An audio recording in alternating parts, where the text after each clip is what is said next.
Dude, this is so warm.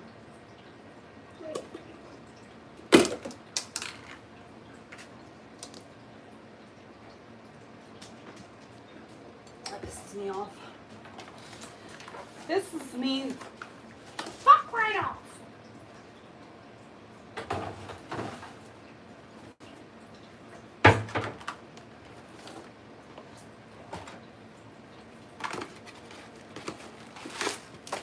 That pisses me off.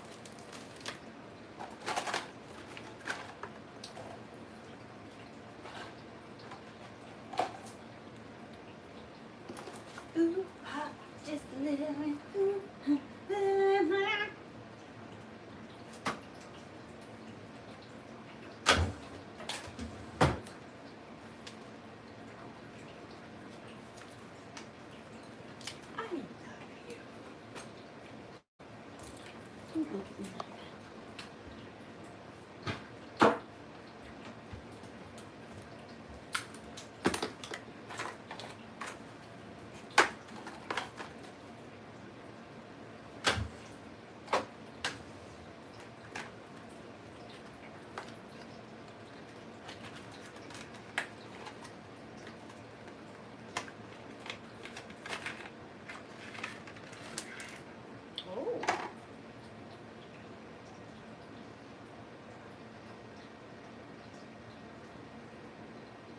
Why would I need that?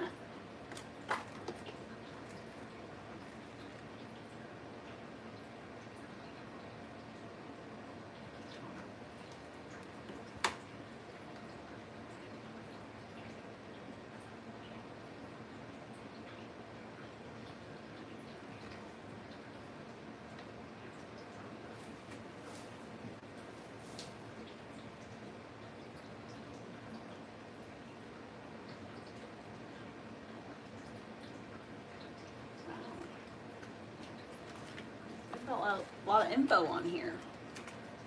Very bad connection. It's really starting to get on my left nut. Oh.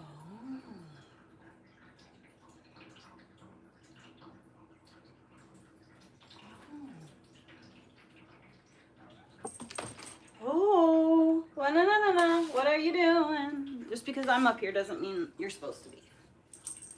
I don't know if I want to put all that stuff in there, because once it gets in there, it ain't never coming out.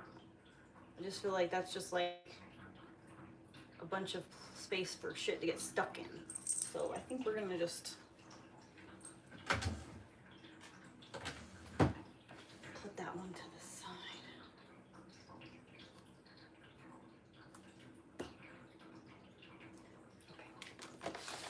Onward and upward.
on, get in there. Thank you. Girl, it's you that I will at the end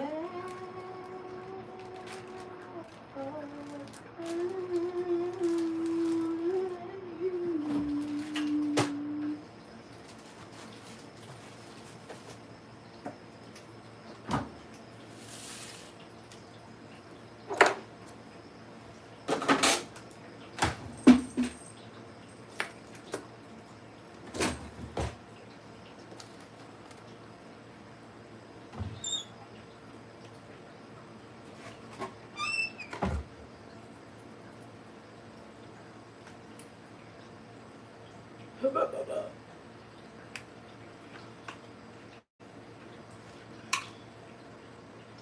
call that whipped cream.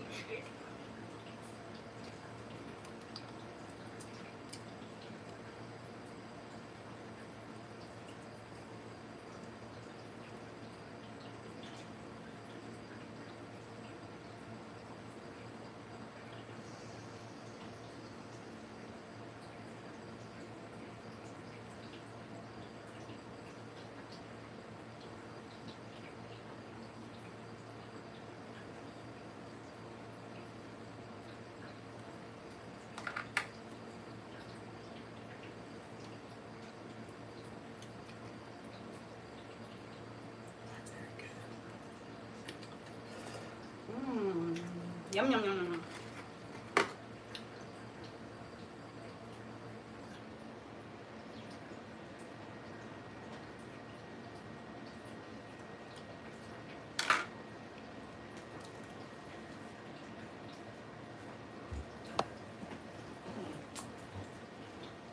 To the moon.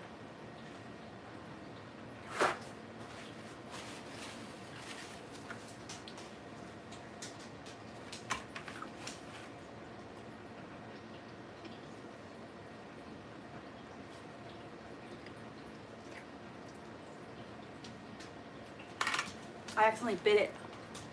I know, it's on my cuff.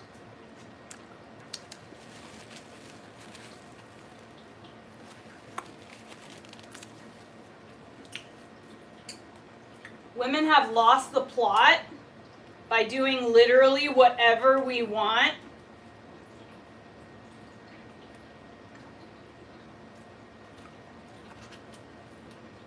I think y'all men lost the plot and the pussy to go with it. Because we realized that we can take care of ourselves. We don't need a man to pay our bills. Partnership should be because two whole, fulfilled adults come together to create a partnership. Whereas it used to be survival. Women literally couldn't survive without an escort, a chaperone, a husband, a brother, a father. In today's world, we can make our own money. We can earn our own money. We can take care of ourselves. And so, if we're working this hard and slaving away to just, you want to go outside, baby? Here.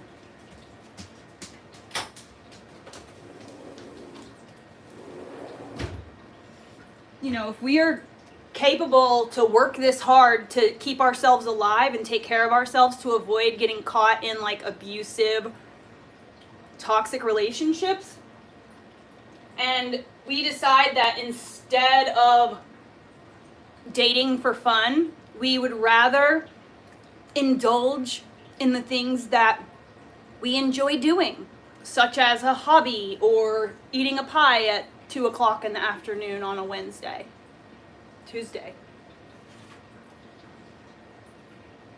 You know?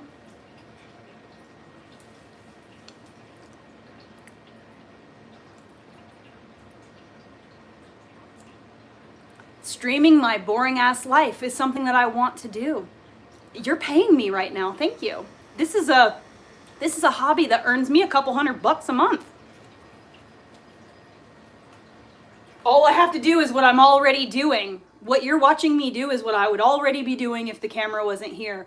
But you tell telling me that I just like put the camera here and I make a little bit of money and I meet like the coolest people I would ever meet in the whole wide world. So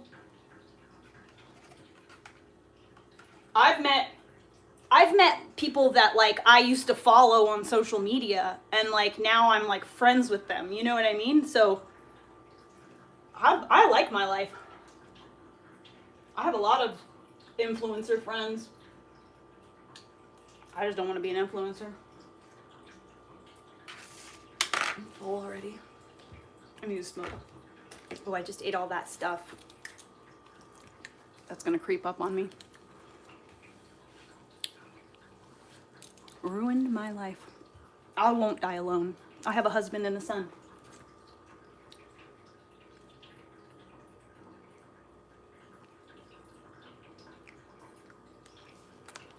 That's some projection if I ever heard it there, friend.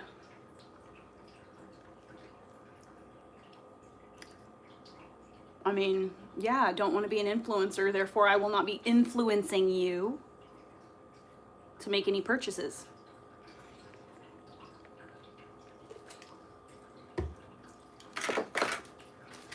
Please, guys, tell me how awful I am. Oh my God. No, it's not the same as our grandparents. Sassy, let these people be. Yeah, I don't think you understand what an influencer is, friendship, but that's okay. You can be stupid. The dumbest people are usually the most smug, because you don't know what you don't know, right?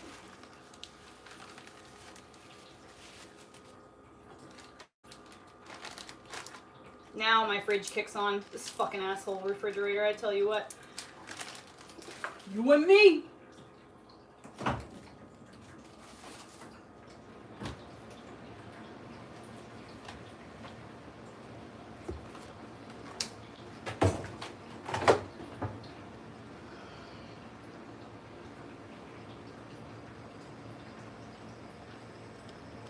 Oh, fuck Redditors. That's what you gotta understand, what's your name?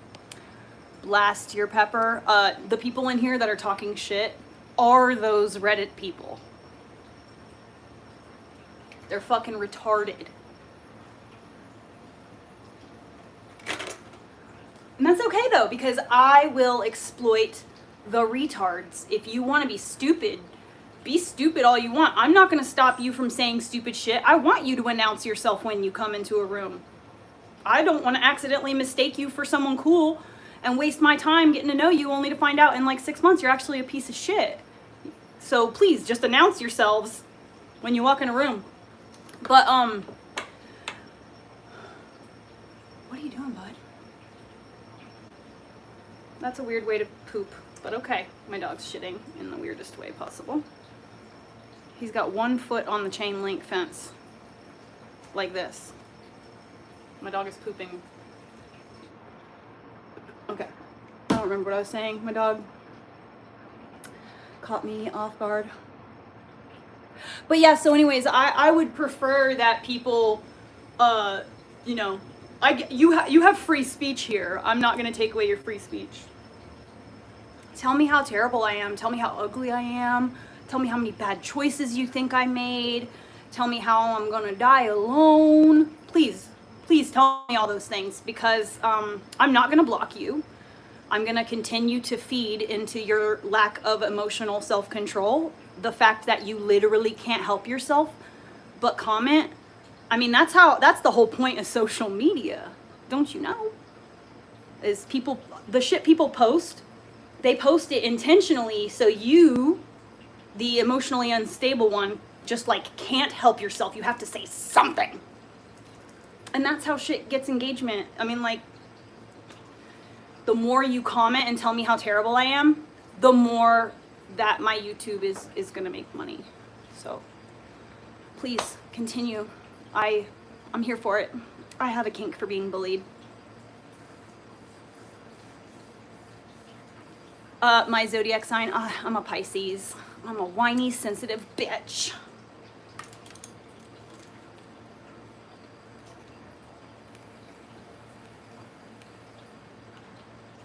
No, I'm not single.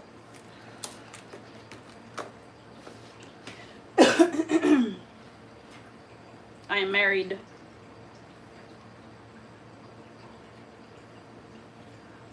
I've been married for 11 years.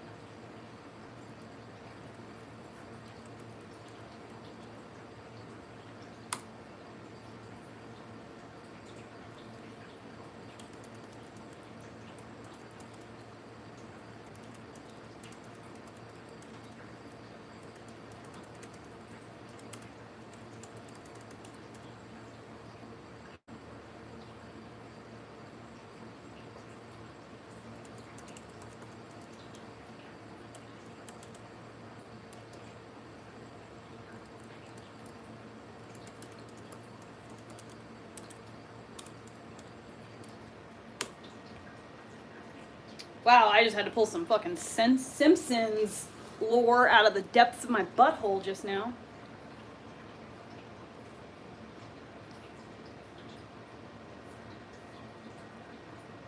I should put on mascara so I can see.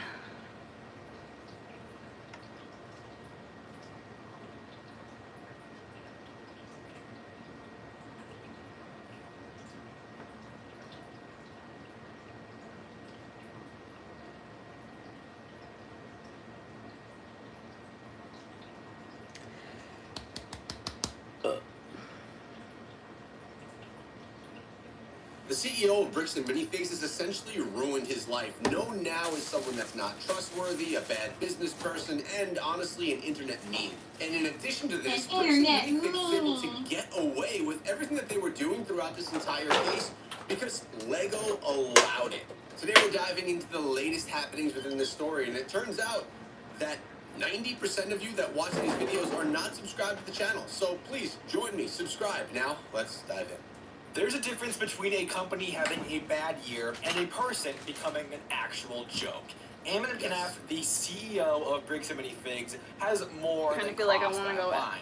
He's not just facing stretch a or lawsuit, something. but his name is now shorthand online for corporate dishonesty. He has been turned into a costume and a punchline. He's a case study taught by people who've never even watched a Reckless Ben video. So here is why there's no coming back from this. And not only is Bricks and Minifigs cooked forever, but Eamon McNabb's professional life and career may be done forever. Let's be honest, people that don't even know Lego, that don't even know Bricks and Minifigs, are seeing this story. This story is massive, and the poster child of this story.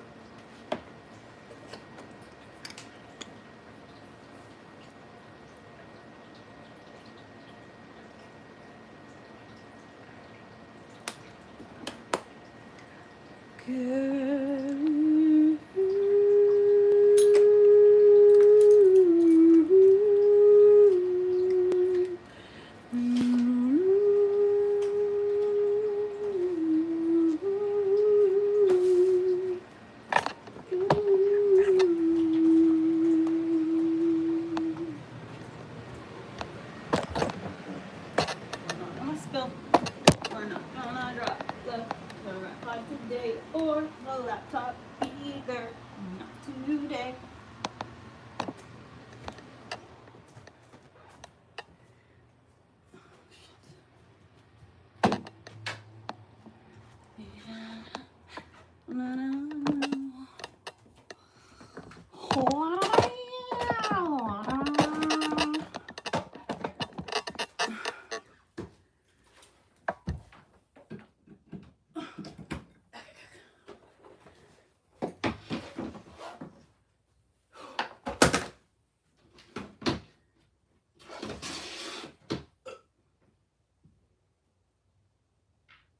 Is the CEO, and everyone's gonna know this face, and really, it's just no longer trustworthy.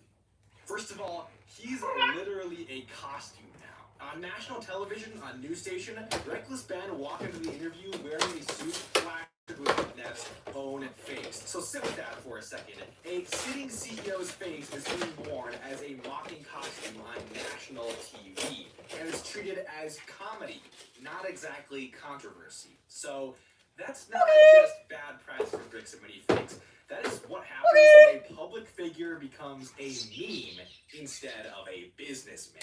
And this also says, it shows that really, with people in content creation, specifically someone like Reckless Ben with a massive following that has some off-the-cuff type content, as a company, as a business, you need to be very careful on how you handle that situation, because content creators, YouTubers, Instagram, TikTokers, they are on no guide rails. I mean, obviously you have terms of service with YouTube and with the platforms that they're on, but the guide rails are very loose. There's no overlying structure or organization that's running them, and they can do or say whatever they want. So as a company, you need to be careful and tread lightly. But not only is his face being mocked, his very company is being mocked, with Reckless Ben's version of the company called We Steal From Old People. Of course, in direct response to how McNeff handled Brian Mansell's stolen collection, the mock company was registered in Reckless Ben's video, We Steal From Old People, with the tagline, if you're old, we'll definitely steal from you. And this isn't just a joke in one If of you're Ben's old, videos. we'll definitely steal from you. Jay, thank you for the Unk Alert. And Ben advertised the merchandise involved with the store. Guilty as charged. Interviews and podcasts that Ben has done. No doubt tens of millions of people have seen this fake company. If you Google Ammon McNeff today, you're one click away from a satirical company that was built specifically to humiliate him. Not only that, but on police body cam footage, even with these people think that the cops are there to actually do something. That's the funny part, is that people do not realize that the cops are there to keep the peace. The police are not there to actually like protect you. Okay? Like you call the police in Oregon, you're lucky if they show up.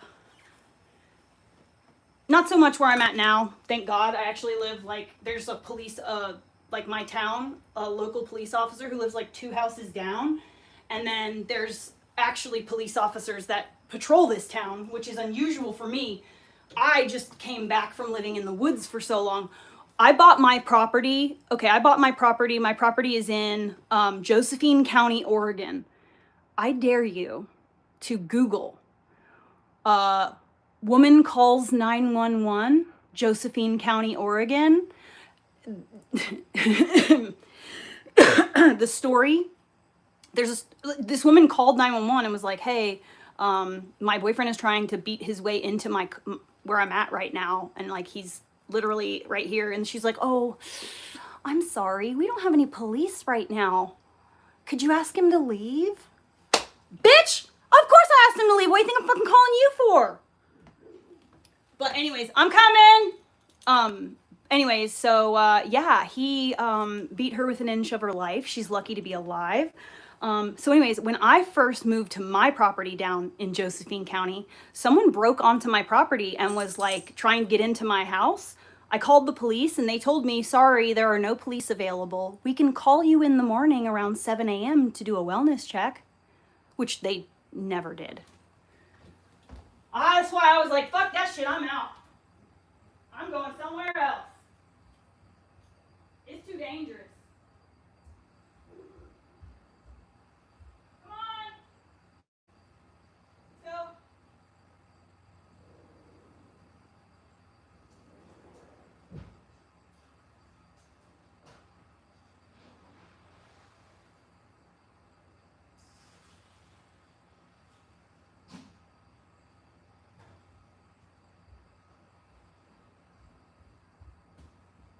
Ooh, good God.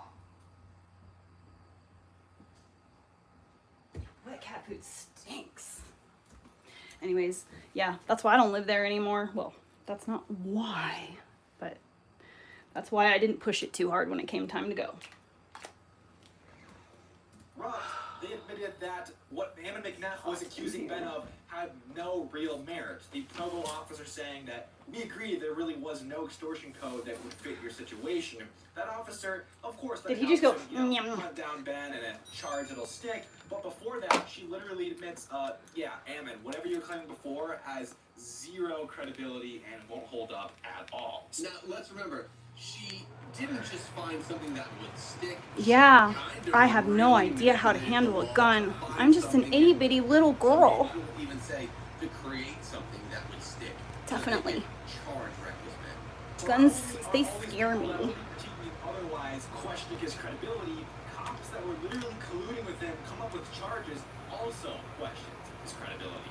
So anyone who searches him up now will find a police officer essentially admitting that his Just a original tiny little accusation limp-armed didn't little hold up. girl. It's a little lady. Furthermore, a major tech CEO publicly told him to get lost. When many Fix formally asked Patreon to remove Ben's page, Patreon's own CEO, Jack Conte, responded not privately, but with a public video signed with them that effectively told Fix to sue if they had a problem. So that is a CEO of a major tech company that is much more popular than Fix, mind you, and definitely helped scale and skyrocket the story even more when Patreon responded.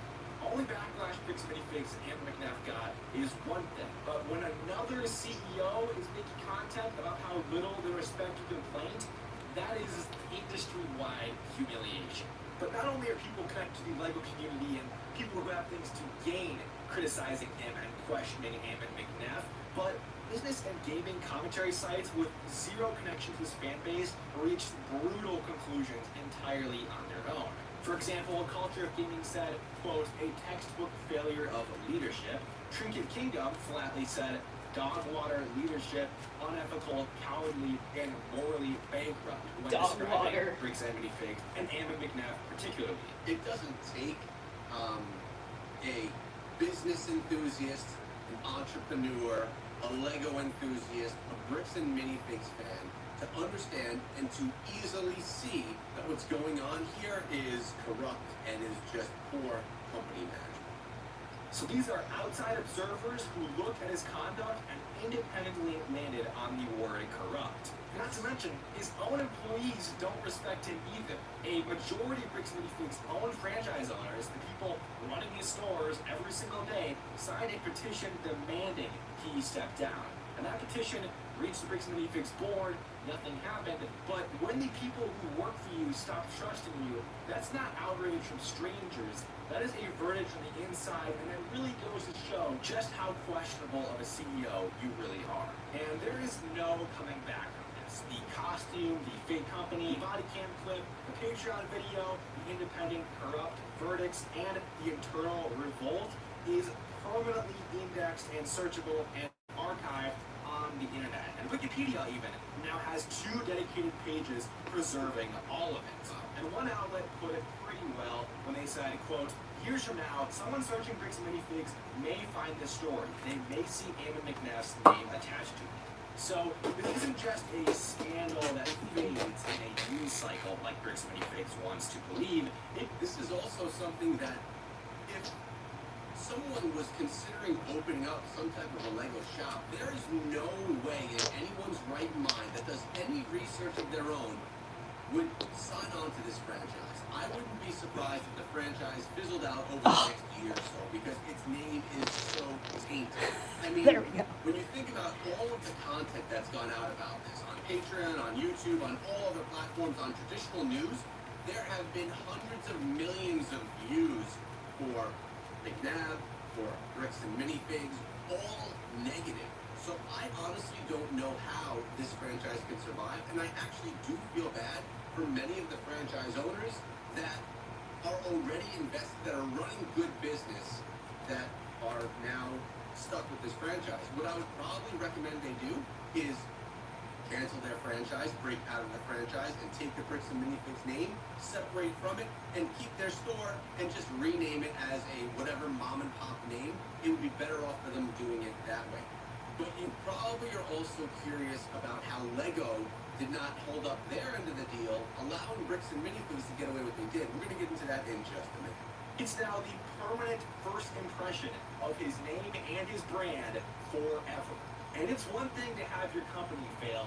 It's another thing to have your face, your name, your identity, your career, and your reputation completely tied to it. I mean, if you search Bricks and Minifigs on YouTube right now, I'd say 85% of the thumbnails on those YouTube videos that have hundreds of thousands, if not millions of views each, all exhibit Ammon McNeff's face. I mean, look at the thumbnails on my channel. I've used Ammon McNeff in most of the thumbnails. Look at any other channel covering this, it's all Ammon's face. It's all him being clowned on, called corrupt, called incompetent, by the way, by his own father. I mean, this runs really deep. And as far as professional careers go, I think his professional life is ruined. His career is ruined.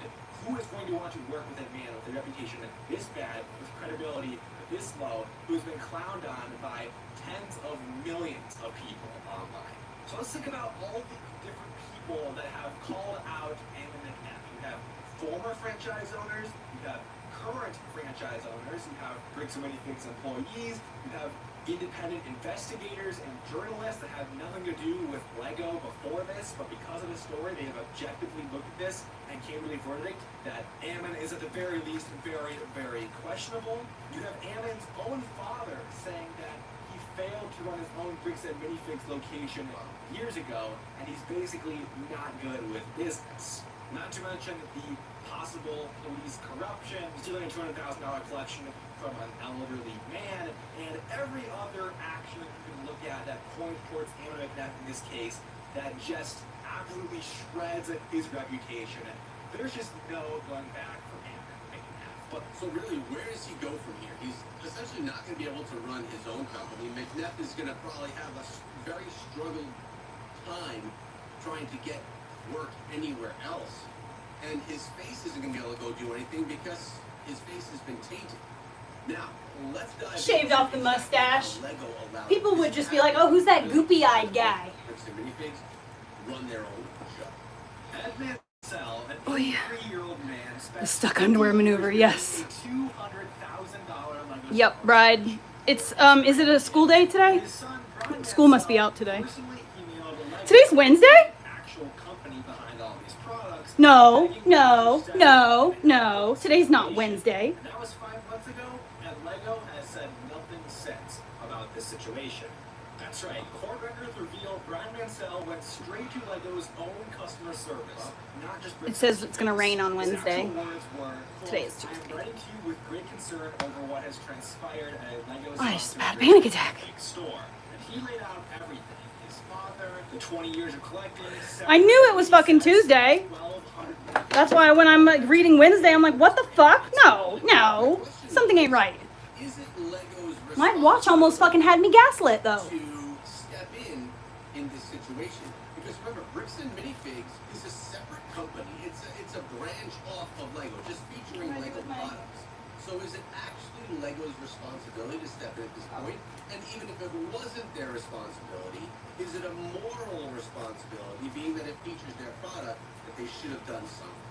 And then he asked directly, how can Lego continue to support and do business with a company that could steal from an 83-year-old man? He asked that in the email Oh, to my Lego knee just customer cracked. service. And it's unclear if he even got a customer support response, but it's obvious that nothing really came of it because that was 5 months ago, before all this reckless Hips bad level. content came to light and the drama actually started publicly. My And a body big wants to topic turn of like discussion this. throughout this Force whole it to not do ordeal that. has been, what responsibility does Lego have in this situation, and what should they be doing?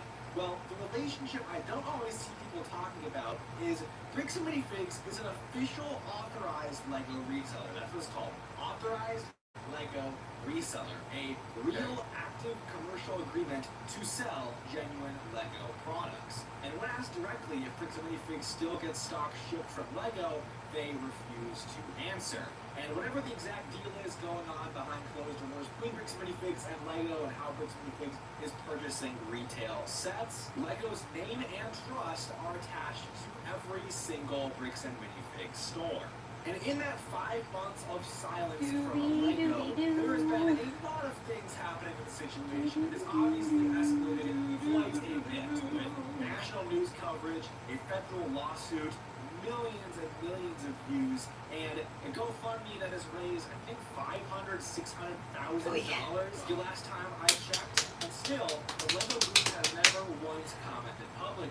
The closest thing we've gotten are some robotic customer service responses to concerned people reaching out to Lego customer service, and it's been the same corporate reply every single time. That really doesn't reveal Lego's stance on the matter. Still, Lego has not come out publicly to release a statement or do anything else to get themselves involved with the situation. And although Lego isn't directly responsible for any of the wrongdoing at Bricks and Minifigs, it's kind of frustrating. A lot of people are upset about this because Lego's whole brand is built on trust and childhood memories. And Brian trusted that name specifically because it probably made him feel safe knowing that they are an authorized Lego reseller. And Lego didn't have to do anything crazy like compensating Brian Mansell personally or anything like that. They could have at least put out a statement disavowing what Bricks and Minifigs did and maybe disassociating with them publicly. But Lego hasn't done anything. There's been total silence throughout this whole situation. So what are your thoughts there? Lego is sold in many different places. You know, Walmart, Target, or if you're bougie, Target. If one of those stores is doing something shady with Lego product, is it Lego's job or moral duty to step in and do something about that? Is Bricks and Minifigs a very similar situation? What do you think they should do? I don't think they have any legal requirement to do anything, but if it were my parent company or organization and my products were being used for scandals, I probably want to say something. Now, the whole story has been documented across approximately 20 videos that I have shared with you in this playlist. I beg you, go check them all out because the story runs deep. I'll see you guys over there.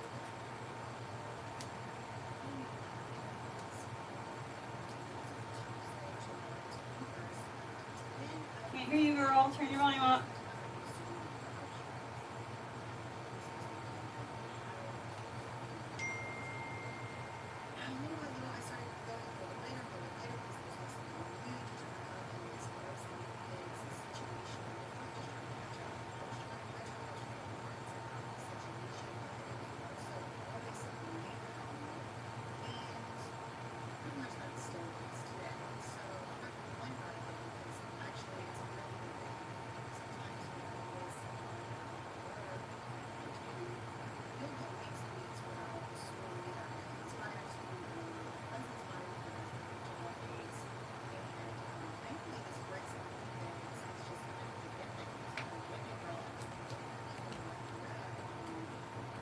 It unravels the whole entire thing and end up with another thread. So, you might have noticed, yesterday I did not come on live.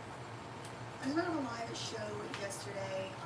I will be having 2 live shows today. You might have seen that in the pinned comment before I came on here. Today is day 1 of the David D4BD preliminary hearing. There is a preliminary hearing scheduled. It has been much talked about since the spring, pretty much, of this year. I'm not going to get too much into the details about the David hearing, but the day 1 of that starts today. It was being reported that it started yesterday, and that's not true. It starts today. The issue with covering that during my regularly scheduled time of show is that they are over there on the West Coast. They're 3 hours behind. So the preliminary hearing actually isn't even going to start for another few hours. And then there's no cameras in there. I don't even think they're letting anybody like live tweet or anything from in there. So pretty much, I don't anticipate that we're going to be getting a lot of updates on the David day 1 preliminary hearing. I don't think we're going to be getting a whole bunch of updates until probably this afternoon/evening Eastern time. So for that reason, I'm going to be going live later to talk about the David, the D4VD preliminary hearing. Put one in the chat if you've been following me, at least since I covered that on my other channel, that Surprise Witness. Okay, so I do want to do an update on day 1, but again, like I said, I don't think we're really going to be getting any updates from out of the courtroom until several hours from now. So it is fucking hot. It's as I said, absolute you craziness. You might have noticed apologize. Yesterday I was not live. I did not have a live show yesterday, which is unusual for me. What is it outside? on 1,000 Monday, degrees? But that is because Why am I melting? was up to here researching yesterday, okay? And the stuff I found, I don't know if I'm going to be able to get to all of it. I'm actually, I should just say, I'm pretty certain I'm not going to be able to get to all of it.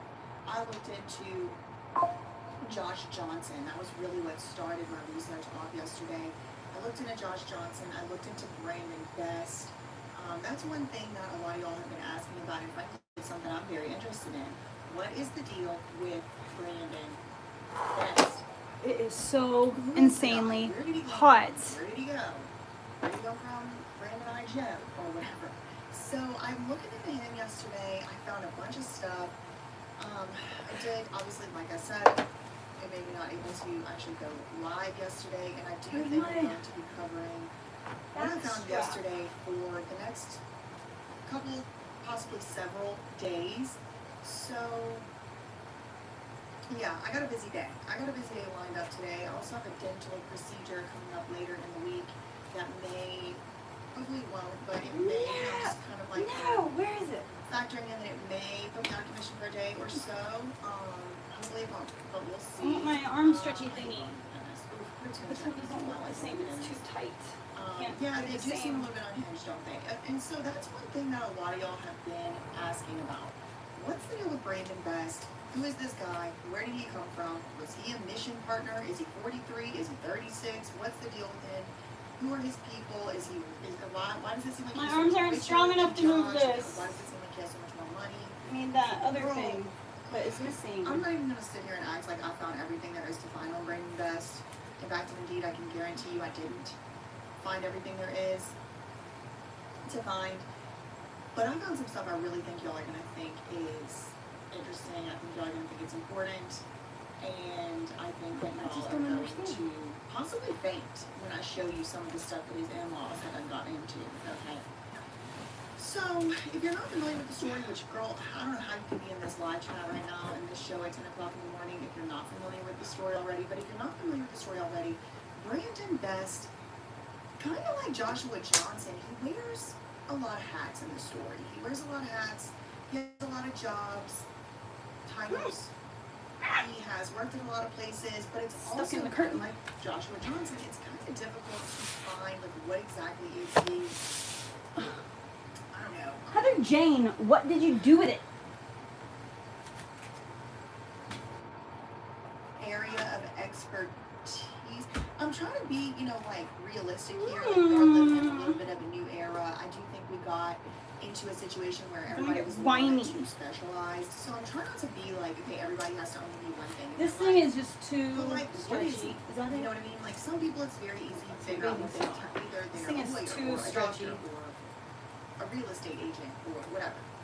But when you start looking into some of these folks who are tangentially related to the Bricks and Anything story, it starts to look like a history of grift. I hate it when I do I'll stuff with say. things. I don't know what For they're lack like. of a better, I don't know, way to put it. It's a used car lot here and investment advising there and a exclusive law partner and talking at the conference everywhere of what the hell's going on, bark, whatever, you know what I mean? So, very similarly to Josh Johnson, it is difficult to kind of pin down what Brandon's area of expertise really is. And let's just start with what we do know from the so-called four corners of the reckless Ben case, okay? So, first of all, as far as I was concerned, the first time I ever became aware that there was a Brandon Best at all was in Reckless Ben's part. I'd be doing the dumbest shit. I'll find it when I clean my bed off, I bet you. Crystal is getting kicked out of the store. And she's standing there and she's like, look, I'm not going to be able to give back the money that this guy Brian Mansell is owed. Knew it! I'm not going to be able to give his Yay! money back to him. He's still owed money. He is Guys, not, he hasn't been paid Okay, up. I see And what it's that's doing. what I was gonna behind say we have to the speak story. English in this So, chat, but I see that it's sitting Arabic, there so your name is on that side and the words in are on front of that the side. cash register. And they're telling no. Crystal, No "Don't girlfriend worry about stuff. Don't be that. weird. The If you're weird, you finance gotta stuff go. is taking over the consignments get taken over. If you're gonna by be a the weird business, sexual Brandon's creep, you gonna have be to taking go. over the business. He's gonna be taking over the consignment. I'm a et cetera, married et cetera. woman.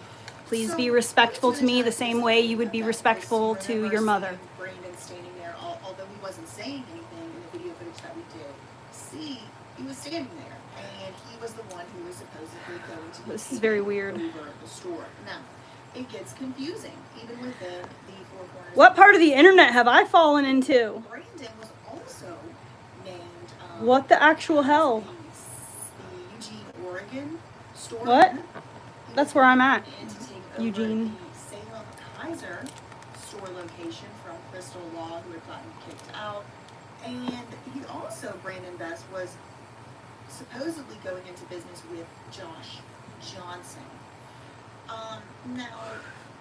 Oh, I don't that's know. with Just all the what girlfriend we stuff. I'm just heard warning them ahead of time. from Crystal Law and from the. If it starts to get spammy, though, feel free to the ring camera or their delete store people. surveillance footage.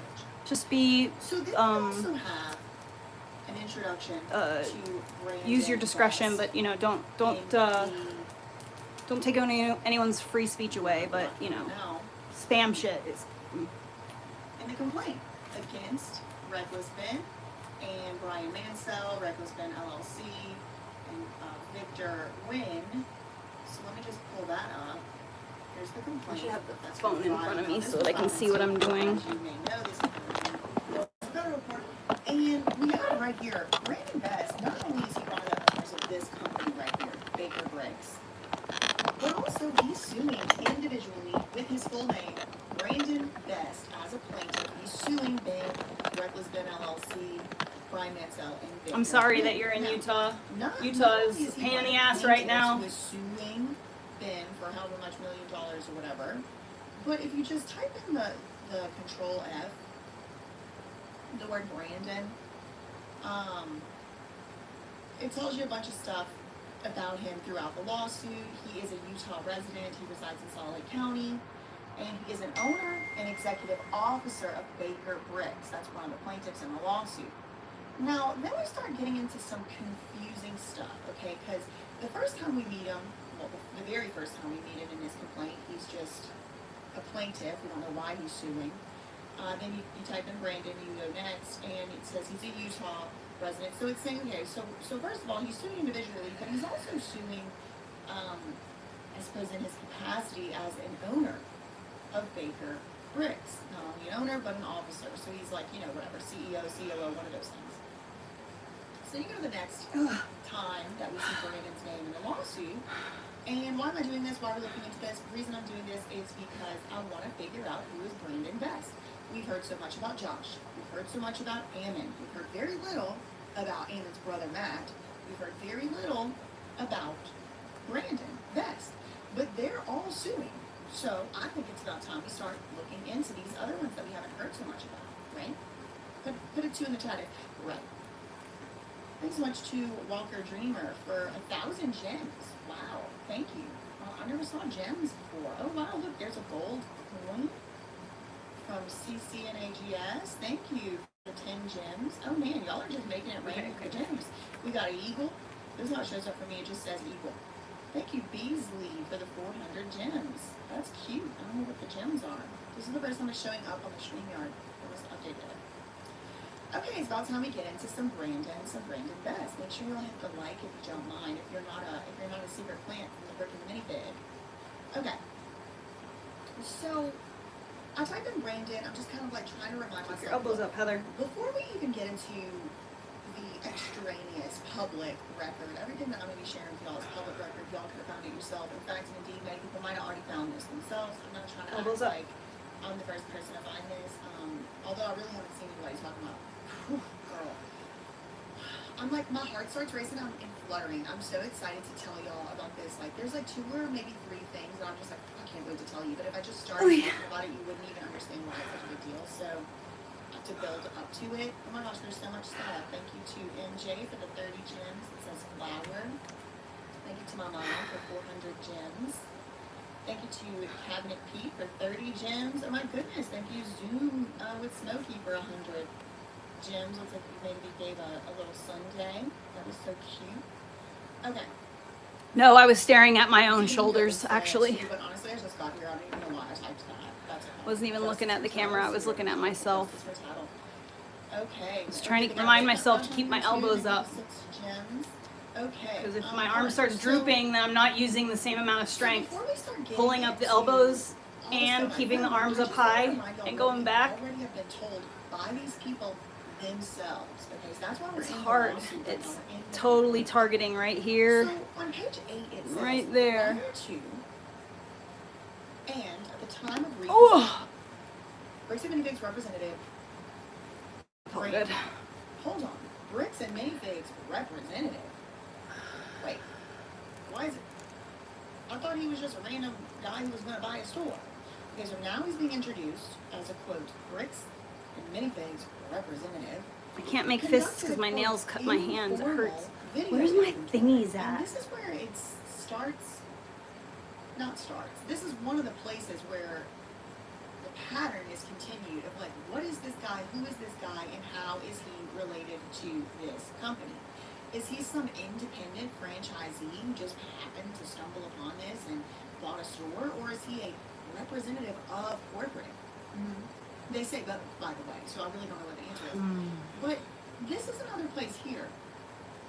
Here they call it an informal inventory, video inventory. An informal video inventory of the Salem fixtures and inventory and then I'm like, wait, I thought he was a contracted inventory investigator. We'll get to that in a second.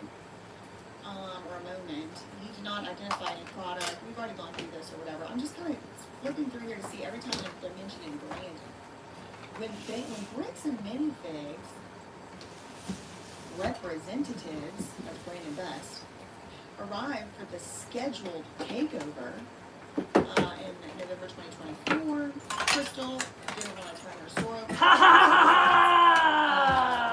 Brandon objected to her taking out some stuff from the store, but she did it anyway. Now, it tells us here, here's another hat that Brandon is wearing.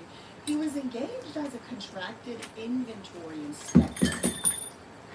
So he was a contractor. So not only did he already own This is them. This is them. This is exactly what I was looking for. Is not it? only was he No. allowed to take over What is this? the Damn it, Salem this is the tens Kaiser machine. store with Damn it. Joshua Johnson. Not only was he a representative sent over there to basically help with the hostile takeover and get this inventory. Yay, I found my this amber. inventory. Oh my But God. now they're saying Oh my that he was God. Ooh, contracted so strong. as a quote inventory My house is about to inspector smell good as fuck. for Bricks and Minifigs Corporate. He was requested to inspect and inventory the store at the time of the hostile takeover, and Brandon secured the location incident to the hostile takeover and completed the inventory. Joshua Johnson then expressed to Bricks and Minifigs that he Yawn, was evildoers. acquiring the store. Now, if you're losing track of all the different ways that Josh and Brandon took over the store, don't worry, girl, because Be gone, bird of me Satan. too. It seems like they just throw anything at the wall and just see what ends up sticking. It says Josh later inquired. I will if take Brandon then would the want win to I can get. possibly What's in here? go halves, I guess, or go in with him on the acquisition. They're like of his grips store, because they had already that help taken you over. They hold agreed to do exercise so in the equipment form of better. Baker Salem, Baker Bricks Salem, or Salem Baker Bricks, or whatever, believing they could purchase the assets free and clear. I don't know why they would believe that, because again, we have video evidence of Crystal telling them that they were consigned to the store on the night of the hostile takeover. They wanted to assume the lease, and they wanted to walk away free and clear without having any issue with Crystal. Yay, these things now I can slide around on the ground. Himself, but obviously, you know how that turns out.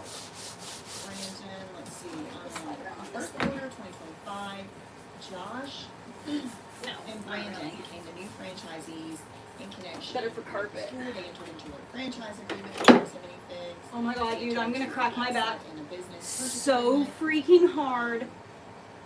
Okay. Oh, I can't wait. Third party And then I purchase. have this This is so massager. silly. I can't even bring myself to read it with a serious face. That they're Dude, trying to this act fucking like this is thing. a bone lot. third-party purchaser It will that were make not you involved in the prior definitely dispute. have a They full really body here's orgasm. Brandon You can was, find this but on my TikTok shop. that's for them to work out. It's very cheap. It's like $30, and I'm telling you, it's fucking worth it. I bought like 2 or 3 of them at this point. Salem had abandoned the store. This is obviously not true. We know that this is not true. She was kicked out of the store. There's video evidence of it. She didn't just abandon the store. She, even released the call. I can't believe I found my little 2-pound weight. It's 2 pounds. I haven't forgotten about the guardianship investigation I'm doing over there. Don't worry. Brian Mansell claimed he had a consignment arrangement with Crystal Law.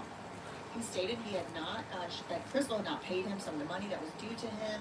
Josh and Brandon were skeptical, and Brandon explained the need for evidence. Josh interceded and asked to review the inventory list, pointed out that neither Briggs and Miniface or Josh or Brandon were a party to this arrangement. As he claimed he had purported inventory list, Brandon and Josh invited him to review the Legos. Okay, I'm just going through and reading where I see Brandon, right? He got the list, briefly investigated whether any... You don't have to like block comments like that. I'm okay. I don't care. Brian returned at some point. These people should know better. I am a trans woman, and I was the first human male to give birth through my neo-vagina, and people should know. I'm not ashamed. I'm not ashamed of the fact that I gave vaginal birth. They were unaware of any agreement about consignment. Again, absolutely not true. Yes, English only in the chat. Brandon is dead. But do remember that whenever someone is writing in Arabic, their screen name is on the side that our text would be on, so it flips back and forth. So, Counting system. but yeah, English only, please.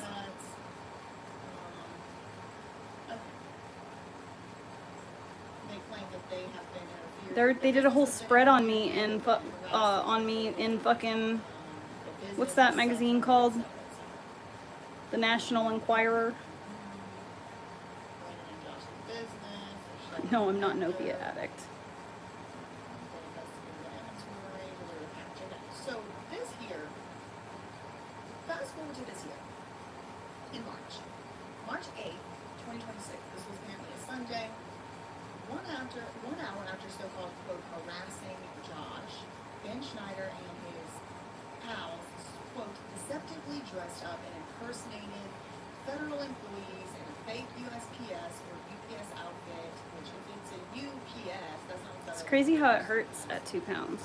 And delivered a package to Brandon's residence in Sandy, Utah.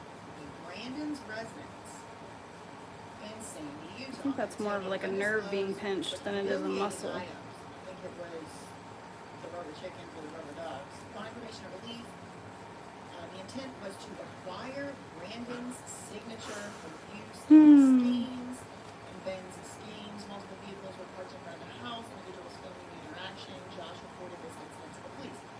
Josh reported the incident to the police, but it supposedly happened at Brandon's house. Okay, that's interesting to me. Trespass. Okay, so Sandy Police Department responded, and trespass notices or warnings were issued. So even within the four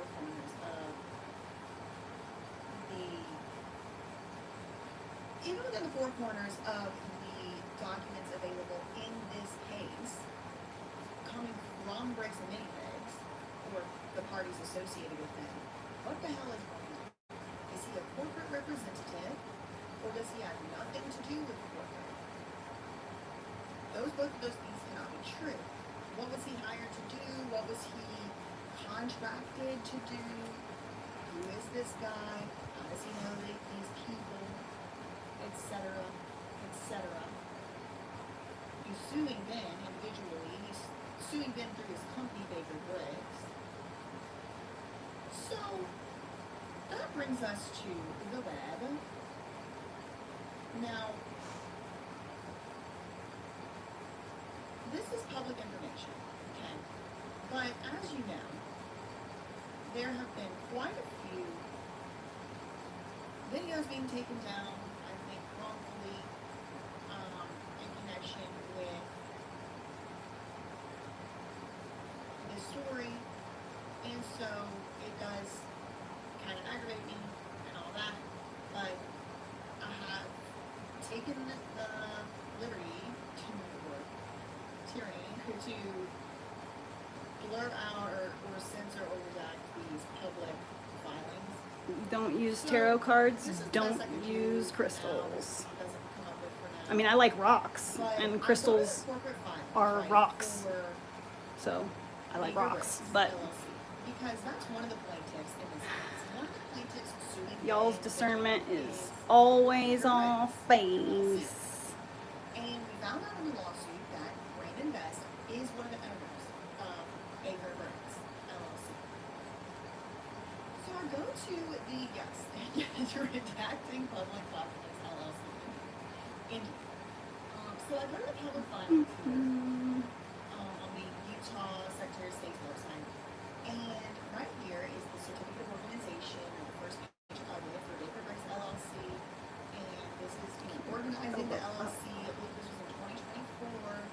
Brandon Best is listed as the agent, registered agent. And as you can see here, again, this is public record. I've just redacted it for the purposes of this video. I don't want that stuff in. Trying to line my elbow up with something in my closet so that I can keep it in the same place. You do, you're probably getting arrested and you probably should, because at this point, I mean, I don't know how much clearer I can be. Like, definitely don't go over your life. If you have some grievances to lodge, do so appropriately with the appropriate authorities. I just am not trying to get into the consequences, okay?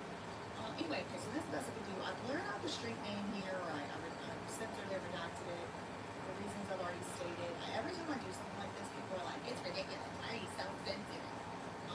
Because I'm not trying to have my stuff deleted and lose my channel or my job or my livelihood. That's why. So, I mean, it sucks. I don't like it either, but here we are. Okay. Now, and also because I don't, want to send anybody over there. However, I don't think showing somebody a public document that's already public could even possibly, result in that. This is easily findable, but whatever. For all those reasons, I'm just going to redact it. I don't really want anybody's mouth about it. I agree to use it. Okay. So he's listed here, and we're just going to go with this 2100. And you're just going to have to take my word for it. Road. Okay? You don't have to take my word for it if you want to go and buy get these documents. They're free. But Cottonwood Heights, Utah, 2100. Just remember the 2100. That is the registered agent address associated with Brandon Best of Baker Briggs, which is one of the plaintiffs suing them. Got it? Really trying to be got it so far. Got it so far? 2100 blank blank road, Cottonwood Heights. Okay. So that leads me to go, like I said, that leads me to go over there to the Salt Lake City or Salt Lake County public records recorder is the specific website, and look up who owns that address. Again, it's public. I'm not going to tell y'all the street name. I've done my best to redact it. So I go to the recorder, the public records in Salt Lake, and I type in that address and just want to see who owns the address. Well, before I even did that, I looked up this address, and it was a house. It's not a business. It does appear to be. It's not a. This address, when I looked it up in Google Maps, is a home. It appears to be a home. Okay, it's a really nice one. Really nice, big house. So then I go to the recorder and try to see who owns it. I'm expecting to see either Brandon's name or maybe somebody's name, Best, or maybe some type of trust. Well, lo and behold, the house at this address is owned by a trust. But it's not like the Brandon Best Trust. It's actually owned by a trust called the Jackie N. Butler Living Trust. Okay, this is the owner of that home. And when I went into the title records, like to see where it had been transferred and things like that, it appears as though she purchased that home, or the trust purchased that home or acquired it from, let's see.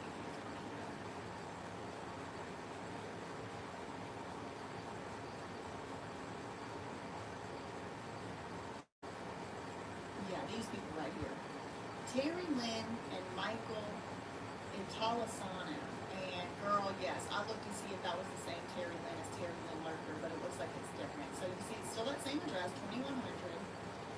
You can see these are some of the things that have happened in the title transfer of that house where Brandon supposedly lives. Now again, this is in Sandy, Utah. This is where it has been stated that he is a resident of this Salt Lake County. So it has been said that he lived there before.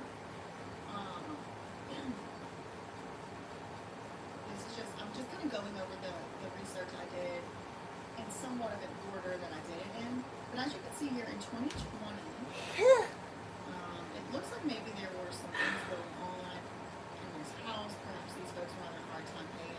I don't really know. But then in 2021, they sold or transferred the house. Terry Lynn and Michael, they sold this house to Jackie Butler. Okay, this is that 2100 Blank Road, Cottonwood Heights. And then from there, something happens, maybe a mortgage or something. And then in 2021, Jackie Butler, an individual, transfers the home into H. Bronson. I wish that I could have muscles without doing anything.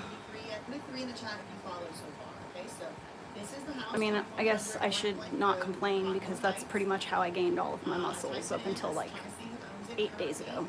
It's owned by this trust, the Jackie N. Butler Living Trust. Just keep doing what I'm already doing. Plus this. Even goofing off like this will make me stronger. If I just goof off like this for a month, and then I can start to take it a little bit serious. I'm just trying to like wake up muscles that haven't been awake in like 25 or 30 years.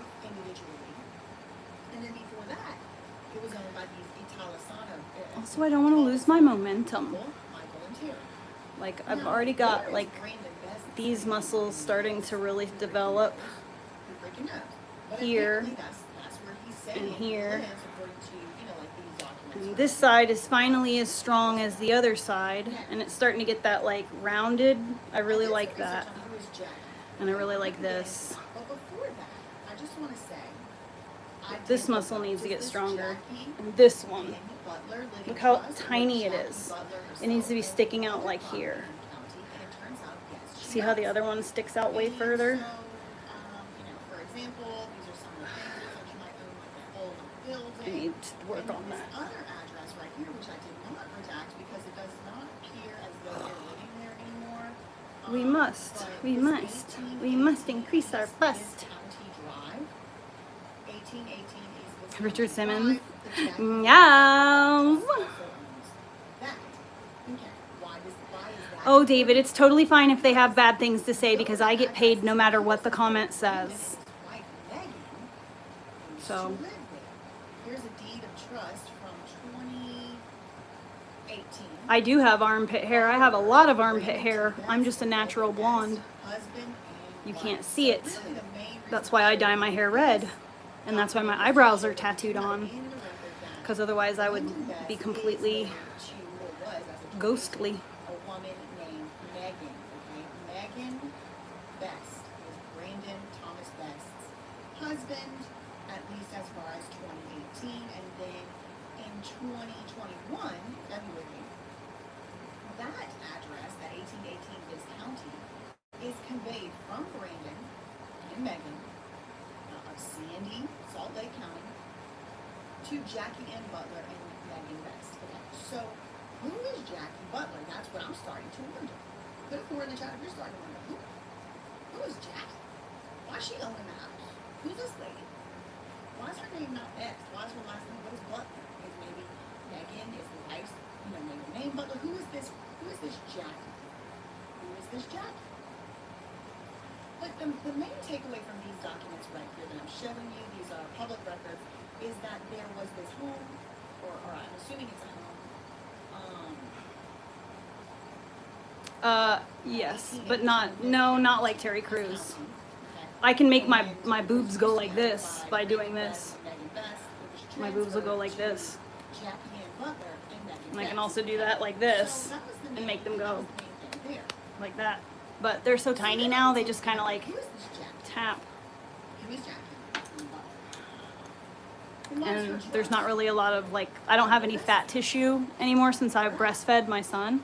So I used to have fibrocystic breast tissue, but after I nursed my son, it like melted away. All of that hard stuff that was in my boobs went away.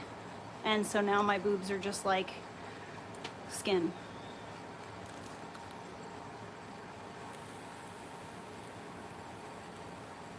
And now we're back to the house. They look perfect as long as I don't bend over or lay down or lean over or do anything. I just stand there like this, they look perfect. And I have. So I'll take that. And At I 42, have I'm blessed. conducted this as well. Those black boxes, that I did that. Okay. So again, we're talking about the 2100 blank blank road. Now they're calling it Sandy, Utah. Sometimes this address appears as Positive Heights. And this is just showing that in 2021, Michael and Terry Lynn Italasano sold or somehow transferred their home to Jackie Butler. Okay. This is very important. See where I put that red box? Aha! Jackie Okay. Butler, a married woman. Figured out what to do to make that muscle fire up.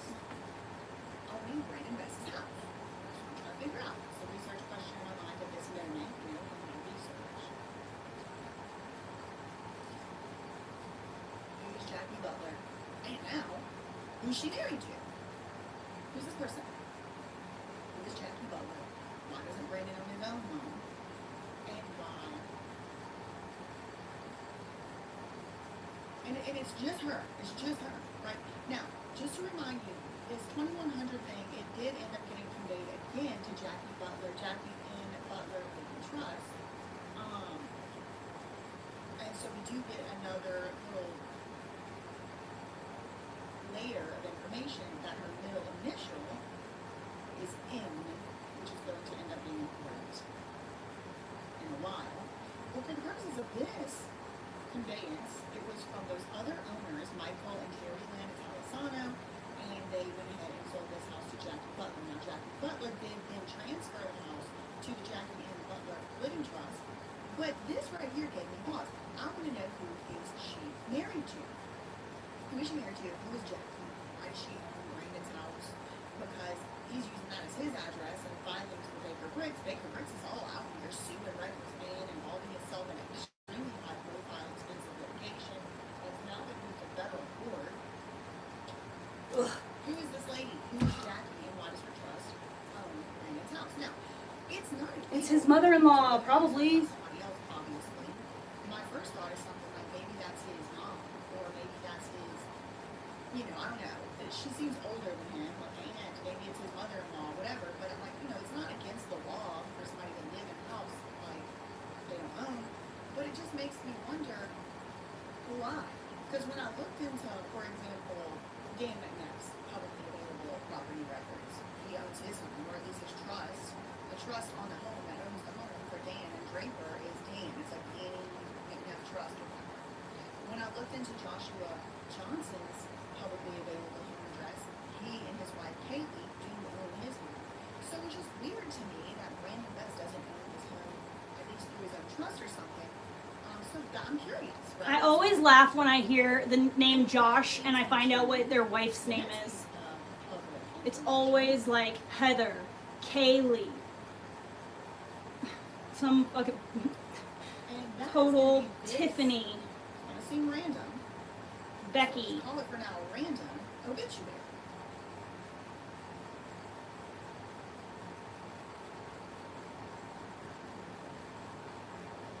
It's an obituary for a man by the name of Michael Correct.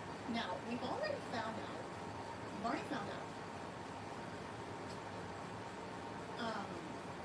Brandon's wife's name is Megan. At least it was, if they haven't been divorced or, you know, whatever, since 2018, but his wife's name is Megan. Okay, so we've already found that out.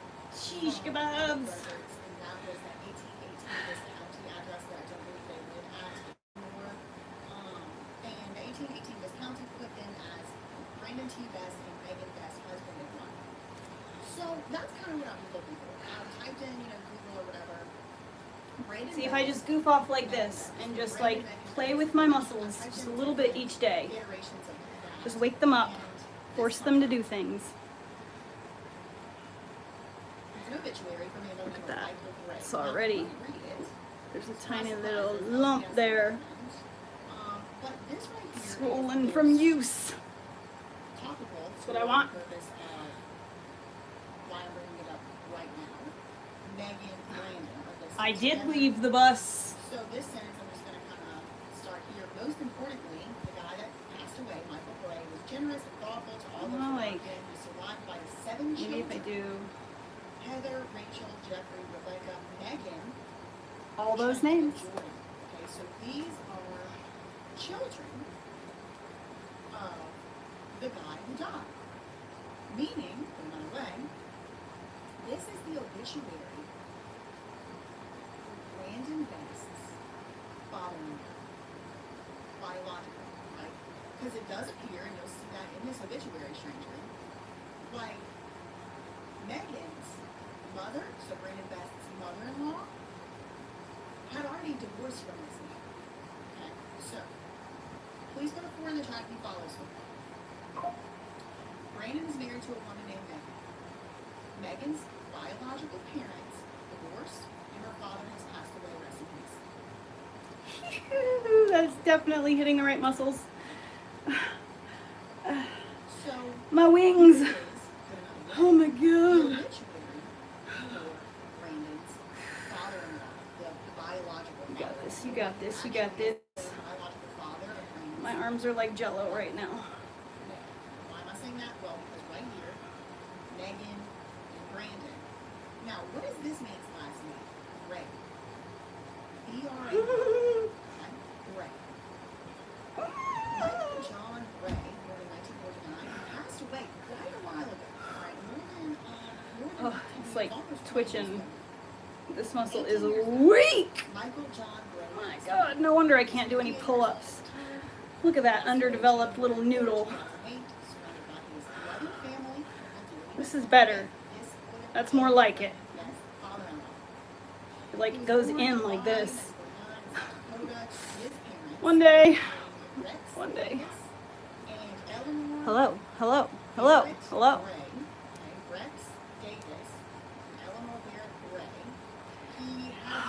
Hurt, man. Holy shit, I'm gonna be sore tomorrow. I wonder if I could do the same thing without so much resistance. He traveled and lived all over the world during his childhood, so this makes me wonder either was he a permanent missionary or was he in the military brat, that's what I'm looking for. And the opportunity to travel and live all over the world during his childhood continued his passion throughout his life. Michael was married in 1970 to Jackie Nielsen. I knew it, it was his mother-in-law. I told you. So it's called Jackie Nielsen. He put the house in a trust in his mother-in-law's name, so if he ever gets sued, they can't take the house. So the house has layers of protection behind an LLC and a trust. The Jackie in Butler Living Trust. Okay? So, he married Jackie Nielsen, who had 6 children, and they later divorced. And somehow she made it into the obituary. So they My moved hugging in arms are 1967. shaking. Jackie Nielsen and Michael John Gray. Michael was very talented. He had very many successful businesses. Okay, can't do any more. He's a member of Mensa. Yeah, you do have to take tests and stuff to do that. And he went to attended Balliol College at Oxford. He was a this guy was like a super genius. He was in What do you Mensa mean? and he attended Do I look tall on camera?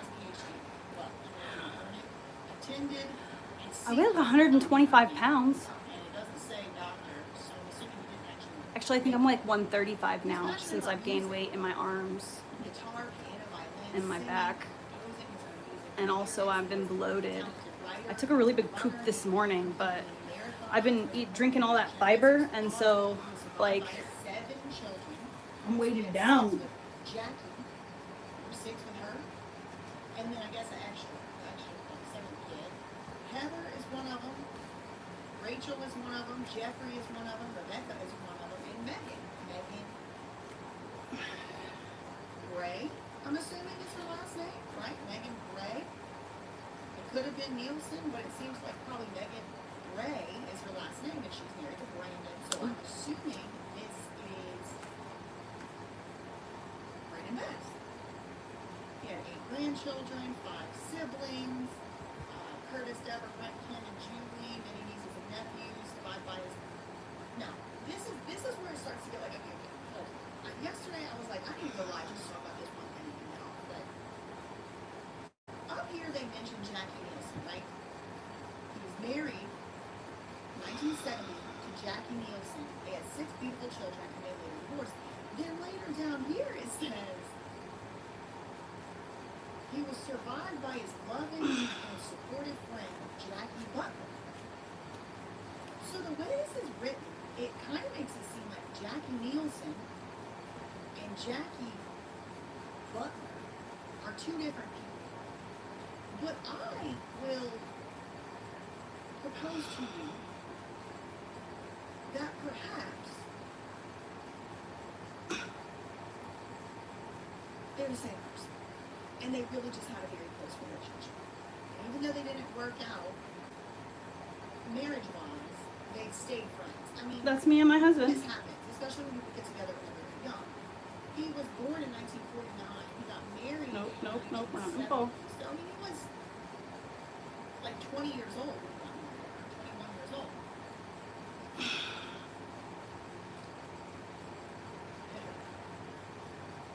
I'm a little guy. Indeed.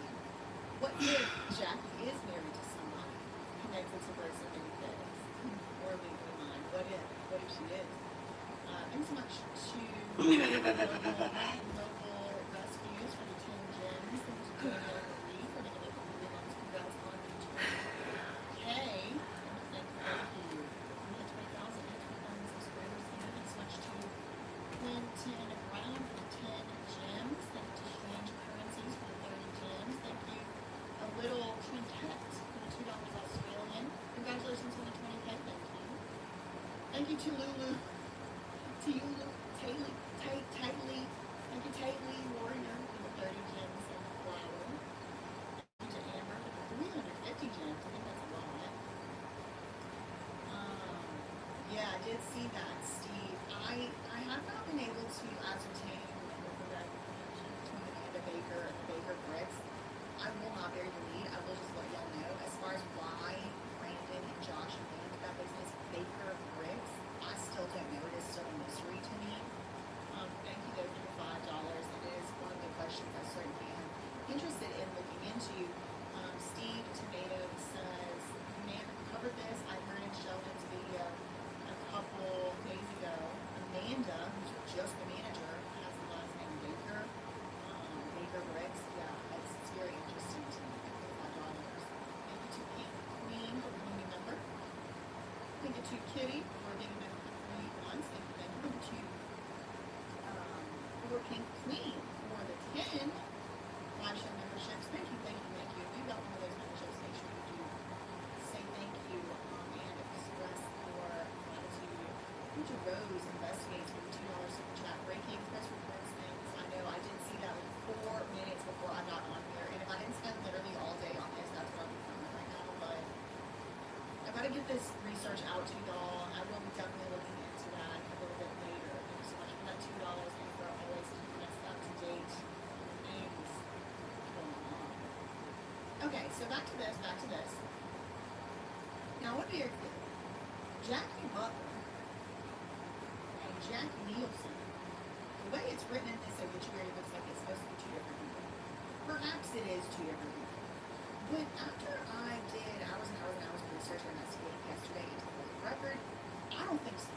I think, I'll tell you why I think this is just a fact, it's not a fact, it's not an accusation, but I think Jackie Nielsen and Miss Jackie Butler are the same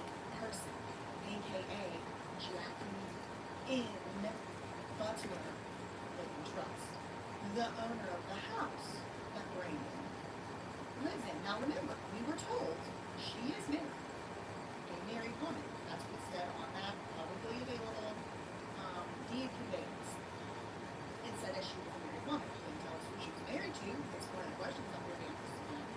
But from all appearances, I'm going to say, I'm pretty sure this, Michael John Gray, is Megan Best's father.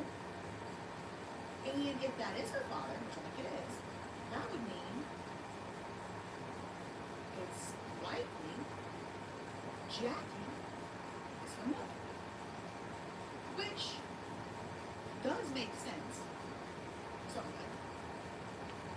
that Jackie and Butler Living Trust would be Megan's mom.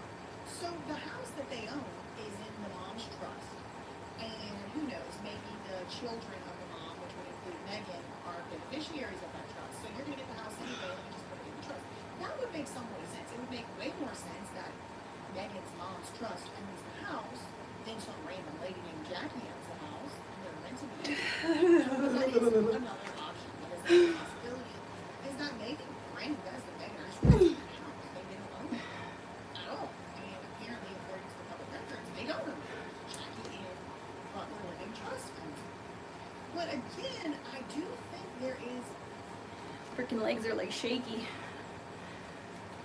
important context, because remember, that was the whole, the address we're talking about right now is the 2100 blank, Road Avenue or whatever, in Cottonwood Heights, aka Sandy Beach. But there's that whole other address, 1818 Discount. Hi, Kayla. Address that does have Brandon and Megan and the house together. This is all stuff we already went over earlier today in this video. I'm just reminding you, and I'm kind of like re-synthesizing it here, like, Brandon and Megan already transferred a house Long time no see. to Jackie. Remember Jackie, the Jackie Trust, and Jackie Butler owned quite a few properties. And Like it. You So- are the goat. Brandon and Megan. What am I doing? I am fiddle farting around because it's extremely hot outside and I cannot go in the garage and work, which is what I want to go do. I need to go I need to finish the Doberman. I need to glue it. I need to carve it. I need to send it out. And I need to get paid. And then I need to immediately finish the collie that I'm working on. My butt muscles. And there is obviously a history of real estate transactions of this the one between Jackie herself individually and married woman. Florida. She's married to, we'll get to that. I'm a Florida cracker. To her own trust. So Josh and Ammons homes are I don't know if Ammons is. Josh's is not. I need to go something to drink. Now we're on this obituary, which I'm pretty sure is Megan Best's father. And his name is Gray. So that leads me to start looking for Megan Gray. Grab my That's back. her name,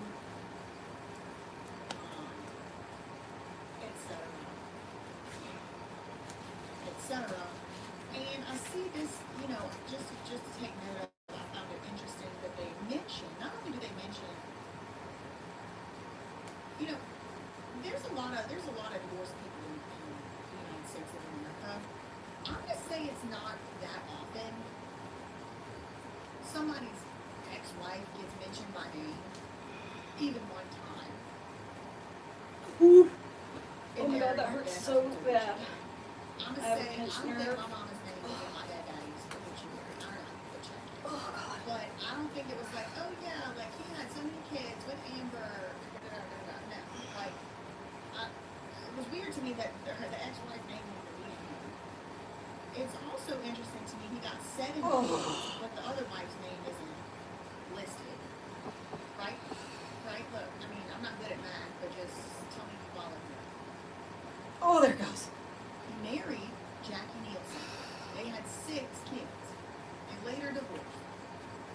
He was talented, he was smart, he could play music, he was so great. He could run. But he got 7 kids. Okay? Again, he got married when he was like 21. He had 6 kids with Jackie Nielsen. Eventually, somehow he ends up with an extra kid, 7. But the other person he had that 7th kid with is not mentioned. And then again, we're naming somebody else named Jackie. Again, this time Butler. So I'm wondering, is Jackie Butler the same as Jackie Nielsen? Why did they divorce? Where did the 7th kid come from? These are questions I have. Now, funeral services were held in 2008 at the LDS Chapel, Holiday, Utah. Friends and family will come to church private services, and interment will follow burial. So that's him right there. Supposedly, I'm pretty sure Brandon Best's father. Oh Keep that in mind. my God. I'm taller. I'm literally taller. So then I start trying to substantiate that. I start trying to substantiate. I can literally feel Can I find any other? my hip That was my concern. is like higher. For that point, like, I figured out who was Brandon. The more I look into Brandon, the more questions I actually have. Wait, my Who is back cracked Jackie? something Why fierce. is Jackie Ann Butler Trust the owner of his home? She's a married woman.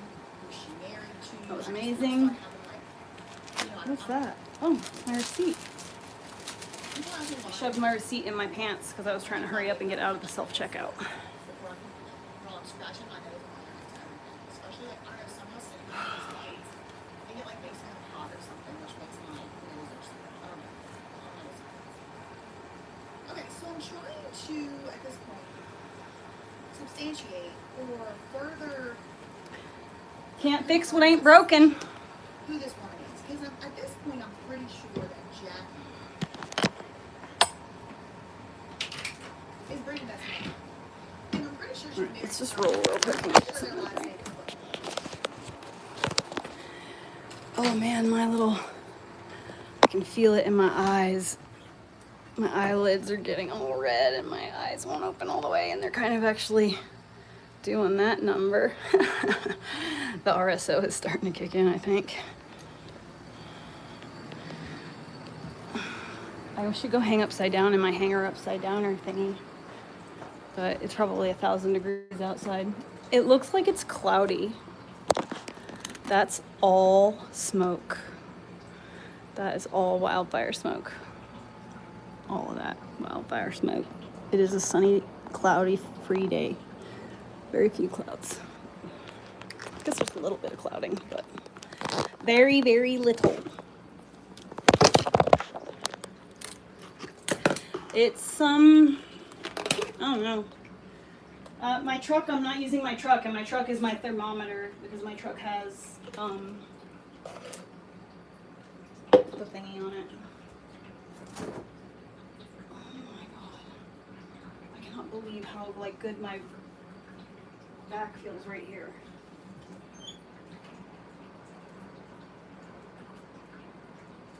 Cool. That shit's drying. It's hot as fuck in there. It feels like there's a dryer in there. It feels like there's a dryer in there operating. It's weird how hot it gets in the laundry room. I thought laundry rooms only got hot like that because dryers were actively running all the time. What am I doing?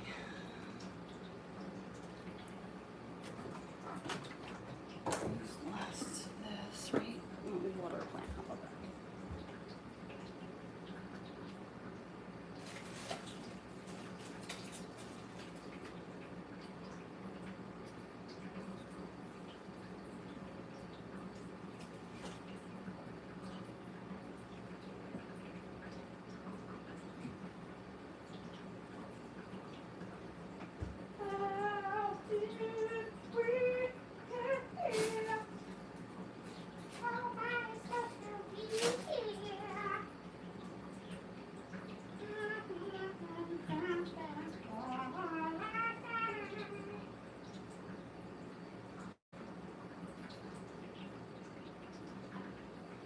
Dude, my little Christmas cactus is hanging on for dear life.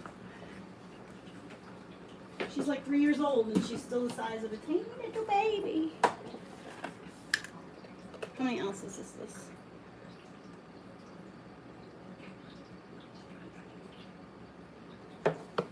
This is large. Wanting to use iced coffee. It's 316. How many ounces is a large McCafe cold beverage cup? Here's an answer from hotshotsleaves.com. Ounces? It's more than 16 ounces.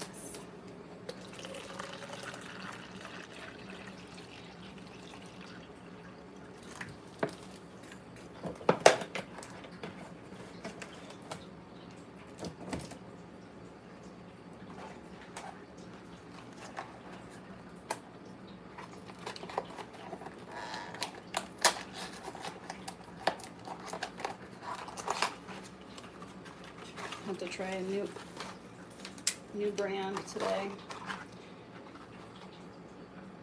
Stick in. How much water do you suggest? Okay, it says 8 ounces, so this will be good. Hopefully, they always want you to make it so strong.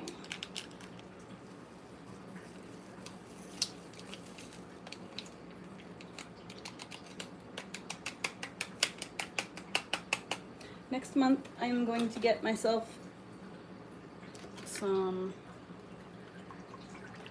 containers for making meal prep, and I'm going to start meal prepping for lunch at work, so that way I don't buy garbage. I can just make my own garbage. Damn, my shit's chunky. I like them big. I like them chunky. Not that big and not that chunky. Come on, hit the wall and get crushed up.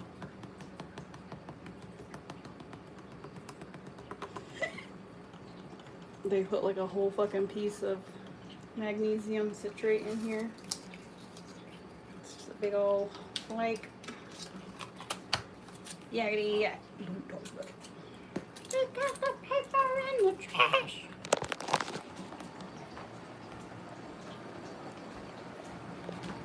I don't know, like 6 or 8 maybe? I don't know.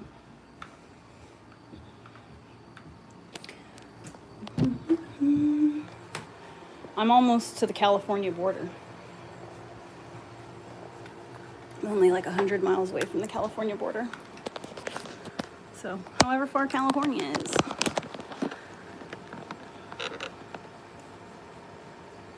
I went to your school. I don't think so. What school did you go to? But I need some more proof before I'm, confident. So we go ahead, we looked at the obituary, and then I start searching through the newspaper archives. Then I start searching through the newspaper archives.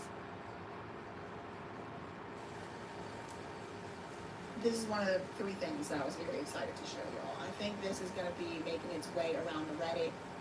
Nobody's going to be trying to give me credit on the Reddit, but you heard it here first. Let me go back to the Reddit that I made. Nothing on the web should be taken as fact. Please do not contact anybody mentioned in this video. That is not the purpose of this video. But here we kind of are. All right, here we kind of are. And we just now went to this right here. Michael Bray obituary. So, there was a father-in-law mentioned in the body cam. Keep that in mind. But before we get to that, I had like one long arm hair. In the relationship between It was like a Michael Bray chin hair for my and arms. Jackie Weirdest thing ever. When I was like, from the time I was born until I was like 35, I was so hairy. Like my arm hair was like long and thick, and like like it was long. It was really long. And I had like hair on my back right here, all at the back of my neck. My mom said that I looked like a white gorilla, and that she used to, when I was a baby, she would trace because I had a cow. I had so much hair that I actually had a cowlick right here on my like upper back area. There was like a cowlick, and my mom said she would trace the cowlick. And like I had leg hair. My leg hair basically came up to here. Like I was just so hairy. And now, like my arm hair, except for that one, is like normal women hair now. It's like just a fine, short, vellus hair. It's not like long. I don't have like furry hands anymore. I used to have like furry hands all up to like here, and I used to pull on it. But like even my leg hair, it's like my leg hair grows long, but like it's sparse. And I don't even have any hair around my ankle like at all. It doesn't even grow around my ankle. It's so weird. How like, I think it probably was because I had a baby. That's probably what it was. Yeah, my whole life, my hormones have been fucked. They told me when I was like 14 or 15 that I could never have children. So I just didn't think I could ever have children. I didn't even think about it until I was like 30, 28. And then I was like, you know, I kind of want to have a baby. Yes, I was in the newspaper archives. Yes, I was. I had a little rule for myself. I set little rules for myself all the time, and I'm very strict about it. And I had said, if I do not have a child by the time I'm 30, I will never have a child. I gave birth to Elliot when I was 31 because I got pregnant when I was 30. I got pregnant like 6 months into from March to August. So I literally came home from work and I was like, all right, Josh, listen. Like I realized I was 30 and that I had made that rule for myself when I was like 15 or something. And I was like, so we're either going to have a child this year or we're not going to do it at all. So we need to talk about that. And he was like, oh, does that mean we get to practice? And I was like, yeah, I guess. I got pregnant literally that night, August 27th of 2014. I literally got pregnant on the first try. Apparently, the reason I was thinking about it and having those urges, Papa, it's just like those urges. I literally had the urge, like, okay, we need to have a baby now. And then like, that's because my body was like ready to go, I think. I'm like just realizing that Elliot was one of my like inspired actions. Holy shit. Cause like I get these like strange like voices, like this voice in my head, and I've decided that 100% it's God talking directly to me, but it's my own thought, you know, and it's just like, you should do XYZ. And then the thought will come up again. And then I'll see something in my reality that has nothing to do with my thoughts that will confirm what I was just thinking about. And then I'll see it again in my reality. And then I'll see it on the internet. And then I'll see it in my reality again. And then someone will bring it up in line at the grocery store. And I'll be like, oh man, I think I'm supposed to do this thing. And so then I just do it all the time. I've learned, don't argue. Don't argue with God. When you get those little things happening, that means you're supposed to be doing that. Just do it. Just do it. The longer you fight it, the harder it's going to be because you're still going to have to do it. It's just going to be the hard route. You know.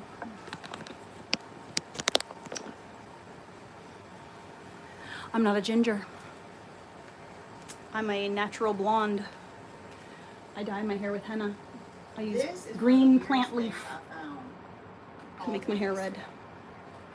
I leach chemicals, the dye stain from the plant material using vinegar. But the thing about people in Mensa is like y'all are also smart. You forget how like the intelligence level of like the average person is very low compared to the intelligence level of the average Mensa person. There's like this selecting bias or whatever. Like y'all just don't know how not intelligent the average person is. I think, which is a good thing. That's a compliment. Okay, so let me pull up this. I have roots right now. What are you talking about?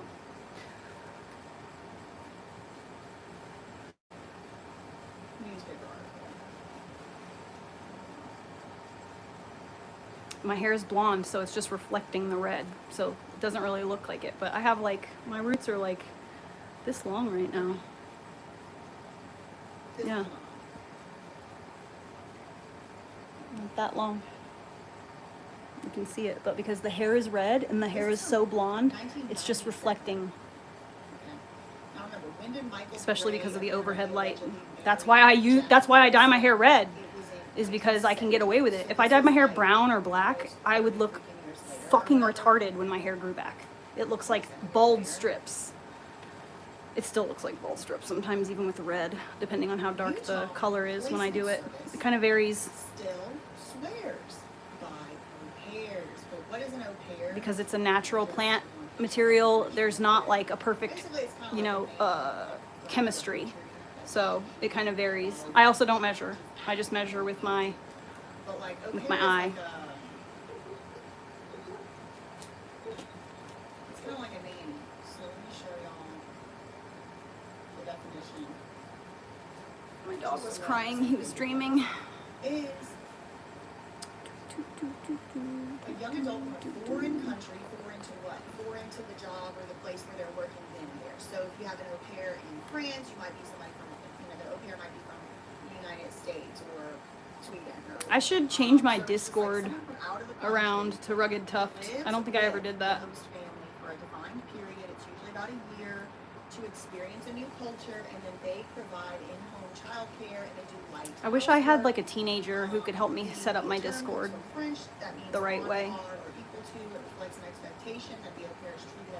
But I don't know any teenagers who aren't trolls that want to earn money and help out.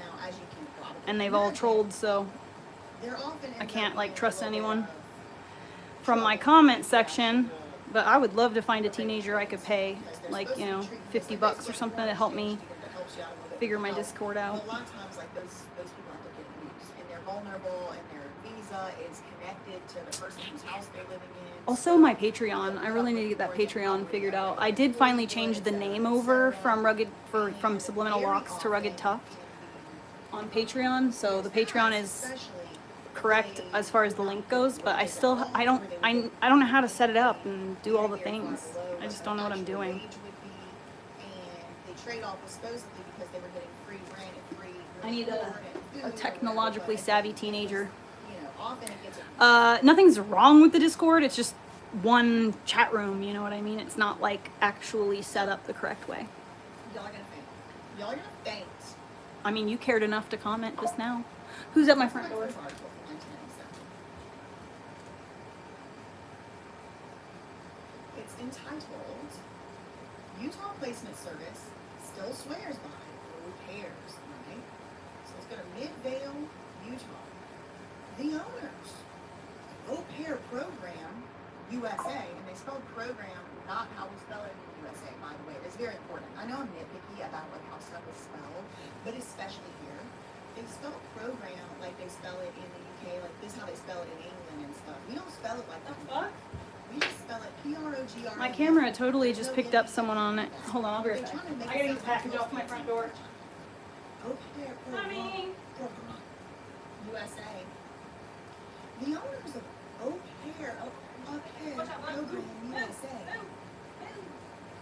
say their nanny placement service continues to thrive despite publicity over the involuntary manslaughter case of this British girl, Louise Woodward. Huh? Hold on. However, the 14-year-old business based in Salt Lake suburb, has noticed a sharp decline in the number of British au pairs applying for placement in the United States. Last year, the company took like 600-something applications from aspiring nannies in the UK. I knew someone was at my front door.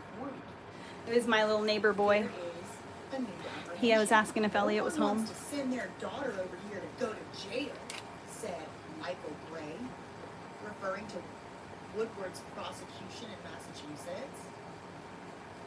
Ms. Woodward, she was an au pair, by the way, was initially convicted of second-degree you-know-what for the death of a baby boy in her care. This was back in '97. The judge reduced the conviction to a lesser charge and then declared the 279 days that she had already spent in prison adequate for a sentence and set her free. She cannot leave Massachusetts until an expected appeal by prosecutors is settled. Michael Gray and his wife, Jackie Nielsen.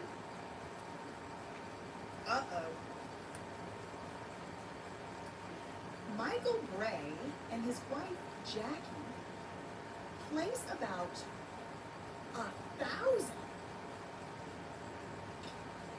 foreign women into nanny positions throughout the U.S. each year. What the fuck? For about 1 of every 10 au pairs in the nation.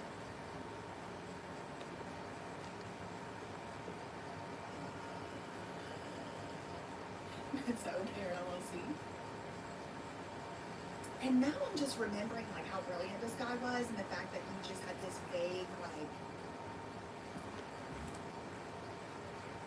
traveled all over the place when he was young.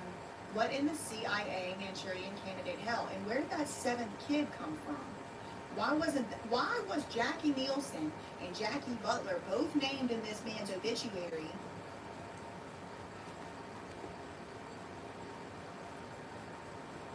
I'm not going to say he cheated with somebody's nanny. I'm not going to say that because I have really no reason to say that.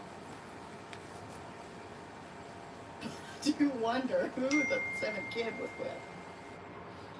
Now this, again. I've got blueberry jam coming to me. I didn't ask these people directly.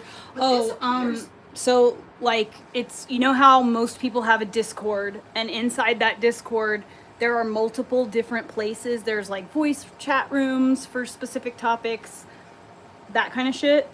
That is what my Discord is not like. My Discord has a regular chat room for me and then a chat room for the mods, and that's it. And so I just want my Discord to be, I want to have bots set up so that like when people say specific things, it automatically links to specific videos or, you know, whatever. I want to set up that kind of shit. I just want my Discord to actually be functional as a chat room.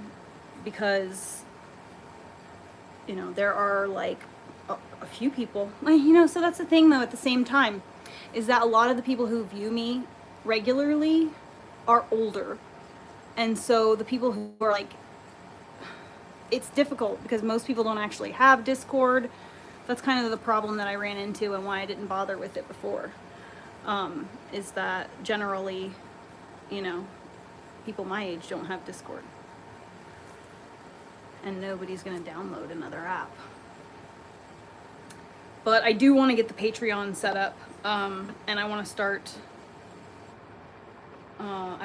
putting stuff over there.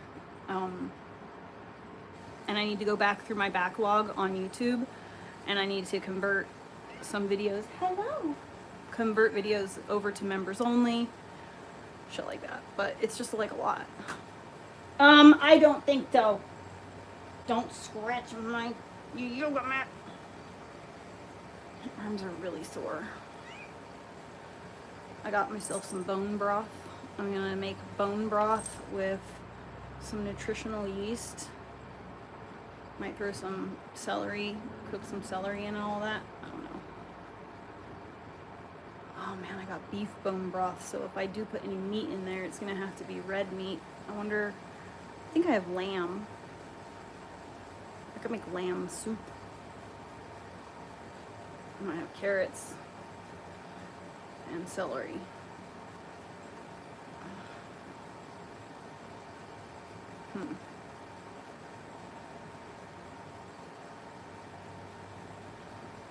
What is that? What?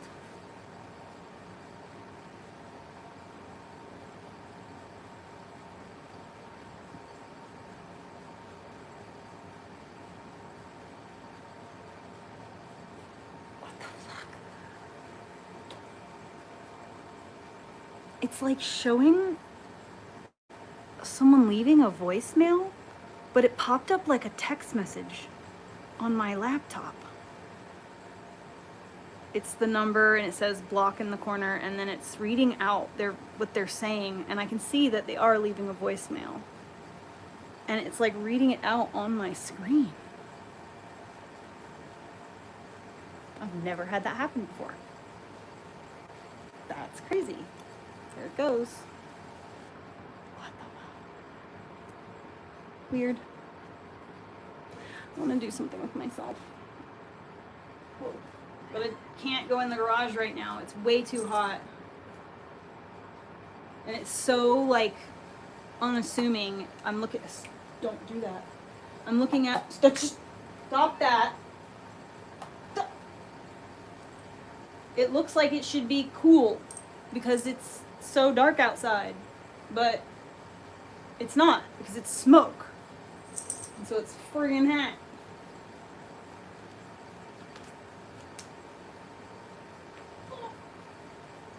Did you chew my cord on purpose, you bitch? This fucking bitch right here. I love how she goes, like her little nose flares when you scratch her chin.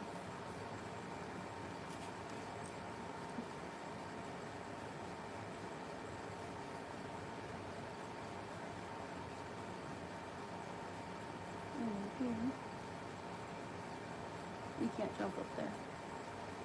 No, you. You're a little nose flare.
Scoundrel.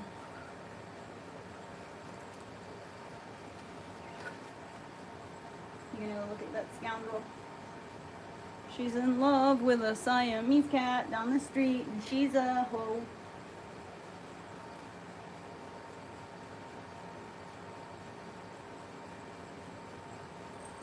Oh. Look at her. She's got her own bed. And she just looks out the window.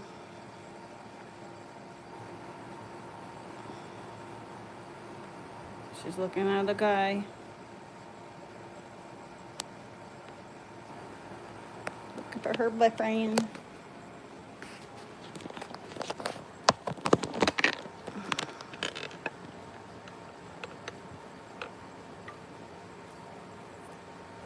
It's to be. I mean, I just want to set my Discord up so Deceased that courtroom. there are different like areas like rug making, leather making, stuff It like that, appears to different be sections. The person But who it's not owns something I Brandon care Best's about really right house, now. at least through her trust, it She appears to be his scratched me. current living, walking around mother-in-law. His wife's mama, a married woman. Who's she married to? We'll get to that. We'll get to that. Now, maybe they just didn't know how to add on his obituary. Maybe somebody added it up wrong and he don't have 7 kids. Maybe it was always 6. It doesn't look like they named 7 though. Now this article just gets weirder from here. Okay, Bray and his wife place about 1 out of every 10 au pairs in the nation. This has now been, 30 years ago. Dude, this bricks and minifigs case is like so many fucking layers. His name died almost 20 years ago. Bricks, Ammon The section of the article is gonna be in so much More trouble for what nanny he like connection. forced everyone to In its discover. early years, the Bray's nanny placement service responded largely to a demand for young Mormon women being sought for childcare and Sounds like housekeeping human duties trafficking. back east. Back east. Huh? In its early years, the Bray's They are nanny involved in placement human service trafficking. Holy shit, dude. responded largely to a demand This is for crazy. young Mormon women being sought It is for depressing. I need to childcare do and housekeeping stuff, duties. but I'm trying to So, let myself now, relax, remember, this company and has I been struggle around to do that. 14 years, I don't know how to sit as still. of 1997. So they started it in like the mid 80s, early to mid 80s.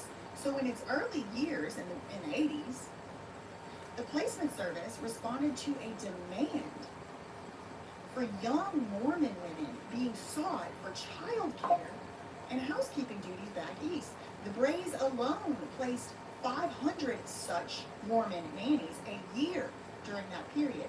However, in 1988, this is what y'all came for, right? This is what y'all came for? In 1988, the church, the official church of Jesus Christ of Latter-day Saints, discouraged this nanny practice, citing concerns about possible exploitation and, in some cases, abuse of the nannies. Under federal mandate, au pairs are paid $139 per week. Again, y'all, this is back 30 years ago. I'm sure this amount has gone up. And this is supposed to be so-called, quote, pocket money by the family that serves as their American host. Their weekly workload is limited to 45 hours. Their duties are restricted to childcare and light housekeeping, and they receive up to $500 in tuition for post-secondary education. A host family must also pay a placement fee. Wait a second, so Brandon Best is married into a family that gets people in here from other countries and charges fees to place people at things? Huh, interesting. The au pairs arrive on visas good for only 1 year. Families who sign contracts with Au Pair Program USA or any of the other 7 sanctioned agencies nationwide enter into a 1-year arrangement at a total cost of about $12,000 or $240 a week. It's expensive, and that was expensive back in the day. It is expensive now. But in many cases, it's not as expensive as daycare, which can easily exceed $240 a week for families with more than 1 child, said Jackie Bray. Okay, again, y'all, I'm pretty sure this is Brandon Best's mother-in-law who now owns his house. Au Pair Okay, well, Program I'll just turn it USA's like down and then I'll literature turn it plugs its business as promoting the general interests of education and cultural exchange while providing live-in childcare for approved host families. While applications I can't just have stand here fallen at the- off for let's Britain, do this. the Brays still receive inquiries from Australia, New Zealand, Canada, South Africa, and several European countries. Applicants Oh, I can get my must speak treadmill. English, pass a background check, I don't know where my produce remote is from though. 2 to 4 childcare references, have some training, and be compatible with their host family. The Midvale Agency, owned by, I'm pretty sure, Brandon Best's parents-in-law at the time. And now, he wasn't obviously not married to what's-her-name at the time. He would have been like a kid at this point. But this is in 1997. The Midvale Agency, owned by the Brays, allows greater freedom among both its au pairs and family clients in choosing each other, and also boasts closer historical ties to child care, according to the Brays. We're the only one of these companies with its origins there. What does that mean?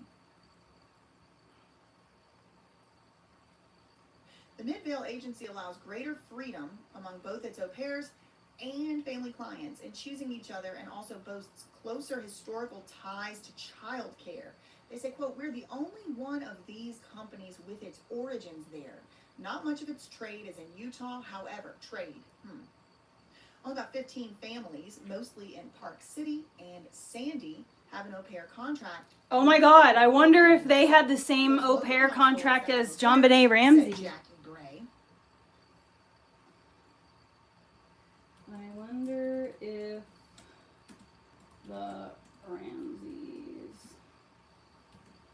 John Bennett, used this au pair service.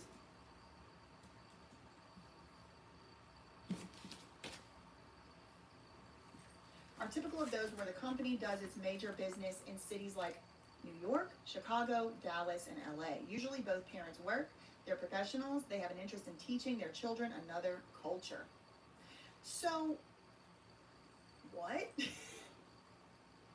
They have this au pair business. They're placing 1 out of every 10 au pairs in the country at this time. Guarantee you the And Ramseys at this time, the reason used this this article au pair came out was service. because there was a situation where a child had passed in the care of an au pair. Now, there's no indication that that au pair had come over here because of or through this company. I want to be very clear. It was just people from the UK, specifically Britain, were like, I don't want to go over there because I don't want to be, you know, oopsie daisy, something happened, and now I'm facing manslaughter charges. And that is what happened with that au pair. But that was a case It's only that happened 1,000 in degrees. Massachusetts. Now,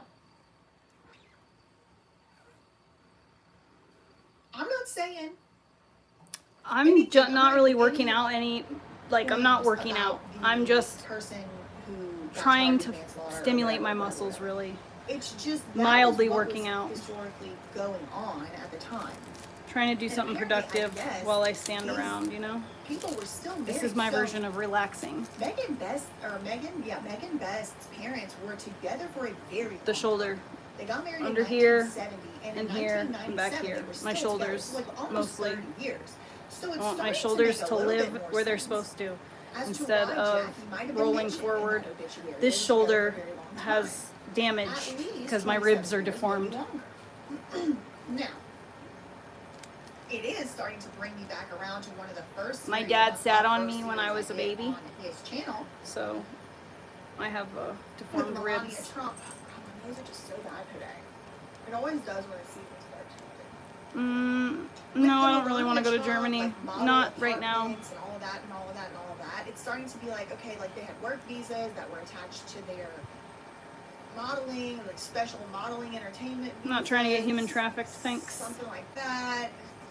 It just, I don't know. Even the Mormon church was pulling out and saying you don't need to like be doing au pairing with our Mormon girls because it becomes abusive and yeah, whatever. But I'm like, okay, like, hold on. Is it starting to make a little bit more sense? Like, this is the type of family that Brandon Best's wife is from. Now I'm really starting to wonder, who is Jackie? Why is Jackie's trust the owner of the house?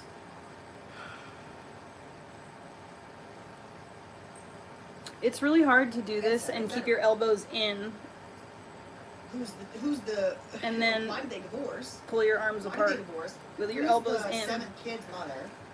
That Why shit is she is in there twice? lights it up. I'm just wondering. Thanks so much to Kitty Zilla Meow for the 550 gems. Thanks so much to Bluebeard for the 650 gems, the mystery gift. This is not a Sailor Moon tattoo, but go off. 2 gems. Thanks so much to Sailor Moon is the other Parker for direction. 30 gems and Flower. Thanks so much to MJ for the 80 gems. Thanks so much to Zoom with Smokey Bear for $5. I found Jackie and Butler. Jackie Butler improves medical treatments. Yeah, that was like the first thing that I found on her like weeks and weeks, maybe over a month ago, for $5. Thanks much to Rose Investigate. I'm up and get it. Yeah, right? This is one of the like big things that I found yesterday that I really couldn't wait to share with y'all today, and that's why it's like, I know there's other news going on, but I have to share this with y'all. This is weird to me. Why is it so much worse than I thought? The thing is the scale of it. 1 out of 10 au pairs placed in the United States was being placed by this agency alone. And it was owned by these people. The apparently Brandon Best's in-laws. Thanks much to Zoom with Smokey Bayer for $5 super chat just sent you an email with who she's married to now. Well, I'm pretty sure I know who she's married to now. We'll get to that, but I'll check that email in just a little while. Thank you to No Fala for the 30 gems in the flower. Okay. So, just to be clear, I'm not saying Michael and These Jeff poor muscles are did so anything weak and wrong or underdeveloped. bad. I just found We're that gonna to get be there though. so We're gonna get random there. and very interesting. That it appears as though Michael Bray and Jackie, at the time Bray, but formerly Nielsen and now possibly Butler, were involved in this so heavily. At least it's, to be putting 10% of all the au pairs in the United States and, making a business out of it and all of that. So, now, I did find some lawsuits having to do with Yep, that's how it feels. some of these au pair Noodle arms. companies. But I'm unsure if they have a direct connection to Jackie Bray or Jackie, whatever the hell her last name is. It Bray? Is it Maura Ugh, Takali? this fucking turning the elbows in hurts so much more. In the spot that I'm trying to target. For unpaid wages and overworking and breaking the law and this and that. That being said, I haven't been able to find a direct connection to Jackie herself, so that part I'm gonna save getting into. I can't do push-ups. My arms aren't strong enough. To discover a little bit more about it. So the au pair thing kind of blew my mind. My wings are underdeveloped still. I have to get those. One was called the au pair. Get those fired up a little bit and growing. Let me see if I have those up here. Once I can get those ones to where the rest of them are, will be good. But like even doing this, I feel like burning here and here. I'm just trying to target my wings and the tops of my shoulders. My left shoulder is like bigger than my right shoulder now. This is like the same what are they called? article. Traps. It was like in a different So my traps are bigger on my left side now than my right side, so I gotta work on that. Bray in Utah and on Open Corporates, and these are some of the things that were associated with Jackie and Bray. Au Pair Program USA from 1989 to 2003. I'm flexing my wings. Exploring Cultural and Educational Learning Incorporated. Forcing my elbows. Kind of pulling my arms apart, but mostly it's my elbows. Straightening my arms out and then making my elbows move. It overlaps with the Au Pair Company, by the way. Au Pair International Incorporated. This is from 1997 to 1999. And this 1997 was the year that happened with that the girl that, the au pair, the kid died in her care. So Au Pair Program USA, Au Pair International. I also found one called Au Pair Registry. Au Pair International Inc. Now, all of these, by the way, are inactive, as you can see. Inactive, inactive, inactive, inactive, inactive, inactive. But this Au Pair International was listed. This was listed in a class action lawsuit. That being said, it does appear like the Au Pair International in Utah was a branch of a Delaware company. I don't know who exactly owned that company. I used to be able to do push-ups in handstand form. So I'll start doing those again soon. Start doing push-ups while I'm doing a handstand. Class action lawsuits. But we do have some other names listed here. Up against the There's wall. some other names listed here on Au Pair Program USA. Remember, it used to be Michael Bray, but he's not listed anymore. Now it's Rebecca Roy, Jackie Bray, Jackie N. Bray, Jackie Bray, and Heather Isom, ISOM. This is still not an active company. Wake up.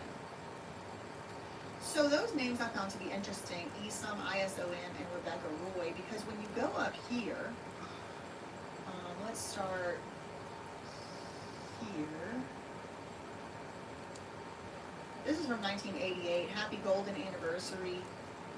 Van and Ruth Nielsen. Van and Ruth Nielsen, who were married in 1938 in Salt Lake City, did their 50th wedding anniversary. The hosts of this special occasion were their children, Michael and Jackie Bray, and Dale and Julie Bond. So Van and Ruth have 10 grandchildren. We would like to thank Dad and Mom for the love and a good example. So I'm like, wait, okay, this is just Jackie and Michael Bray being listed again together, but as children. But remember, you know, in the newspaper, you have to pay per like line or word or whatever. So maybe they were just going short form. So that led me to looking up more stuff in the newspaper. Now, this is from 1969. We get engagement news. Nielsen Bray, Mr. and Miss Bar Van Ness Nielsen, announced the engagement of their daughter, Miss Jackie Nielsen, and Michael John Bray. Now, remember, that obituary, that's Jackie right there, Jackie Nielsen. Blonde hair, she got the little side, you know, profile smile, whatever. Very beautiful. I mean, comparatively to these other women, like, you know, and they didn't have all the stuff we have today. So shout out to Jackie. I mean, she was working. She was slaying. So she gets engaged to Michael John Bray. Rest his soul, rest in peace. He's the son of Mr. and Mrs. Rex D. Bray of Warm Springs, Oregon. Oh, now we get a little Oregon connection. Because, like, that was another thing, too, I was going to say, I know is it someone that named Brandon Bray Best- out here. Oh, my allergies are acting up. Why is it that Brandon Best is over there in Oregon owning stores anyway? And, like, can we get to that? Like, he lives in Utah, Sandy, Utah. And Josh, too. Why are they over there in Oregon owning stores? Like, okay, yeah, Crystal was going to abandon the store or whatever, but that was Salem. He already owned a store in so-called in so-called Eugene, Oregon, which is like an hour or more away if you're driving. So,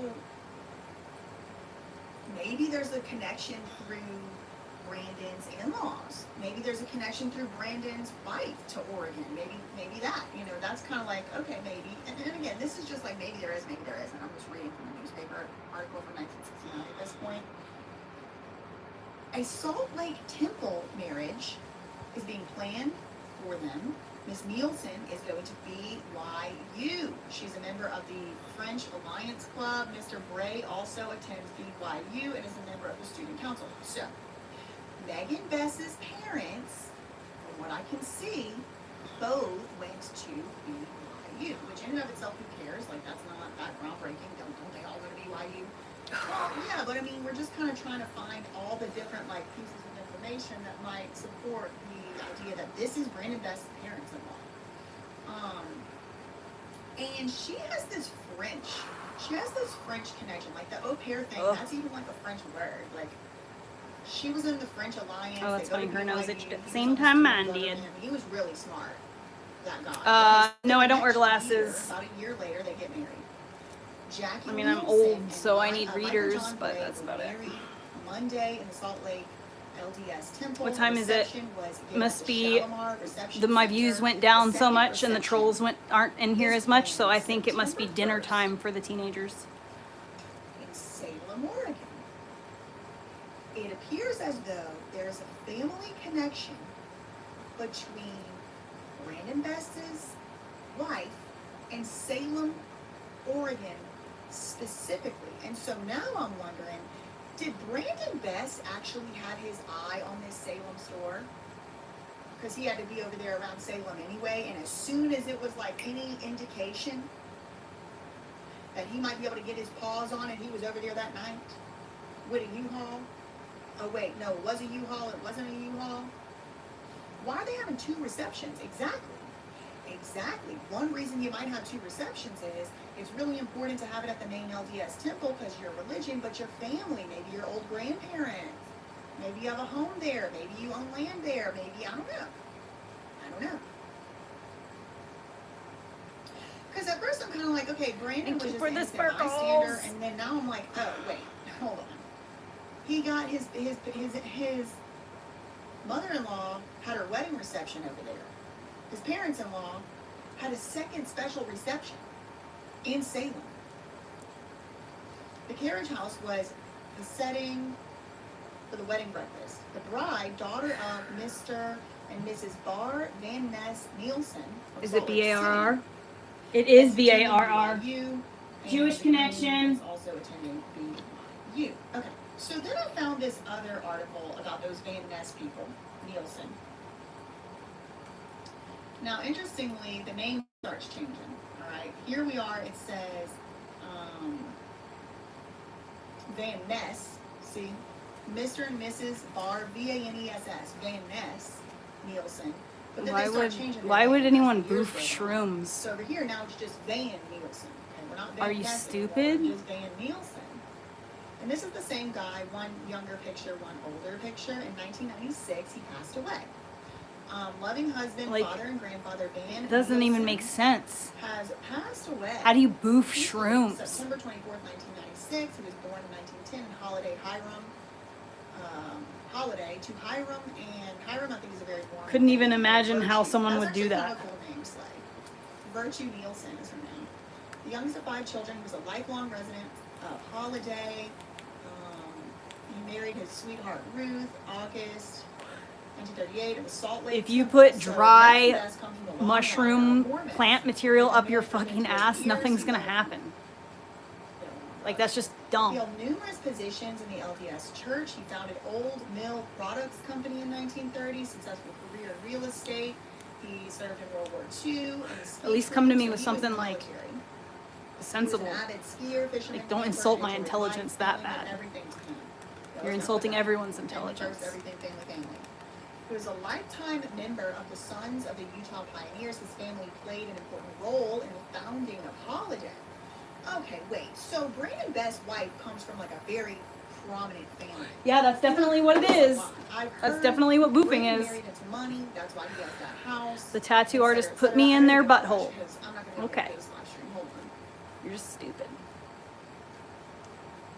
Not even a lick of sense. You know what I should start doing? I should sign me and Elliot up for kickboxing.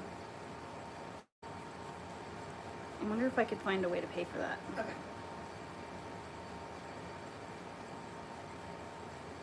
No, the au pairs don't have to attend BYU. They actually weren't using the au pair service that much in BYU because the wives would stay home with kids. Or in Utah because the wives would stay home with kids. Okay, so Thank you, watch. this is a very prominent family.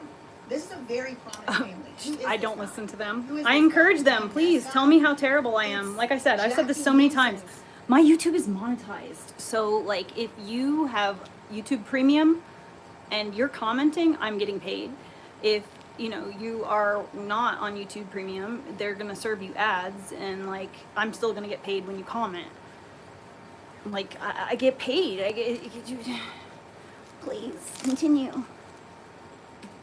Parents. The more trolls that are Jackie in, Nielsen. statistically, From everything I've been my able to come up analytics, with, the that's more Brandon troll Best's I mother. get, more cash Brandon my Best's wallet. mother-in-law, the lady he married, Megan's mama. It's comes ever from since a these very trolls prominent and my family views with have gone up. Now I ties to have like Salem, 200 Oregon. people in my chat on a Wait, regular basis. Holiday That's or all Holiday, thanks to the you see in this trolls. town? They comment so much. They literally can't help themselves. I just rage bait people by existing. Holiday, you know? H-O-L-L-A. I'm gonna monetize that. Played an important role in Morgan, the honestly, I founding never think of about my this little tattoos. town or city. Survived by his wife Ruth, his daughter Jackie. I don't like stare at myself, and I don't really ever think about my Michael Gray. tattoos. I don't feel them. Also, Julie, daughter Julie. I mean, and that's her not true. I husband, can feel Dave some of Bond. them, Okay, but so this gives us a little more insight into what this article said. So he had 2 daughters, Jackie and Julie. Jackie marries well, Michael, I never said I got millions of and dollars Julie from it. marries Dale. I just said that I make money off of it, They're very and it makes it prominent all people. worth it. They're very prominent. So please continue. Now, they had a whole bunch of kids. I love it when people 7 who of them, are assholes 6 walk of into a them room were and Jewish. announce themselves, because I'm a Heather really and nice Doug, person, and I Asa, mistake or people ISON, for being nice people. Rachel and I've Alan been Muir, hurt so many times throughout my Fran life, but I will Bond. tell you something. Ever since I tattooed my face and I have been walking around looking like this, the people who would normally fool me and slip in tend to be those exact same people who bring up my tattoos or my dreadlocks in some way when they first meet me.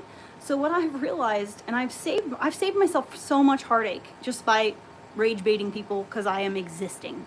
Just by me standing here existing, people cannot fucking help themselves. They have to comment some shit. They just can't help, and it saves me so much heartache. He's serving in Japan. Jeffrey Bray serving in France. Ryan Bond, Rebecca Bray, Lori Bond, Jason Bond. Okay.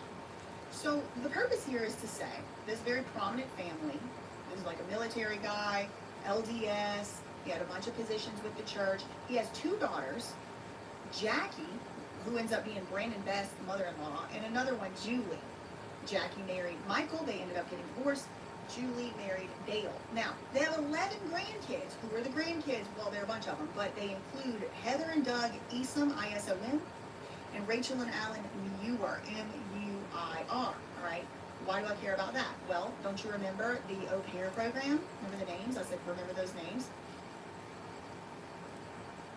Thanks for the star, Harley. Heather Isom, the grandchild of Jackie's I mean, dad. I'm not going to So sit here and this show is my either hair off. That's Jackie's, kind of goofy.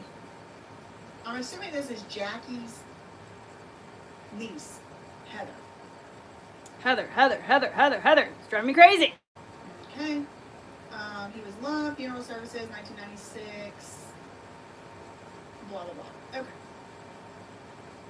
Now, that is Van Nielsen, youngest of 5. His parents were Ruth. I'm sorry, excuse me. That was the sweetheart. Hold on. It doesn't say who his parents were. Isn't that interesting? Girl, you need a fucking Jackie Nielsen. Okay. Ancestry.com So, this account. right here is very interesting to me.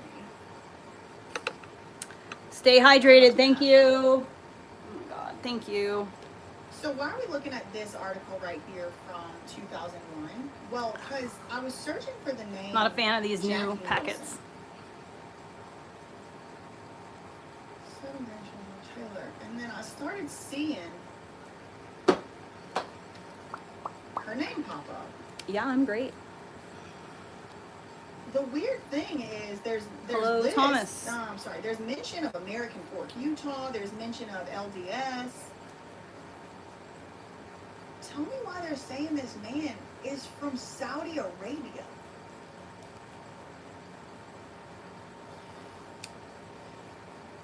Let me just read it to y'all.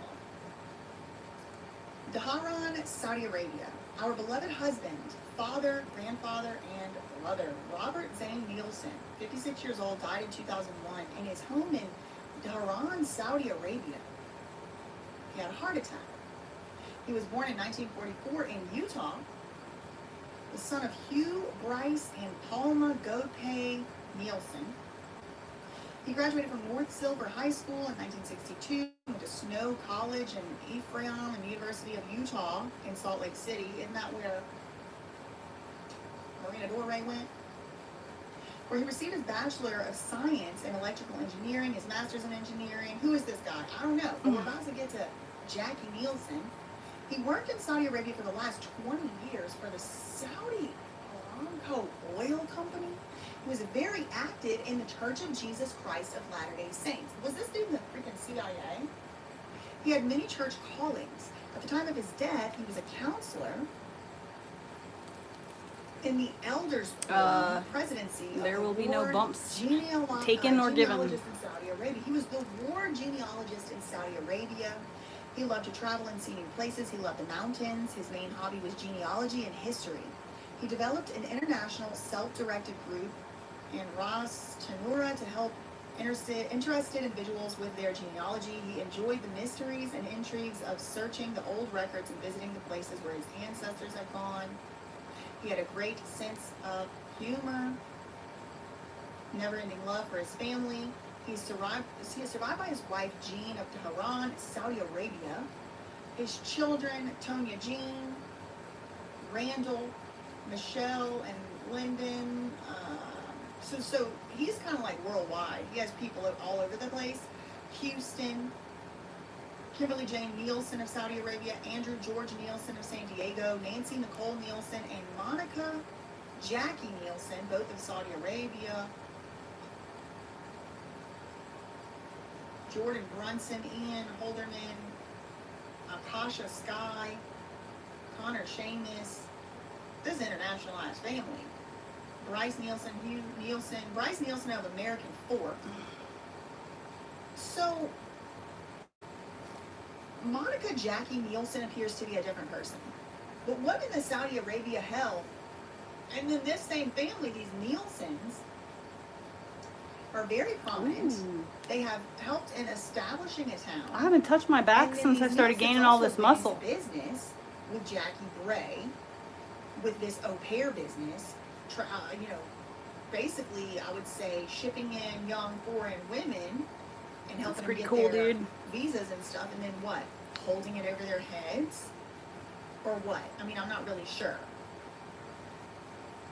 So, this all kind of spawned from looking into Brandon Best. It all started because he made this address public. I wanted to know who owns it. Who owns that address? Looks like it's a house. Well, Jackie. But that brings in another hiccup. Because in the body camera footage that's now been made available from the whole Reckless Ben saga, there is a mention of Brandon Best's father-in-law. There is a mention of Brandon Best's father-in-law. And I'm scratching my head like this because why? That guy died. The father-in-law died. Michael Bray is dead. Unless, oh yeah, Jackie Butler is a married woman.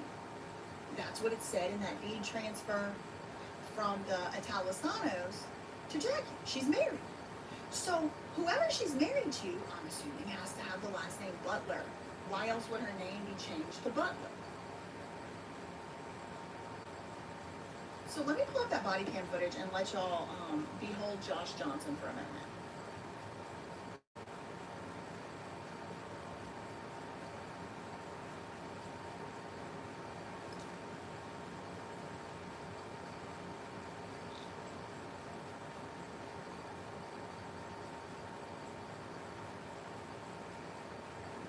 Ow.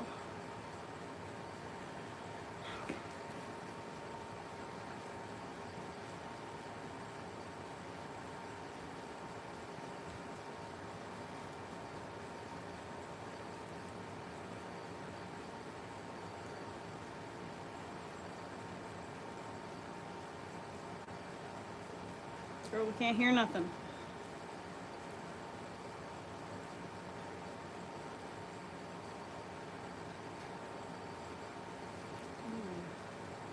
So this is body cam footage from this year, March 10th, 2026. And March 10th, 2026 is the day before the unconstitutional raid, but I think this is still the same day that Ben and his friends were like pulled over and messed with and stuff like that. It was like a 3-day, 4-day ordeal from like the 8th to the 11th in American Fork and Provo and all of that. So let's start around the 30-minute mark. We're gonna watch just a few minutes, maybe 2 or 3 minutes of this body cam footage. Wish I knew how to throw around a knife or something. But I'm a pussy. I would never do that. Case 25. PR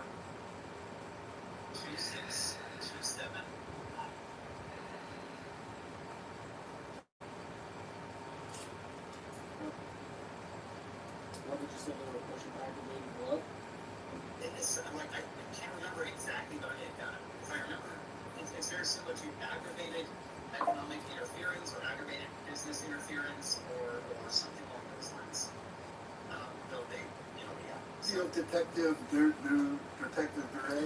Medina Dore. Yeah, D-O-R-E. Detective D-O-R. Now, you know what's interesting in the redacted version of the body cam? I think they cut out her name.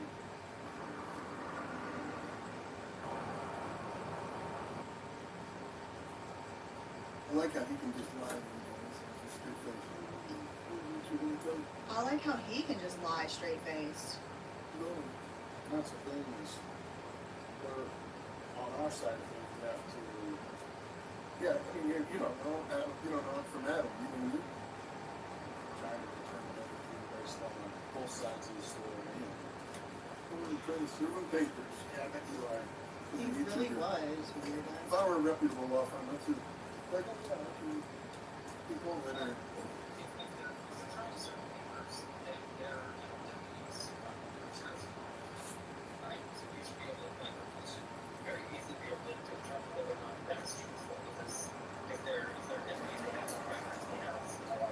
It says Oregon on it, so they don't have access to the Oregon record.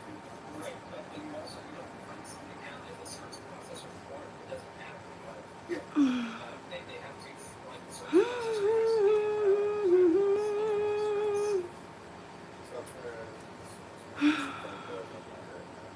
They are so stupid. Like, of all the things they were gonna try to get Ben and them in trouble on, like a fake process server is honestly, truly gonna be the longest shot of all. You really just have somebody that's Literally, Trey, that is the sweetest thing anyone has ever said to me. I mean, you Thank can't be like too you. involved in the lawsuit. Like, that's like the one rule. It can't be like someone that's interested in the lawsuit. That's pretty much it.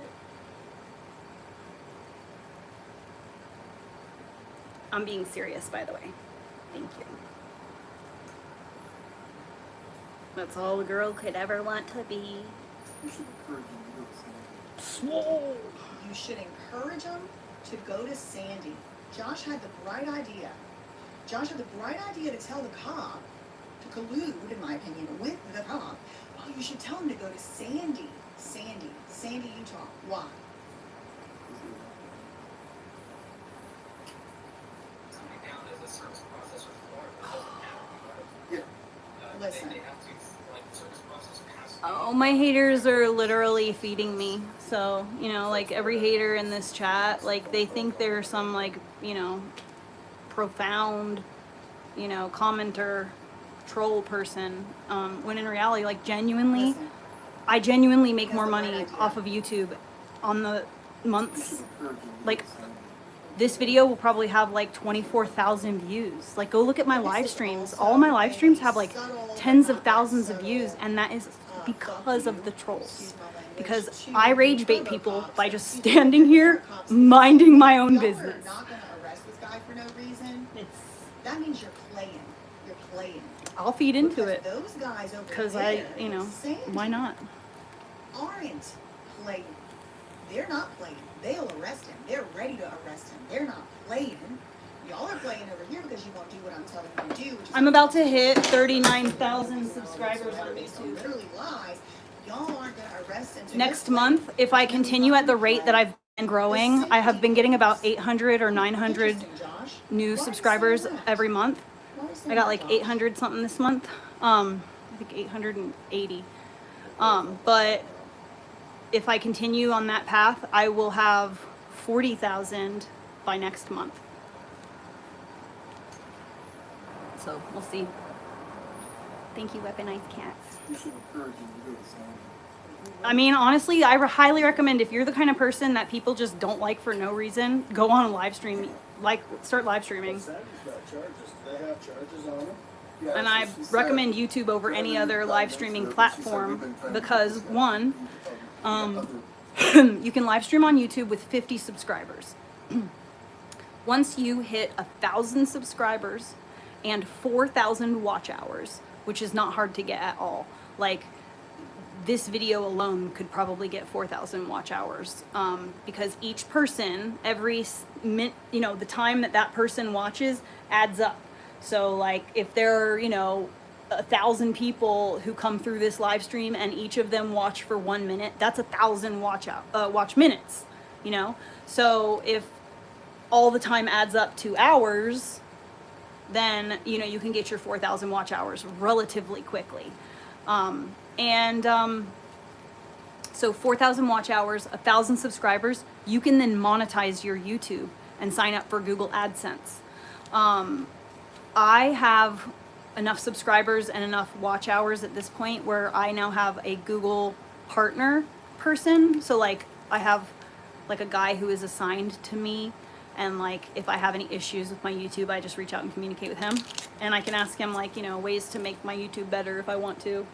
But that's usually geared for people who are interested in being like a walking advertisement, and I'm just not interested in selling you guys shit you don't need, and I don't want to get sponsored by anybody that's not like, I would accept a sponsorship from the company that I I got my vacuum from, and that's like pretty much it. I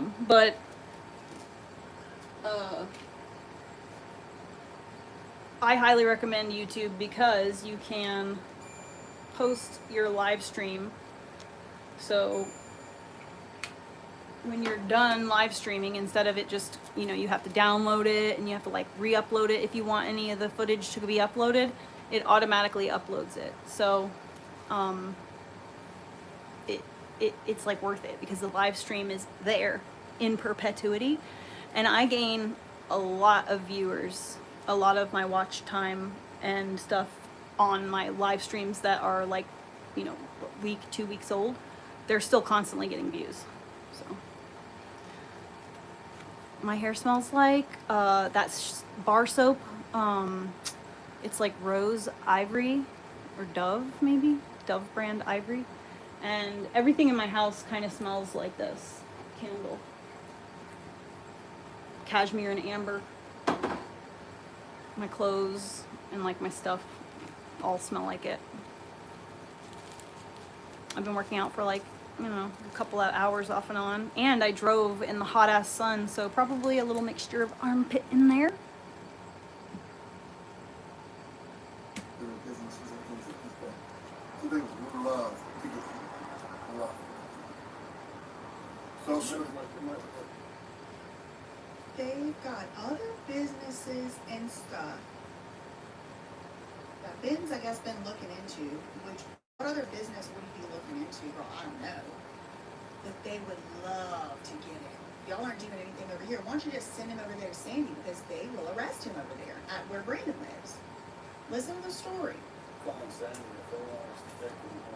Oh, you should. I'll show you a picture from last night. So, they sat around my partner's house, and They sat around my partner's house. That's Brandon Best. That's the business partner from the store, Brandon Best. They sat around his house.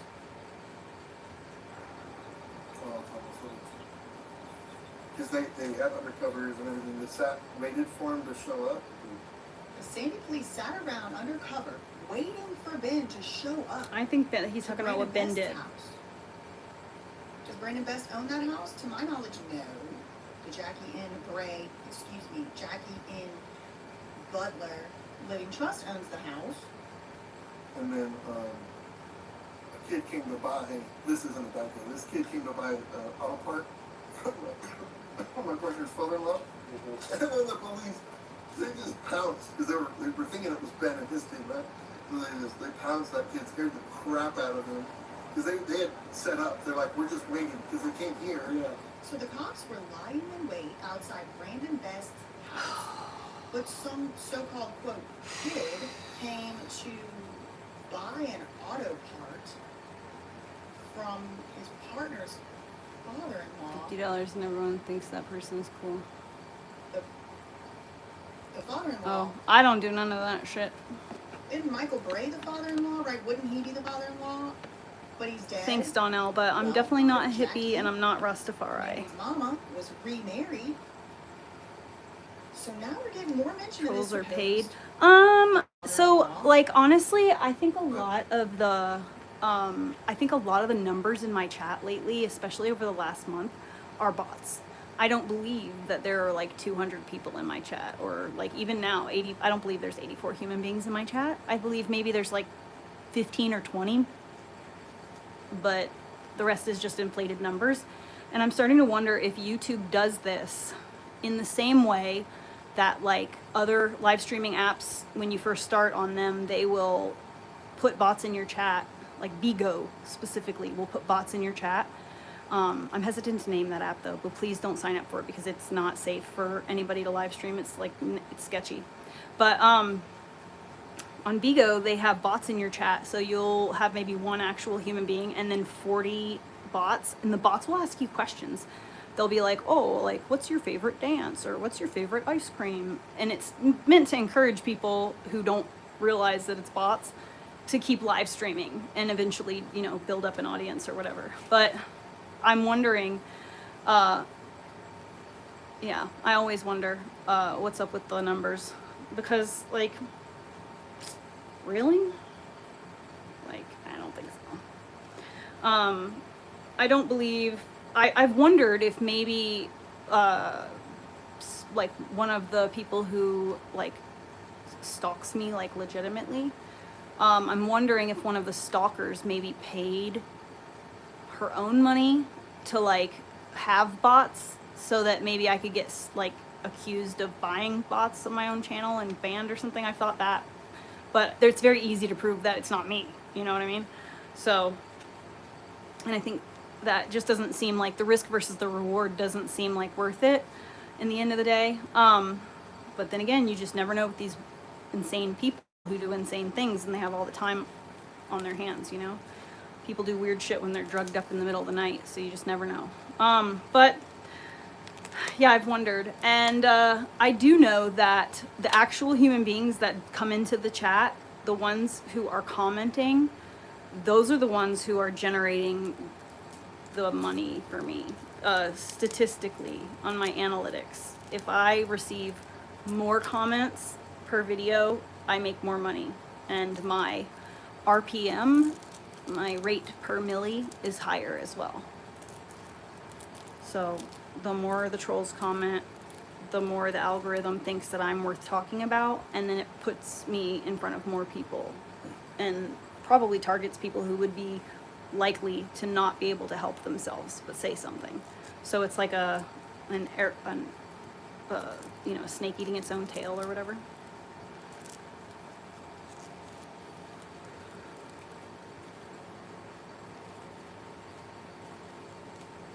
The people who like stalk me, it's just Redditors. It's just women, dreadlocked women, 90%. Women with dreadlocks that are like in their late 40s, 50s, 60s, who are just like, kids are old and don't want any. They're like women who have pushed their children away, or women who just never had children and are like, you know, have no life. Alcoholics, meth addicts. These are like, you know, people who are probably like know the price of copper, if you know what I'm saying. Oh, that's so sweet. Thank you. I mean, I don't think I'm not important enough to the elite powers that be for them to like hire bad actors, you know, to mess with me.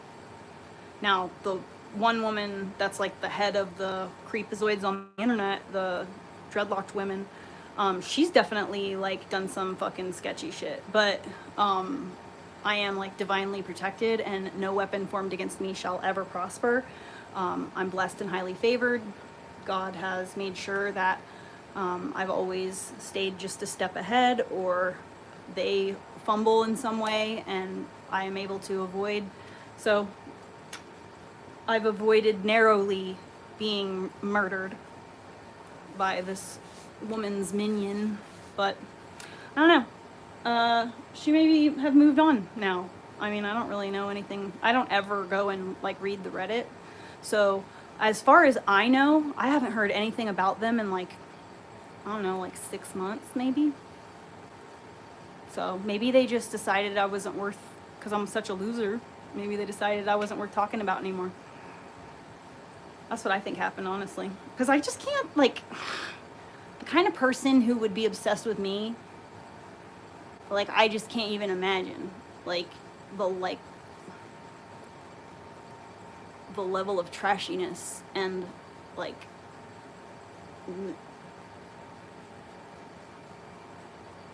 what? You know? Because I mean, it's not like I'm I'm not a millionaire. I'm not, like, remarkable. I'm not some, like, artist with all this crazy talent. I'm not, I'm just, like, a regular schmo. You know? So.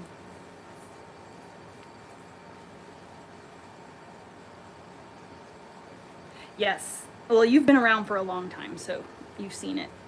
The ups and the downs. Where's my remote?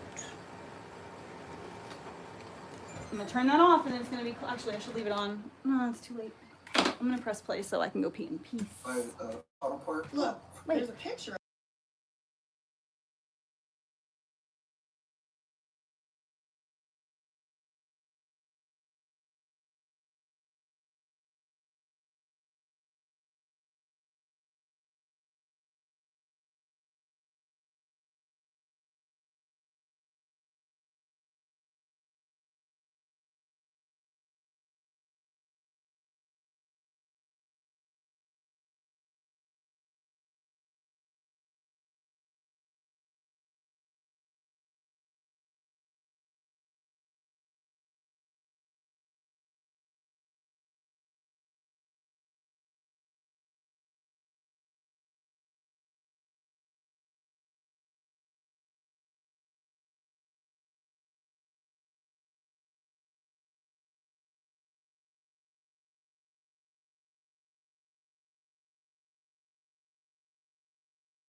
This isn't a bad thing. This kid came to buy an auto part. I'm awful, and yet here you are. My brother's father-in-law.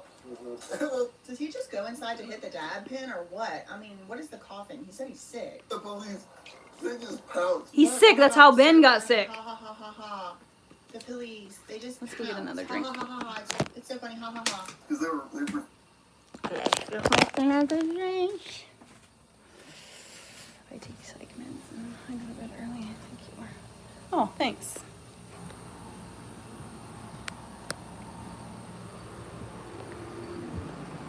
I do not take psych meds. I personally don't believe in them. But I understand why people choose to do it. Kind of like how I understand why people choose to go to AA or use that kind of service. Like, it's not something I would do, but it does help some people who need that little extra oomph. The problem is that society gets too comfortable getting help instead of toughing things out. And I think that it's very good for us as people to suffer through situations. I think it's a part of becoming your most capable, competent, and resilient self. You have to experience. It's just like building a callus inside your brain. You gotta experience the roughness in order to develop the toughness. That rhymed and I didn't even mean to. I'm a poet and didn't know it. Wait, was there a little powder left in that other one? It seemed like a lot more. No.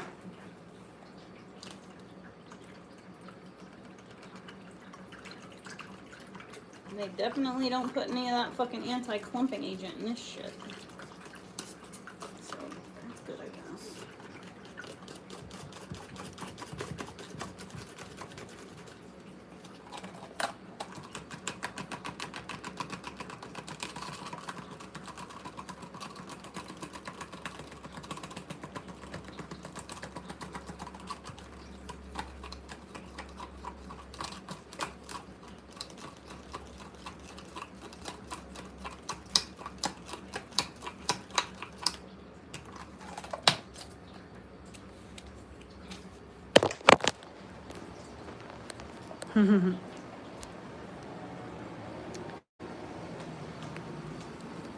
That's exactly right, Hunt Dog. I think they've done a very good job at convincing us that we need medication. Now, that being said, some people do really need medication. Some people are schizophrenic, and some people are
son of a bitch. Thinking it was Ben and his. It's okay. I wasn't saying anything too important. House that kid scared the crap out of him. They had set up. They're like, we're just waiting because they can't hear. Yeah. So they're like, we're waiting. So the cops in Sandy were lying in wait. They were lying in wait to attack, physically assault Ben. And they physically assaulted someone else who was minding his business, not doing anything wrong. What? Not that Ben was either, but like completely someone else. They were so ready to viciously, violently attack someone. They viciously, violently attacked someone else, and it was so hilarious to Josh. But again, who is this kid? It was somebody that went over there to their house to purchase an auto part. No. From Josh's I always forget to unmute it. father-in-law. Or I accidentally mute it. I do it all the time. Who is that? It's just I was saying something that God didn't want you to hear. Waiting for them to come there because that's when they're MO. They come here and then they go there. It has like an Alka-Seltzer taste to it. This was when? Just last night. Okay. Yeah. So that was supposed to be on the Sure. I can. Absolutely. There's another car unmarked looking like, and it's still obviously a cop car. This was muted because whoever edited it put his body cam and muted it. Okay, so I mean that's pretty much what I wanted to show y'all from that body camera footage. Yeah, something related to auto parts. He said my partner's brother, my partner's father-in-law. So let me go back to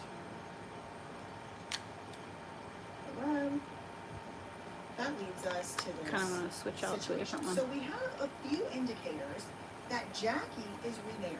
After the whole Michael Bray, she still remained friends with him, I guess, according to the obituary.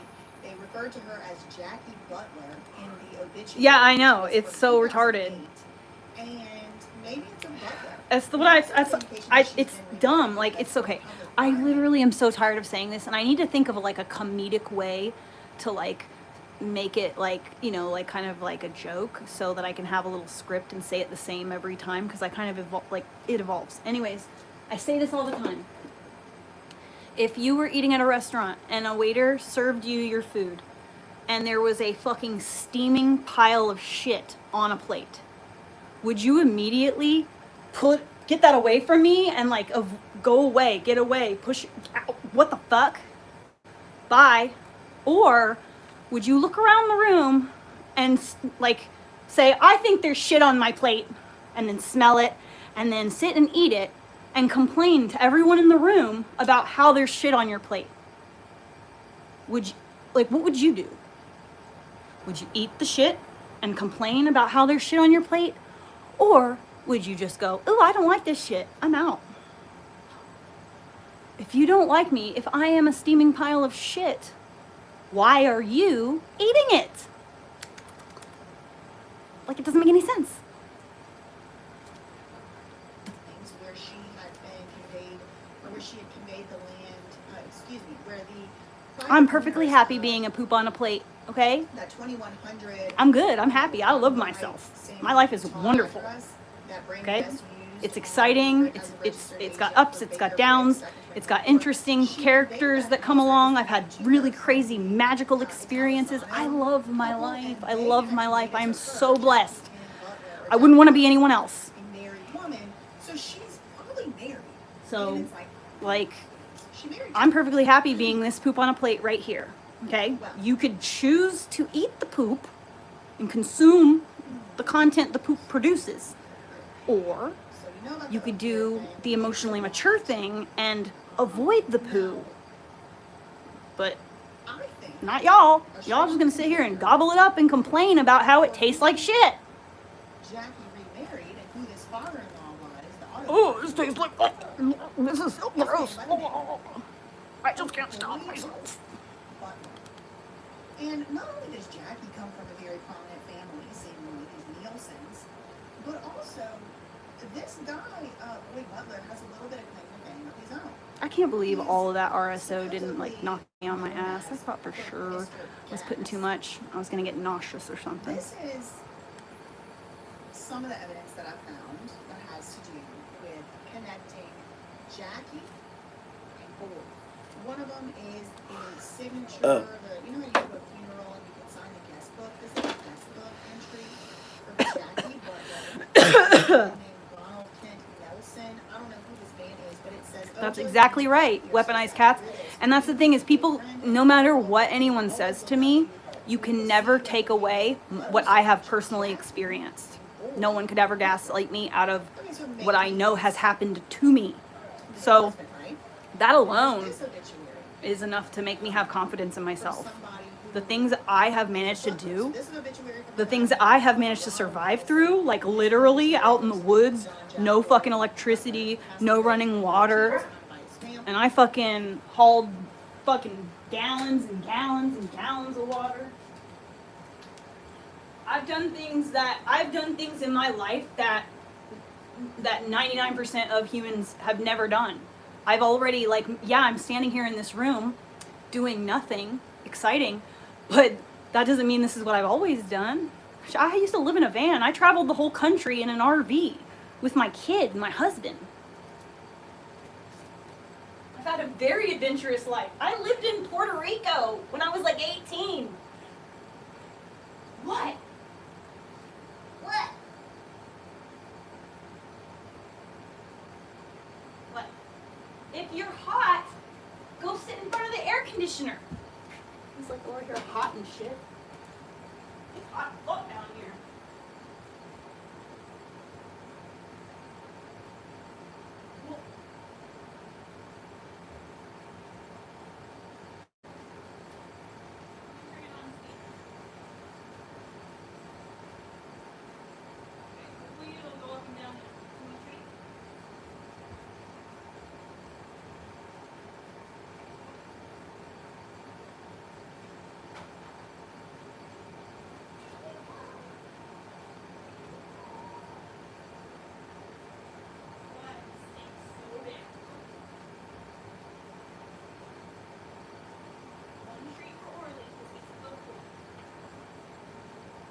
God, those trees stink.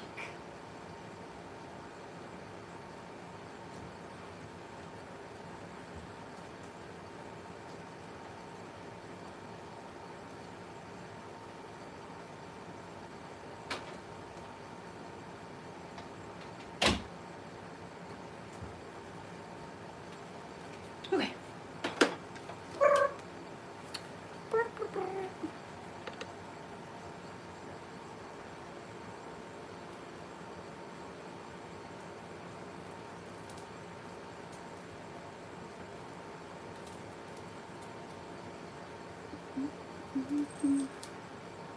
Sometimes it does that where it doesn't, the voices are out of sync.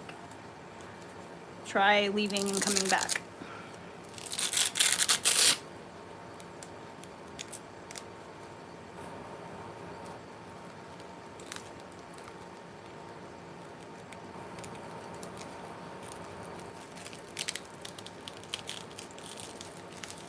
I wonder if this will hold. Okay. Potatoes are good.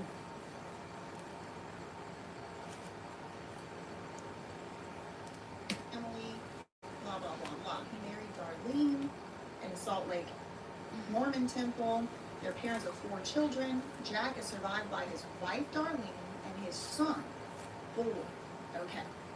Now, right here next to Boyd, it says Jackie in parentheses. So, again, Boyd and Jackie appear to be married on Boyd Butler's father's obituary. So, Boyd Butler appears to me to be Brandon Best's father-in-law. Okay? I'm getting tired. I'm gonna go, I think. There's other indications of this, like for example, when I really typed want to in work on Jackie my Butler in on the public rug, records but it's search hot as fuck. in Salt I think Lake I'm gonna County, bring all my rug making equipment and put it properties in that show up, room. including that 2100 That's what I think I'm one. gonna do. But another property that shows up is this one, 2438 redacted, and this is owned. And this is from 2026. The Boyd Lee Butler Living Trust, and the trustee of the trust is Jackie N. Butler. So it's starting to look to me like Jackie, Brandon Best's not only mother-in-law, but the owner, her trust owns Brandon Best's house that he lives in apparently. It's starting to look like she was born Jackie Nielsen.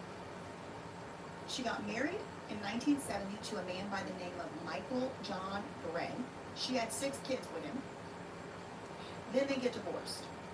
One of the kids she had with him ends up married to Brandon Best. That's Megan. I think I'm gonna So move Megan, all of my rug making equipment Ray, upstairs. or possibly Nielsen. I don't know what her maiden name I'm not gonna is, do it right but now because they're today, changing my carpet. I'm from getting all all appearances, brand it new appears her carpet name is Megan Best, because she married Brandon Best. So tomorrow. No, Jackie Nielsen Monday. marries Michael John Bray. She becomes Jackie Bray. They have this au pair company, which is huge. Well, I want to make rugs, but it's like 1,000 degrees in my garage, and I'm not gonna sit there with a machine, you know. Plus, it would be better if I had more temperature control for the machine itself. Filings with the government, but again, Yeah. state government. Once the carpets are Secretary of changed, State. But I again, that am could have just totally, been some holdovers. totally Otherwise, it says 2024. gonna do that. Then she And then if becomes like anyone Jackie decides to move in, Nielsen again. I'll Or, move shit I don't know, around she again. became Jackie Nielsen again. She's born Jackie Nielsen. Or she turns to Jackie someone could Bray. rent my garage. She gets divorced after having 6 kids. One of the kids is Megan. Jackie I don't zone Bray out too then much at at some all. point marries it looks like to me, It's a form of Boyd meditation. and that's how we get It's good for the psyche. in It's good for Butler resetting your nervous system. Living Trust. Highly Now, recommend everyone certainly stare at into Master space, Bricks and zone Mini out. Saga, It's Josh literally the Johnson same thought it was exact so thing that you do hilarious when you that someone meditate. got tackled just trying to do some little Facebook Marketplace deal or something, and go purchase an auto part from what it seems to be Boyd Butler. So I don't know. Does Boyd Butler live in the house? Does Brandon live in the house with Boyd Butler? What's like really going on? I just started to want to look more into it.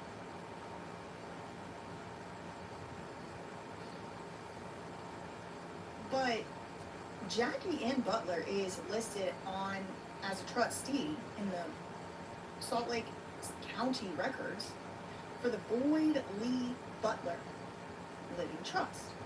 So this is like pretty much what I found so far as the relationship with the father-in-law and all of that. However, I found some other stuff I want to show y'all about Brandon Best specifically. Because the reason I spent so much time, also, just to let y'all know, on this whole au pairs thing, is to show Brandon himself may not be a mastermind. He may not be even particularly sophisticated when it comes to business stuff. But his in-laws, at least his mother-in-law, does have a fairly sophisticated entrepreneurial background. So His parents are probably friends with Eamon McNeff's parents. Himself, right? Brandon himself. Here's some pictures of him. And, you know, I was just looking at different things that I could find. This is I think this is a rocket reach thing. Okay. Director of Operations for the O'Neill Company. Thanks, Unique. Zoning out is good for you. I'm not even kidding. I literally just discovered this like fucking dude who teaches meditation and shit to people, and he was talking about an ancient form of meditation where you stand in one place and you zone out for 20 minutes a day. And I was like, fuck, dude, I might be at about 20 minutes a day at least, sometimes more.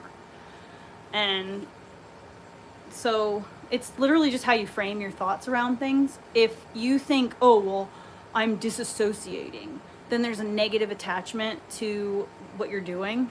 And then that has an effect on how you see yourself and your psyche.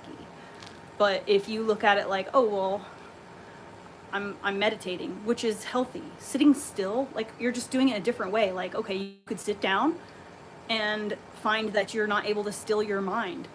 Or you could stand up and find that you can still your mind. Meditate however the fuck you can. Even if it, like, I like to get on the treadmill and I like to stare at one spot. Like, especially when I'm doing any kind of exercise, I'll stare at a spot on the mat, or I'll stare at a spot on the dresser or the wall, and I will just focus on that one spot, and I'll get into a rhythm. Doof, doof, doof, doof, doof, doof, doof, doof, doof. And then I can go for a while. And, you know, it's meditation through movement.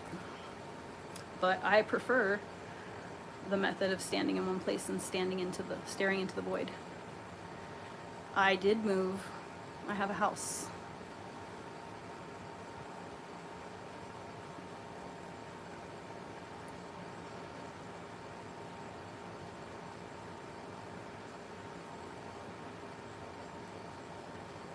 When you still your mind, it's not like you're not having thoughts or you're an empty blank canvas there inside your mind. It's just that you're receiving. You're allowing yourself to hear thoughts that are coming to you. It gives you the opportunity to be inspired.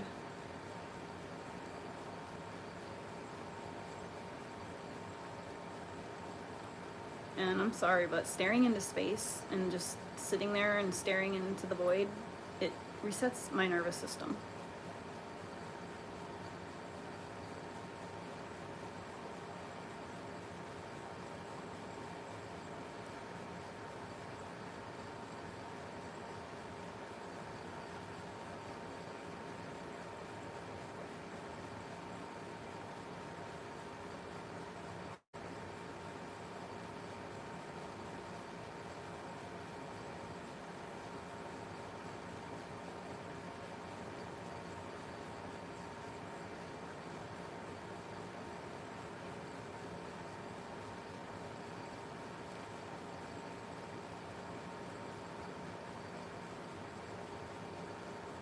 My left arm does not want to do this movement. It's like going.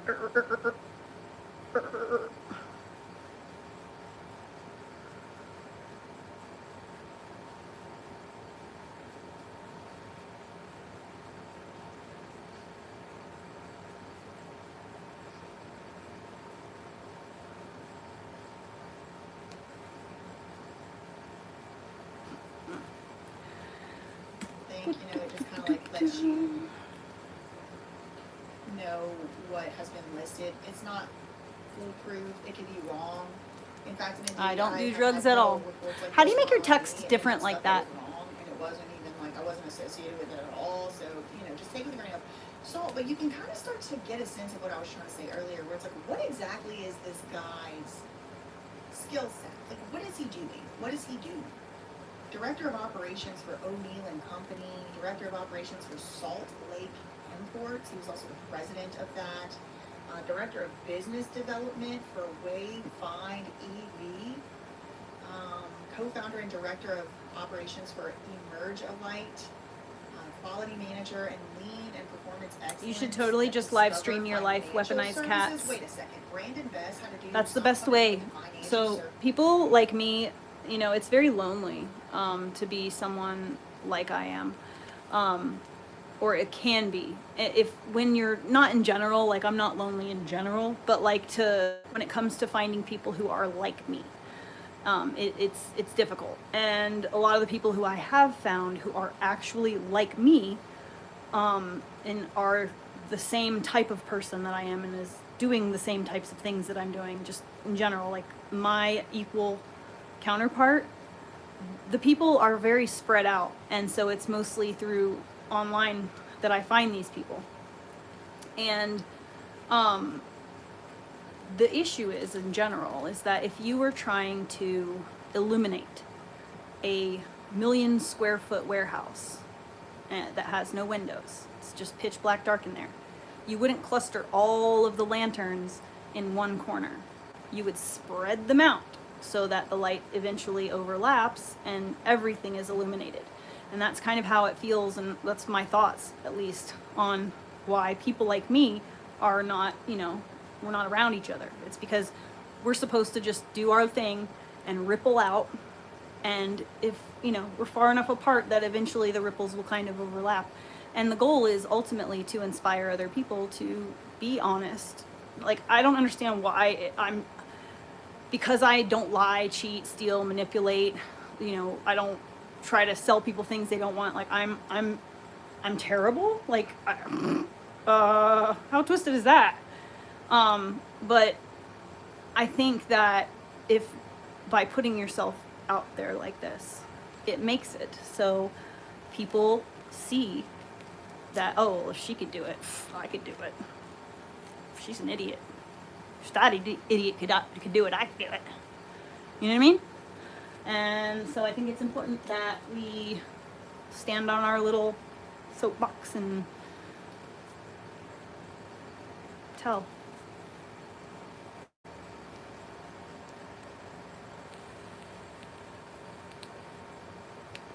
Don't let yourself get intimidated. Just like, don't treat every commenter like a disembodied commenter. These aren't people. They're just comments on the internet. You know? It doesn't matter what they say. You know you. You don't have anything, you don't have to prove anything to anybody. Like, I could say whatever I want. I could lie.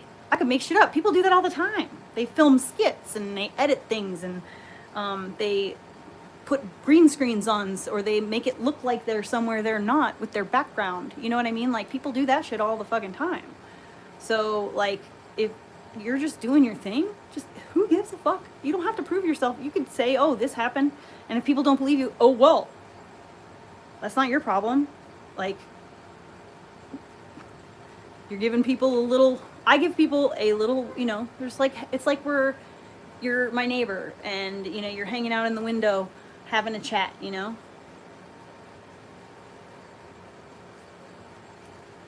So, at least I treat it when I go into people's live streams like I'm, you know, I'm in their space. I treat it with respect, but people aren't like that. People are idiots on the internet.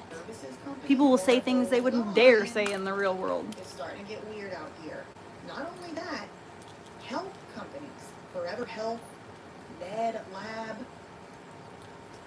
Medical Horizons, and then T-Mobile. The education he has. Oh yeah, I forgot about Candace is Owens. He got a certificate in dietary supplement quality professional. What is it? Certified dietary, which is a master's in business administration. All right, you guys, happy Tuesday. So rather unexpectedly, Oh, you son of a bitch. all right, you guys, happy Tuesday. So rather unexpectedly yesterday, I was informed by a Daily Mail reporter who was seeking comment that Erica Kirk was about to go on the attack against me in the press. The article did drop yesterday evening, and it is quite shocking. Erica, according to a family friend, refers to me as that B-I-T-C-H, that B in My the dog is privacy, I very guess, ready of for her my kid to own come home. comfort of her home and at the office. I actually She said quite home the same appreciate time I said article, home. and I'm going That's to how I know I'm tell in the you right why place that at the right is. time. But first, we have two more never-before-seen One of those photos little of the SUV coincidences. that Charlie was transported to the hospital in. When those little And coincidences there's another happen. interesting object that might complicate or perhaps further clarify matters of what happened. Also, if Why are you you are doing paying this? attention, Oh, it Turning needs to be Point charged. is attempting to shift the public discussion in a very dangerous way. They keep equating what they term to be conspiracy theories about Charlie's death. What they mean is people asking questions. Nah, I probably wouldn't take over with the world. Sandy Hook And honestly, if victims. you were my neighbor, we'd Calling this never like ever Sandy have. Hook I'd never victimization. see you. I'd never They're see you because I don't signaling, end up hanging out with again, anybody. if you are paying attention, You'll that they see me want more like people, this. or maybe just one particular person, to be bankrupted for asking meaningful questions about their founder's death. So we should discuss that. It's very important. Welcome back to Candace. Don't let Candace Owens trick you. She is a propagandist.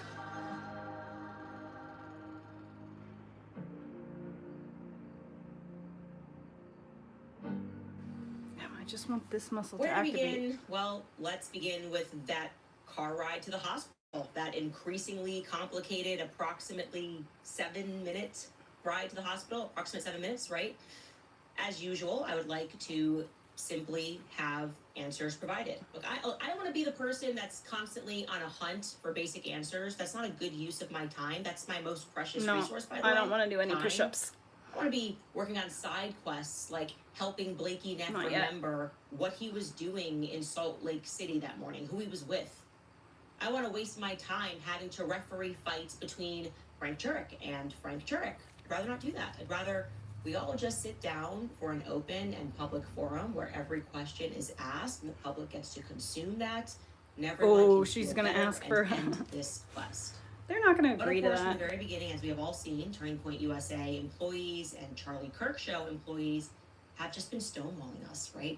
It's been the opposite of The helpful. left. My They right have side been is just not forthcoming waking about up. anything.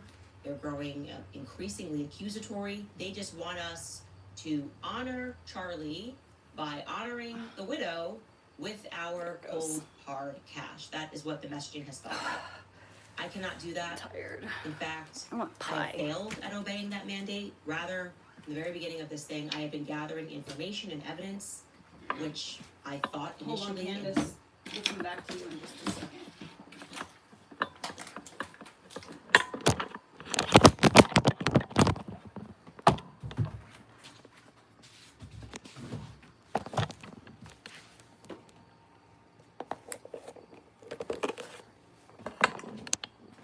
Gotta go hang down here. My dog's getting miserable downstairs by himself.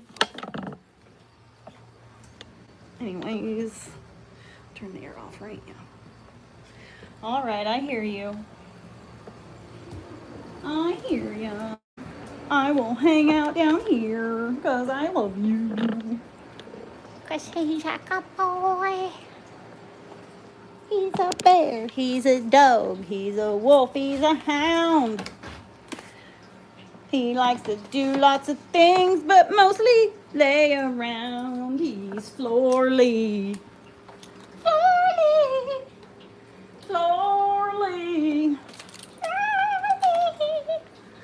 He is a dog, and he likes to do dog things, but mostly he likes to sit around. What's it gonna do?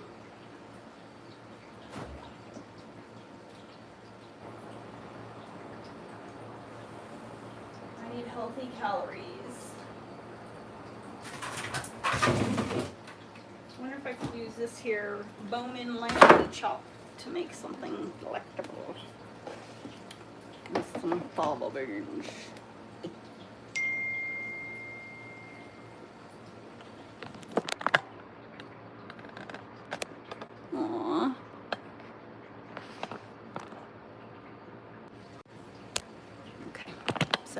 text.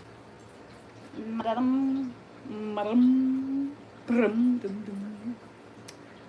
Okay. You Continue. would think that Turning Point USA would be grateful for it, that that's what they would be using their resources for. If you're going to overwork people at Turning Point USA and tell your employees to get to the office, why not just gather every piece of information you can about that day? I'd prefer that over a t-shirt and a tent. Anyway, we continue, we persist, and today we do so with 2 more never-before-seen photos of the SUV that transported Charlie to the hospital. Nutrient dense Show you and savory first. meal. Here it is. Excellent mix of So, protein, iron, this is collagen, to and clear guts. Good the stuff. back seat door, left side, All right, driver thank side. y'all for and sucking my it asshole. is what is shoved Okay. into that little cups pocket deep broth. there that has caught our eye. What is in that door compartment? Let's zoom in. So, Wow.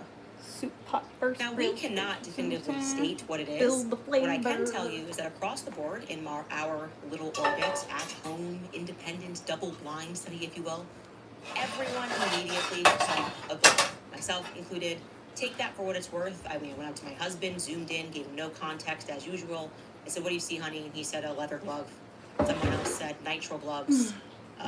I sent it to Baron Coleman. He said, "Gloves." The material of the glove has varied, but no one has it's offered frozen anything though. else in terms of what they see. And so we just decided to grab some gloves, right? From our one leather, one nitro, and took a look at that. When I say nitro gloves, think like the chef gloves that you see them wearing. That's a nitro glove that's kind of made from a synthetic rubber. So we decided to take our little experiment further. His name is because I was then Orly. going, that looks like the He's end, a like it's just folded on good itself. boy. That looks like it's Okay, I have to pause her for a second. Somebody write a song about my dog and how his name is Orly, and he's a good floor ornament. So his name is Florly. Have a nice night. Yes, I love my little house. Look at my house, Mushroom. Look at how pretty it is. And this is just the living room. Like, I have 3 bedrooms, a laundry room, and a garage. My house is like big and nice. Try and get this little man.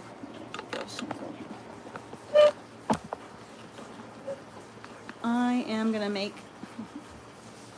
You're just trying to hurt my feelings because I just said I like my house. My house is not a garbage dump. It's fucking clean. So there's. I have to pee. I gotta go pee pee pee.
entry to the Okay, what is she talking about? nitrate gloves. Oh yeah, The those are material nitrate of gloves. the glove has varied, but no Yeah, one has those are for offered sure gloves. anything else in terms of what they see.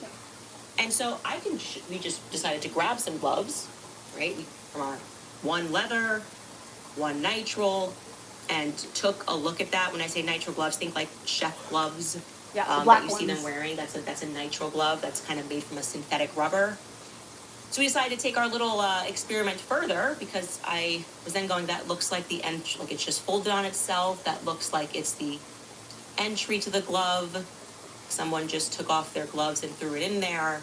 We decided to do some science here. Science!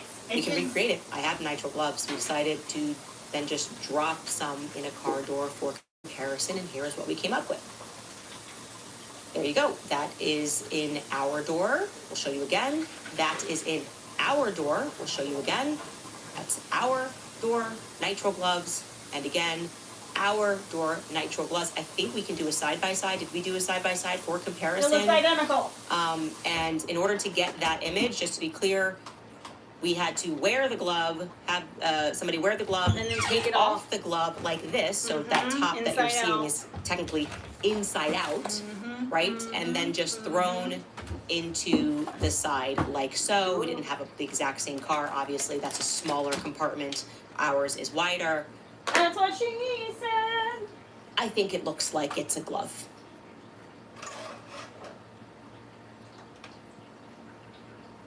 Which, of course, leads us to the next question. Why would there be a glove, any kind of glove for that matter, put into the side of the car there? It's a good question, right? And again, I'd like to know that this glove is located inside of the left side rear doors where Rick Cutler was seated. And you should also note that in general, the door, we can take that wide shot again, it's relatively clean, right? This is a relatively clean door. So I don't think this particular side of the door, any blood-soaked men who needed to be changed into surgeon scrubs exited through this door. I think that would be a fair guess by looking at this. And again, this is in the immediate aftermath. This is not after the car's cleaned up, and I can make that apparent in the next picture. Anyway, the only place that we could see blood on this door was just there at the handle, so we're zooming in so you can see that. I'm not sure Just like that. how nitrile gloves would fit into the story. We're not going to say those are Brian Harple's. Obviously, his hands were already bloodied. Is he going to jump in and then put on gloves? That makes entirely no sense. Why would you do that? I need scissors. I'll be right back. Why I would gotta you get then some put on nitrile rosemary. gloves and then hand them over to be put onto the opposite side of where you were sitting? That doesn't make any sense that he would have on gloves, in my opinion. Outside of keeping your fingerprints off of something, who would put on gloves? If those are gloves. You know what I was thinking? I was thinking, where are those scissors Right that here, Brian Mama. Harple used to cut Charlie's shirt? Did the Fed seize those scissors? He said he cut the shirt. Whose scissors did he use? Were the hospital scissors? That's a question I guess I could ask in court. Where are those scissors? Did Brian Harple cut the shirt? Did somebody else cut the shirt in the car? Because that was one of people thought that could have been a shirt in that back seat on the side, which that would have been Rick Cutler's side in the back seat.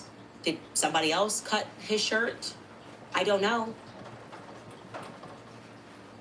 Everything remains plausible when people are telling, how did Frank Turk term it? Not contradicting stories. They're just having different memories of the same event, which is normal. When people are having different memories of the same event,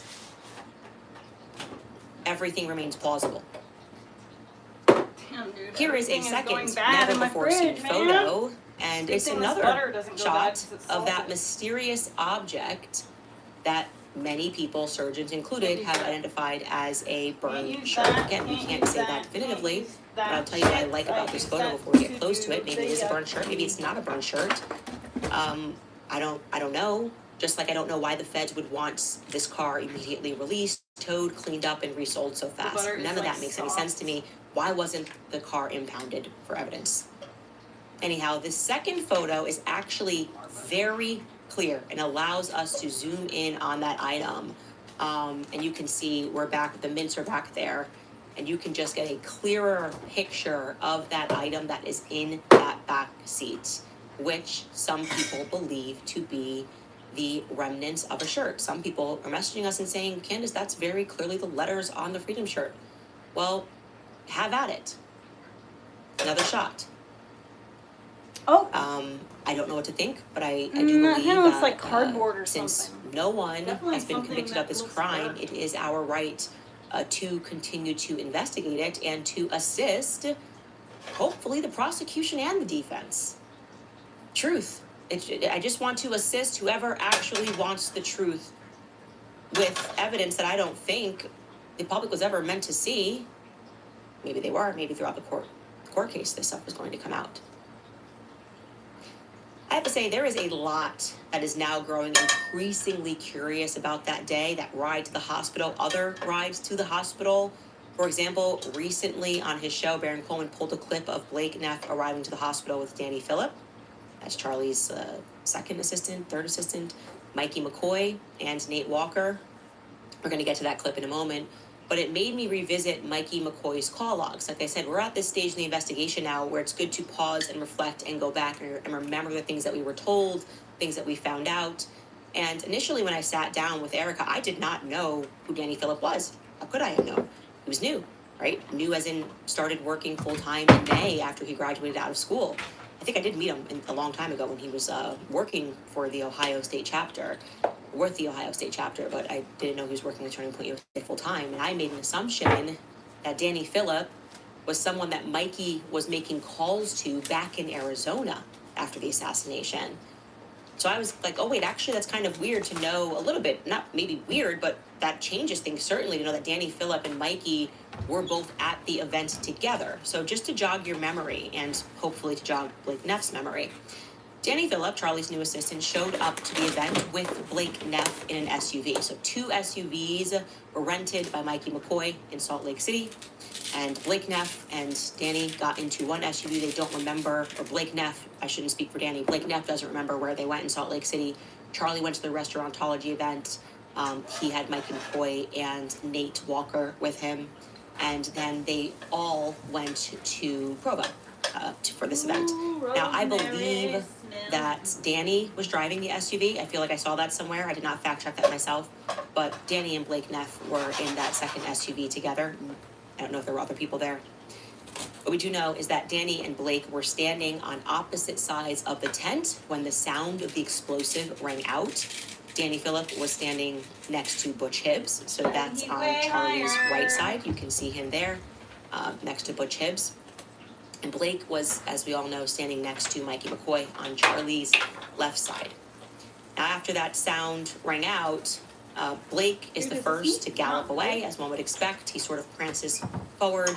Mikey, as we know, immediately presses his phone to his ear and walks away and calls his wife, Elizabeth. Never mind that for weeks following the assassination, everyone lies about that. They tell us repeatedly that he immediately called Erica, as he was trained to do by Charlie. Everyone he was trained, he did exactly what he was supposed to. He immediately called Erica. Erica, even in the New York Times interview that she gave 8 days later, said that at 11:23, obviously adjusting for time, 12:23, I guess, in local time, Utah, 11:23 her time. She was looking at her phone, and within seconds, Mikey called her.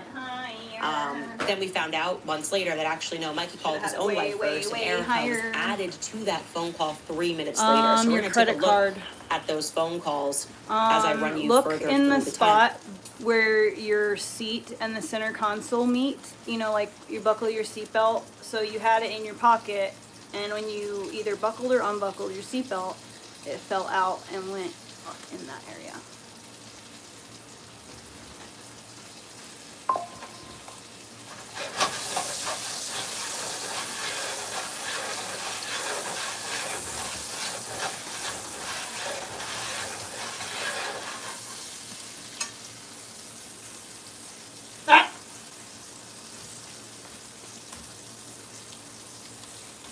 Thanks for finding that for me.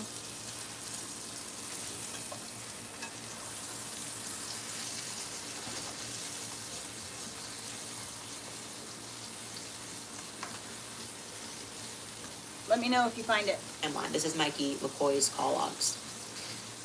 So just 2 minutes after Charlie is hit at 12:25, Blake and Mikey are back together and they're speaking and coordinating. We know this because Blake, who now suffers from various bouts of amnesia, at one point remembered that part very clearly.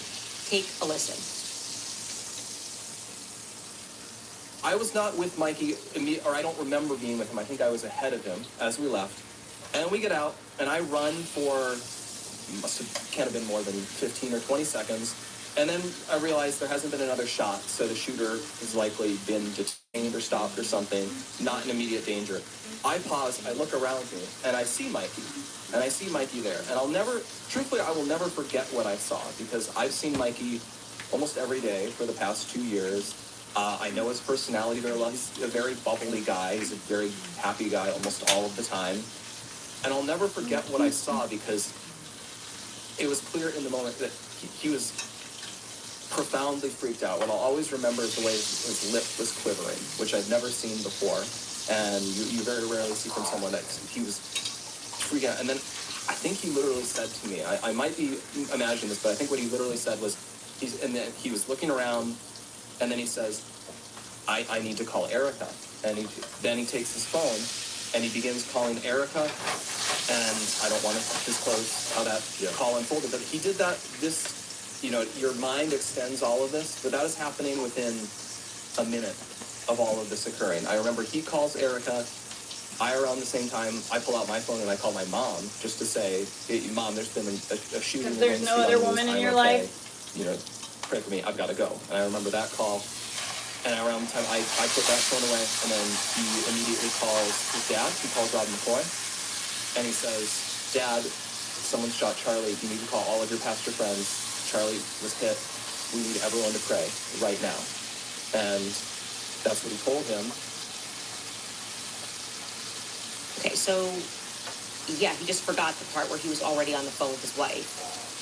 Mikey's discussion with Erica, we know, lasted less than 2 minutes. The fact that has always kind of bothered me. I would have questions, perhaps, but, who is to judge that immediate trauma of getting that news? We do know that she's going to say, I effing knew it, right? That's what she tells, I believe, Jesse Waters. That's certainly what she told the New York Times.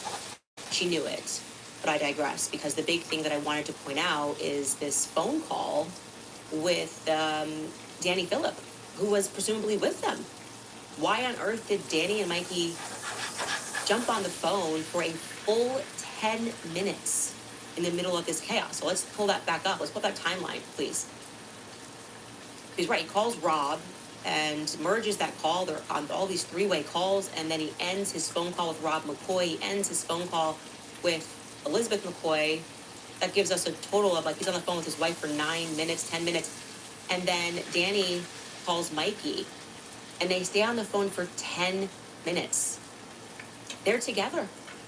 Blake Neff rode with Danny. That's the only SUV that is left. They all ran in the exact same direction. This suddenly registers to me as an extraordinarily long phone call in the middle of this mayhem. A long phone call. A lot of things going on. A lot of people to speak to. The person next to you. Now, maybe Justin Strife, we have a couple options here. Maybe Justin Strife and Erica lied to me, and it wasn't Danny Phillip that he was on the phone with. I don't know. I don't think so. But I can't make sense of that phone call in the middle of everything when they're together. Danny, Blake, and Mikey all run in the same direction. They get into the same car. Their cars are parked right next to one another's. What are they conversing about for 10 full minutes? We do know that they then all arrive at the hospital together around 1 o'clock p.m.ish. Blake says they arrived 25 minutes later. I'm going to forgive him that. I mean, you're estimating at that point. And we know that it's actually about 1 p.m. because the local news caught a live feed of them walking into Timpanogos Hospital. And this is what Barron Coleman was covering, because they don't seem to be shaken. They're all just kind of walking casually. And we can show you that news segment here. Take a listen. We have a lot of news still to cover here. We want to show you live pictures, which we've just gotten into the Fox 5 Atlanta newsroom out of Utah, where we're continuing to follow developments surrounding the shooting of Republican activist Charlie Kirk, who was on a campus nearby talking to students, as he frequently does. He is the leader of the Republican Youth Movement. President Trump called him instrumental in getting him reelected as president. There was a shooting today, and Charlie Kirk's representatives confirming that he was shot and is being treated at this hospital. So we're staying on top of developments there out of Utah. As we continue, we're also going to speak to Senator John Ossoff coming up here in this hour. I spoke to the senator not too long ago. He had some very interesting things to say. If you'll give me a moment, I'm just being handed information from President Trump regarding this shooting of Republican activist Charlie Kirk. We must all pray for Charlie Kirk, who has been shot. A great guy from top to bottom. God bless him, in all caps. That from President Trump. That is what allows us to date what time they walked into Timpanogos, because that tweet from Trump went out at 1:02 p.m. and he gets interrupted to allow for some time for his producer to print it. He's doing live updates, and they're like, here, this just went out. And you can see it says 2:02 because we're pulling this in our time zone. It was 1:02 p.m. that it went out local time. Again, I'm always adjusting to Utah when I'm speaking about September 10th just to make things easier. So, yeah, that allows us to know what time they showed up. 2 tablespoons. And I'm being so genuine here in looking for answers. Maybe it was another conference call that they were all conferencing. It seems that might make sense. A bunch of Turning Point employees decided to jump on a conference call and coordinate, and it was initiated by Danny Phillip somehow in the middle. But it's something that I'm thinking about. That's a long phone call, a longer phone call than you had with both your wife and Erica, who I feel would be wanting more details or wanting more answers. Who knows? A lot's happening right now, and I was asking myself the question, what in particular transpired while I was in Spain? Because it feels like a Zionist going out of business sale, you know what I mean? You know, when a store is going out of business and things look and feel chaotic, bright signs that read, everything must go, buy one, get everything else free, take it now, doors are closing forever. That's kind of the only way I can describe this press cycle. Like, management doesn't actually care because they're about to lose their jobs anyway. No one is available on the floor to help you. Andrew Cole, that is management. He's back of house calling his brother. Reverend Johnny Moore is working corporate, dropping digital assassin articles aimed at me, blaming his competitors. Ben Shapiro is on the phone receiving updates, but he's totally not involved, guys. Totally not. Just curious about why they're having a going out of sale business. Blake Neff is the creepy window shopper. Just keeps walking by the windows. He can't remember why. Everything just feels like it's going to hell in a handbasket. So after 10 months of the Christian grift, the Ali Stuckies, the Dana Lashes, the Honor the Widow presentations, Erica is apparently done playing the role. And I have told you since earlier this year that she's the one directing the show from behind the scenes. She's nasty behind the scenes. She calls people's priests. That's extraordinary. That's just something you should know. She personally took credit for having Matt Walsh cancel his in-person appearance at the Catholic prayer event for Catholics, just because I was attending. That's a fact. That's not my organization. He transformed what was supposed to be his appearance into a video message instead because Erica was upset that I was going to be the frozen present. Meats are breaking apart. This was not a political event. It was literally a prayer. I spoke very briefly about my conversion to the faith and my initial hang-up about the Blessed Mary. And to be clear, like I said, Catholics for Catholics is not my organization. She wanted to hurt another organization simply because I was going to be present. A small organization weighed against her power, her connection. White House was making phone calls because she doesn't like me.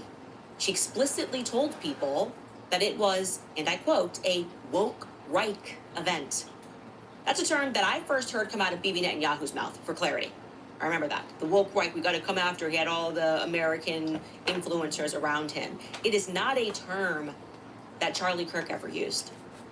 So it's been difficult knowing that, then having to watch her publicly pretend that she doesn't get involved, that she doesn't play petty politics or know what's happening. She's too busy working. It was part and parcel of my assessment that she's a psychopath, because that's really fake. She watches everything. She watches every moment. She watches me, and she has been directing the attacks against me since the beginning, alongside Andrew Colvett, who's now gone masked down. Before I was even aware, right? I presumed these people were allies, and then I found out, thanks to them firing a bunch of people, that they were calling the shots. They knew I was going to be a problem from the very beginning, because I'm not going to get in line with an absurd narrative. I need to know the truth about what happened to Charlie Kirk, okay? Now, I want to also make it clear, I have never done that. I have never engaged in that. I have never made personal phone calls and asked influencers to support me. I've never asked people to not attend any Turning Point events. To the contrary, dare I say, true to the philosophy, which was held deeply by Charlie Kirk himself, I think people should go and debate these people. If you have a disagreement, as Charlie and I said repeatedly on many stages, you should be welcome to the front of the line. But this is a brand new organization since his passing, one that makes personal and public calls to my advertisers to be dropped. It's so rich that they're like, you're a commie, Candace. And someone tweet, I think their COO, this is Marina Mina threw that the other day. I'm going, you guys are literally responding to the free markets by saying the free markets need to be stopped and making private phone calls to advertisers. This is an organization that now believes that words are violence, right? That questioning Erica means that you are inviting people to murder her in utter nonsense. I will say it until I'm blue in the face. I want no harm to come not only to Erica Kirk, to anybody at Turning Point USA, not Andrew Colvett, not Blake Neff. As we discuss these people, I'm comfortable with them discussing me. I want answers. I don't want anybody to be hurt. I wish only for the absolute truth to surface about who really killed my friend Charlie Kirk and why. Again, that should make us natural allies. For some reason, it does not. But I have to say that I did genuinely appreciate the article, which was dropped in the Daily Mail. It arrived as a breath of fresh air, because we get to see the real Erica. Here is the extraordinary headline. Erica hates Candace Owens. She thinks she's the ugliest person in the world, a soulless ghoul. Charlie Kirk's family reveal widow's private tirades against the podcaster that she refers to as that BI. I'm not gonna curse here.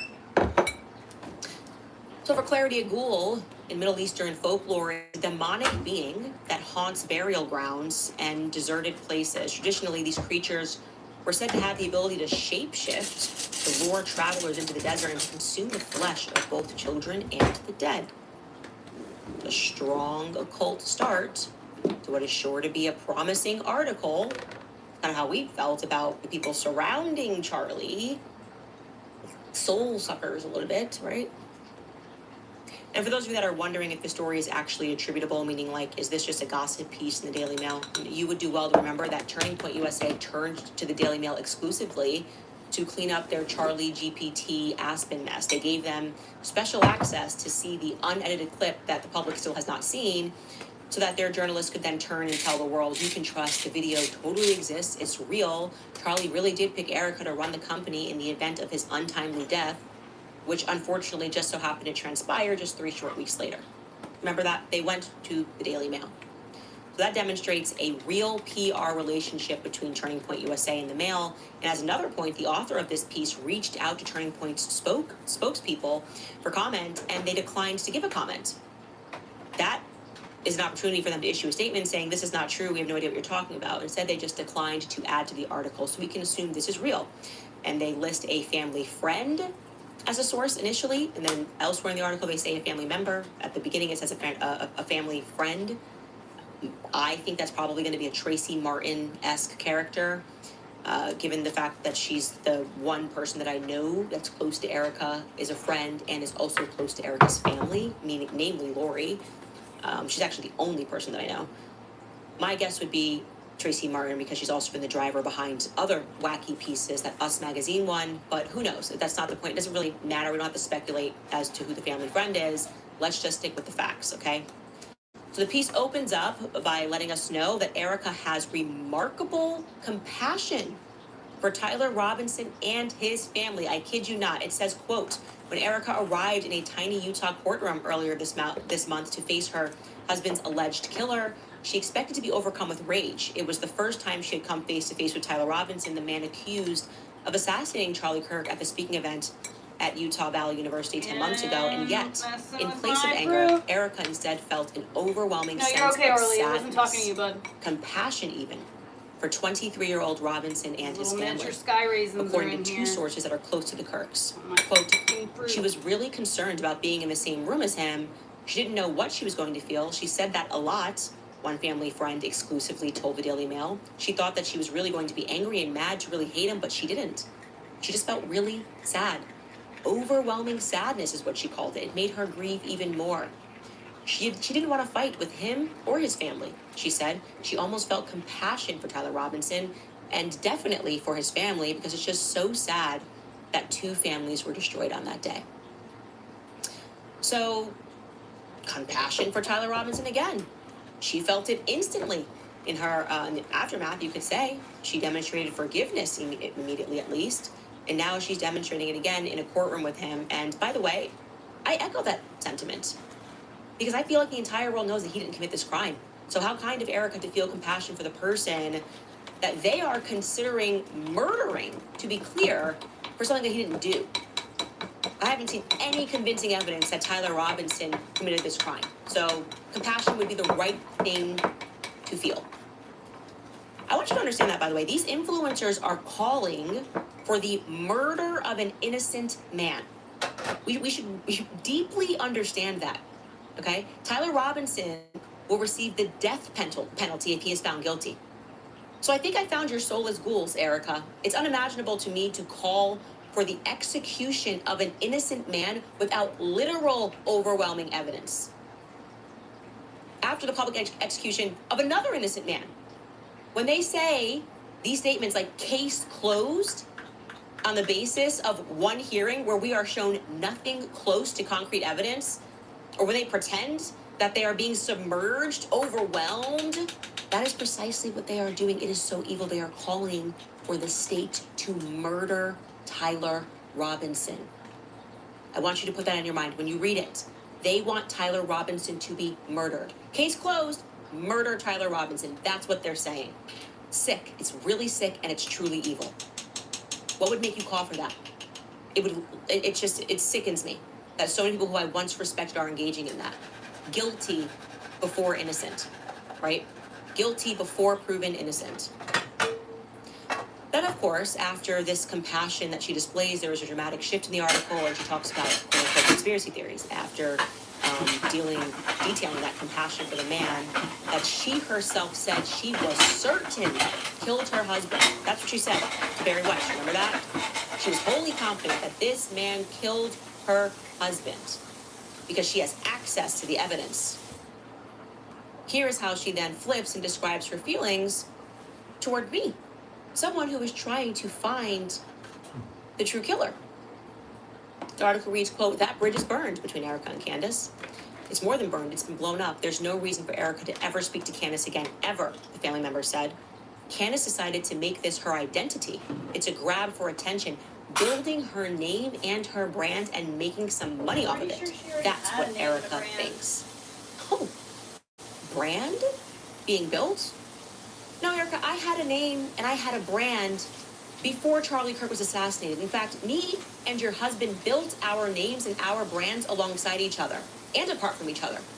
The world didn't know your name until he died. You attempted to build your brand thereafter, and you made an incalculable amount of money in the process. Do we all need a refresher on the things that she was willing to sell? The photos, the bloody mic in front of donors, the taken in front of it, the bloodied tent, people taking selfies under it. It took just 3 weeks after Charlie's assassination for Erica to file for 3 trademarks, granting her the right to his name on t-shirts, tote bags, any and all clothing. 3 trademarks. And those freedom shirts, which were sold immediately, remember everyone wanted a freedom shirt, they were actually very costly. Those were not sold through the charitable arm. Okay, former employees have confirmed to me that those profits went straight to Charlie Kirk Show LLC. So that's for her personal profit. Once upon a time, Charlie told me Andrew Colbert owned a piece of that company too. Andrew Colbert's personal profit for Charlie. And of course, it wasn't for Charlie. So as a refresher, I already had a name, I already had a brand. I was already being sued by the president of France. I think I was actually known globally. What did I sell when Charlie died? How many trademarks did I file? It is wild to me, okay, that this article goes on and states, quote, Erica is really offended that Candace would use her husband's death to make a buck, to get attention, to get clout, whatever it is. She's offended. That's her focus, guys. Once again, all Erica cares about is money and brand and merchandise. That's what she's angry about. It's such an unbelievable thing for her to share, for someone to say that. She's upset. She thinks Candace is making money. She doesn't have enough of it, apparently. They can't make enough of the money off of Charlie's death. So what she's concerned with is whether or not I'm making any additional money while I try to figure out who killed her husband. So let me make this perfectly clear again. Erica, please listen to me. When Charlie died, we had already signed all of our advertising agreements through not just at the end of last year, 2025, but through to Q1 of this year. So what that means, I don't really think you're well versed in business, is that not a single additional advertiser was brought onto this platform and no existing advertisers had their rates raised. Okay? We didn't make money in advertising. We sold 0 products. You remember all of the influencers, they raced to put his name, his face on cups, on t-shirts. We're going to share proceeds with Erica. We're going to do this. We all want to fight Charlie, blah, blah, blah. The same influencers who are now selling you the Fed slop about how he died, we didn't engage any of that. No, we were actually grieving. To the stark contrary, we sold nothing with Charlie's face. No memorabilia. Not a single item was sold by us in the aftermath of his death. Everyone racing to commemorate him by making money for themselves. And I would point out that in our tribute episode to Charlie, our biggest episode by views ever, we sold, and consequentially read, 0 ads. 0, none. Go back and watch it. It's still up. To my friend Charlie Kirk. Why are you drinking that ad reads, instead of regular nothing water? sold Here. for the public. Our show before Charlie died was already in the top 10 globally, sitting above the Charlie Kirk podcast, and every single episode of our new podcast since we launched it back in 2024 has averaged well above 1 million views. Go back and check that. So what is it, Erica, that you are actually upset about? Really ask yourself that question. It's fucking hot in there. Okay. I better shut that. Because time and time again, you keep reminding people that all you care about is money and brand and merchandise. But I have to tell you, it is the way this article concludes that is just stunning to me. It continues, quote, Erica says she's not going to give that woman an ounce of her energy. I guess I'm getting a lot of it right now. But sometimes she just can't help herself and she'll just sort of explode the tirade. She hates her, Candace, more than she hates her political opponents. Who are your political opponents, Erica? Who are your political opponents? Who are you? Who are you? You're some beauty pageant wife who took over the reins of Charlie's company, telling us a story that he wanted it in the end, but just couldn't put it in documents. Who are you to think that you have political opponents? It continues, at least with them, she knew where she stood. They didn't exactly betray her like Candace did. Candace did her so dirty. I think at this point, Erica likes even Tyler Robinson more than she likes Candace. End quote. Yeah, Erica. That's what Drewski and everybody who's been speaking about this has been getting at. That's why people think there's something wrong with you. Because you meant this article to be a smackdown of me, but all it did was further reveal your character. You have been on a wild pursuit of fame and fortune your entire life. You started doing pageants, I think we showed, when you were like 12. Okay? I listen to Candace Owens because some of the things we align on, but I also listen to her with the full understanding that she is a propagandist and her arm is the Catholic Church. So as long as you go into it with full knowledge. stopped wanting to be in the spotlight. Every No, person you stop dated trying to has get my had food. some degree of fame, and you saw I'll give Charlie you your as own your food in a ticket minute. to more fame. And then you finally got it, in your view, when you walked out in a white pantsuit with sparklers behind you, and you sucked all of that in. That was it. That was the moment. We look back at those photos of people at the memorial. I have never seen such glee and such happiness. You clinked glasses. You guys then went spotlight, and everybody loved you. Brand, merchandising, shirts. You got on that Zoom call. The sales have been crazy. 50,000 shirts sold, and kicked back into the LLC that me and the Charlie Kirk Show people own. For Charlie. Should get a And then it all fork came to do crashing this. down because maybe Charlie had Have any an clean actual forks? friend. That's what's annoying. Me, I'm the renegade. Yay. I'm the one thing. He had an Buy actual silverware friend very who wasn't badly. content to sell a t-shirt and move on, and then sell some Fed slop and move on because the price was right. That's what you're upset about, Erica. Money and fame. There is no substance in this article because there is no substance in you. And that's my opinion. Not a call for you to get hurt, but me demonstrating that you have a character flaw that you are not even aware of.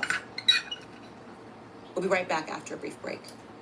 All right, you guys, our great nation turned 250 this year. We represent 2.5 centuries of possibility, growth, and some of the greatest minds in human history.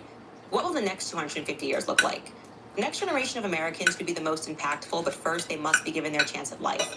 That's why I'm making this critical request today. Give a special gift of $250 to Preborn to honor our country's milestone anniversary and to celebrate our great future ahead.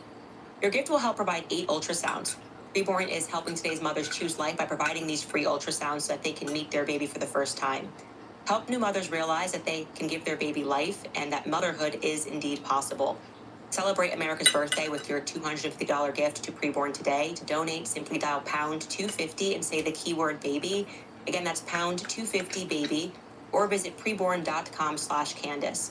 Preborn.com/Candace. Also, want to tell you guys about Fatty 15 because are you doing all the right things for your health but still wondering if there's more that you could be doing to support healthy aging? Well, I'm very excited to tell you about Fatty 15, which is a science-backed supplement built around C15, which is the first essential fatty acid discovered in more than 90 years. Researchers have found that low levels of C15 may impact how well our cells age and function over time. That's important because healthy cells are the foundation for long-term wellness, including energy, sleep, metabolism, and even cognitive health. Studies have shown that C15 is a foundational nutrient that supports healthy growth and development in children and supports our long-term health as adults as well. Fatty 15 was developed to support healthy aging for all, from kids to parents to grandparents. That's why award-winning Fatty 15 is now available as pure capsules, delicious apple mint gummies for teens and adults, and yummy berry blast gummies for kids. Fatty 15 is on a mission to support healthy aging for all. You can get an additional 15% off their 90-day subscription starter kit by heading to fatty15.com/Candace and using code Candace at checkout. Again, that's fatty15.com/Candace. And I want to remind you guys about balance of nature as well, because you know those days when you just feel sort of off. As a mom, I've had plenty of them between juggling work, family, and everything else. Eating perfectly balanced meals every day is just not realistic. That's why I started paying attention to what might be missing from my nutrition. Balance of Nature makes that really simple. They use real whole food ingredients. Their fruits and veggies are taken through a special vacuum cold process to help preserve nutrients. Then it's all powdered and put into an easy daily routine with no fillers or unnecessary additives. So if you've been curious, a great place to start is their whole health system. It includes fruits and veggies plus fiber and spice supplements, 47 whole food ingredients in total. So whether you've been on the fence for a long time or it's the first time that you're hearing about them, I recommend that you head to balanceofnature.com to get 10% off their fruits and veggies supplements with promo code Candace at checkout. Again, that's balanceofnature.com, promo code Candace at checkout. So what is Turning Point USA, Erica Franzweg planning now? They're very angry. That is obvious. The influencers are angry because they are losing. And they are losing not because they didn't have enough money, not because they didn't have enough people who were willing to sell their souls and make videos and try to hypnotize the public into believing anything but their own eyes. Well, I noticed something. 3 times I just said, this is very weird. Suddenly, as soon as the Tyler Robinson trial began, these same influencers who have been attacking me are all raising the matter of Sandy Hook. It's very strange. I'll show you this. Seth Dillon, resident liar, Hamptons guy. He writes, the main reason Alex Jones was held liable was not that he questioned an official narrative. It was that he repeatedly and callously made false accusations about specific people. He claimed the Sandy Hook shooting was staged, so that the grieving parents were crisis actors, and that they were knowingly participating in fraud. His false claims, made for clicks and fame, were damaging.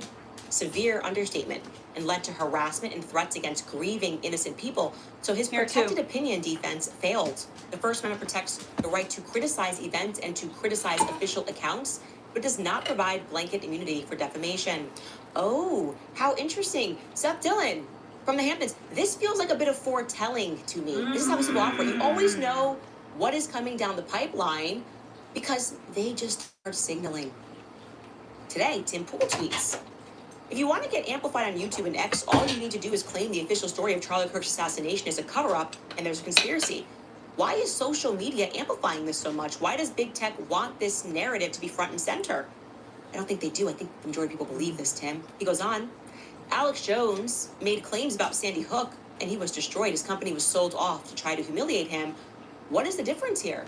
You can claim one story is true, but the other results in your company's total annihilation. YouTube has rules around conspiracy. Specifically, they restrict conspiracy claims and amplify what they call authoritative news sources. Why is YouTube boosting these videos in the algorithm? They're not. They boost your videos because the Israel pays.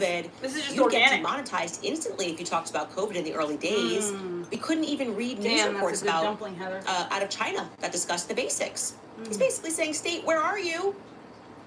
Where are you, states? What is the state going to do about the fact that people are using their common sense? So now we are going to tie it to children being murdered in Connecticut. And he wasn't the only one. Again, this is all happening.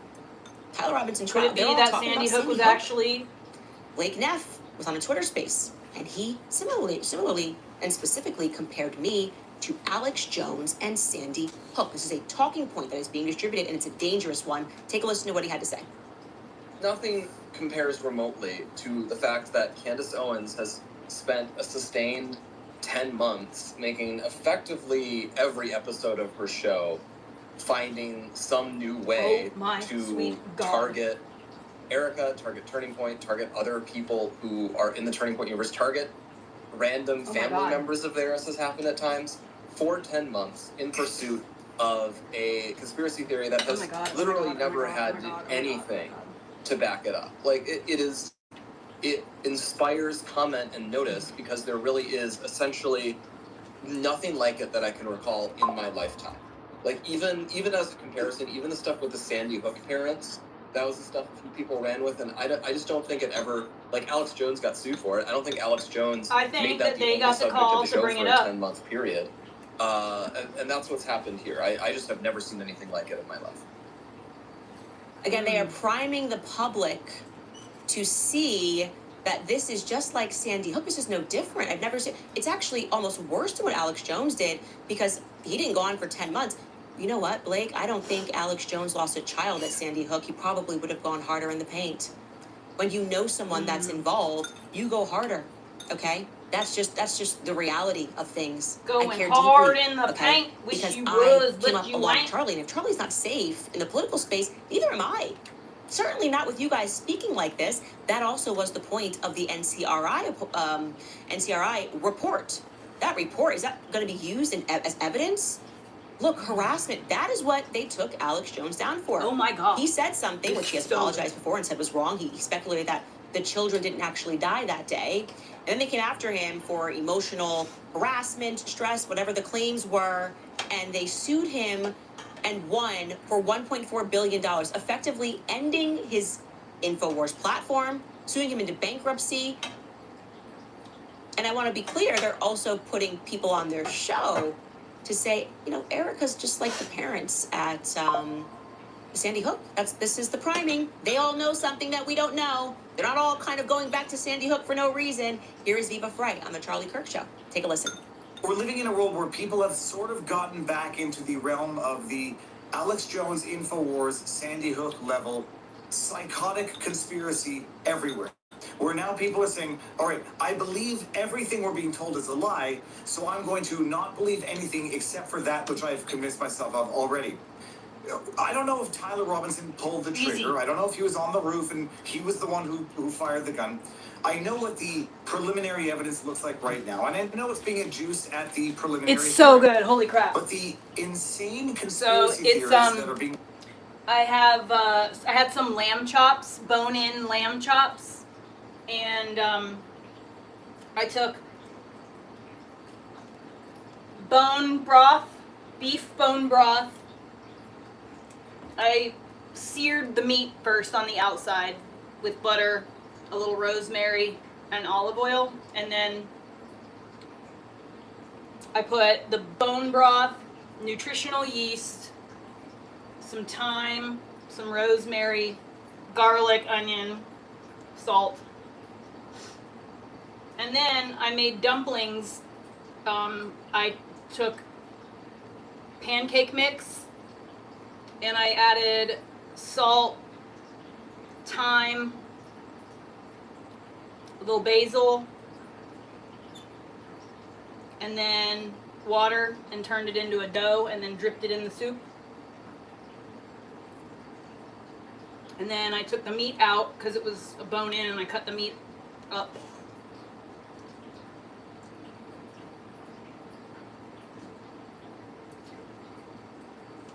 So incredibly good. And because I used bone broth and lamb chops, and it's got the bones, apparently this is like incredibly nutrient dense, plus the nutritional yeast. that are implicating So I'm just like loading up with anyone involved good vitamins, that are minerals, unsubstantiated and unfalsifiable in is the what I need. vagueness. I mean, I'm seeing I'll also Sandy put Hook butter in there. 2.0 recurring right now. I appreciate there are some So incredibly issues good. with It the tastes like prosecution. There's some lamb. issues with the investigation, and there's some issues with the evidence. I can find. I can appreciate that, but to go from there So to say good. that it's exploding microphones and an intention or a motive, you have to admit that from the evidence that you have right now, if you have a more plausible theory than the one being presented, which is Tyler Robinson was on the roof, took the shot, had the rifle, had the moment, had the opportunity.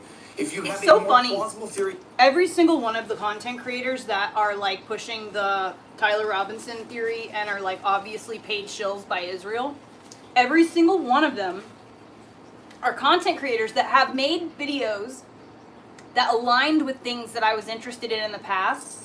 So maybe like I caught a clip of them here, or maybe I heard them on another show, but for some reason or another, something about them just, I didn't want to like watch their content or go to their channel or whatever. Just there was just something about them. Literally every single one is a content creator who I have just like had an odd feeling about. Didn't really like them. Couldn't really explain it. Couldn't put my finger on it. to present. And you now can go they're ahead like, and present you it, know, in the but you don't get $7,000 to club. Manufacture facts out of whole cloth. This is for sure foreshadowing. This is like this So kind good. of dark psychiatry. I'm well accustomed to this. They are getting ahead of something. Okay, they know something and they're priming the public to think this is just like when elementary school children died and Alex Jones had to be sued. And it is deeply ironic and almost sick that is being platformed on what is still being called the Charlie Kirk Show. Because let me tell you what the namesake, Charlie Kirk himself, had to say about people who call for lawsuits and for people to be bankrupted because they don't like speech. Here is Charlie Kirk regarding that specific Alex Jones lawsuit. Alex Jones was patient zero for the censorship regime back in 2018. And now Alex Jones is patient zero for lawfare strategies to be able to shut people up that they don't like. Is Alex Jones outlandish? Of course he is. He's a quasi-entertainer. That's one of the reasons why he's so popular. But Alex Jones has been right about a lot of things. But unfortunately, And so people say, well, don't talk about it, stay away from it. I learned my After lesson. that I court learned case, my lesson what happens when I stay quiet. they got him and by I the listen to balls these now. people. I'm not going to put up with another He's bad paid, precedent being set. totally paid because off. I'm told that I should hate Alex Jones is, you can't listen to him now. He's outlandish. He's wild. Alex Jones was only good to listen He's to in entertaining. 2007. I don't agree with them That on was everything. the good times. They're doing this to be able to When he show came out with it's the, a spectacle. Bohemian Grove And video. some people say, look, Charlie, this isn't about the regime doing a spectacle. It's about the families of murdered kids. I think it's My not right. God, that what is Alex so Jones good. said and what he did. He agrees with that. Should you be able to shut somebody up because of it? Rachel Maddow accused One America News Network of being funded by the Russian government, and a judge tossed that away because under free speech provisions. 2007 was when I listened to billion Alex dollars? Jones. That was the only We're going time to talk he was about really this good. in the next segment throughout the hour. This also is an I mean, I opportunity didn't really like listen to that I him, hope all of you but I take. like would casually watch the Watch videos on carefully YouTube. today. Or The I don't remember where I podcasts used you to watch listen videos before the radio YouTube. shows you consume, the TV shows you watch. This is a scorecard moment. If your favorite conservative commentator is silent on Alex Jones, Should I give that is myself very for a telling. sweet treat?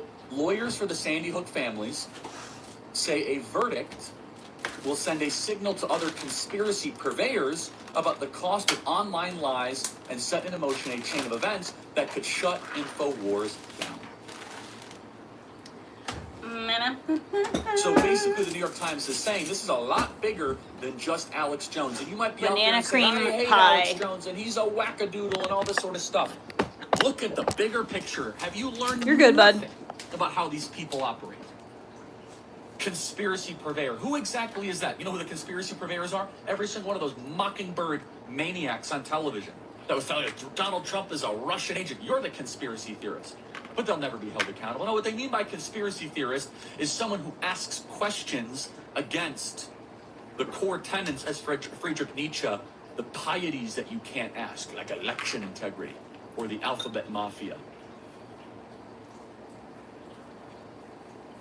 There he is, you guys, in his own words, on his own show, his namesake, The Charlie Kirk Show, which used to represent Charlie Kirk's ideas. And now we have these pathetic people who are an extension of the state, the very state that Charlie was trying to fight.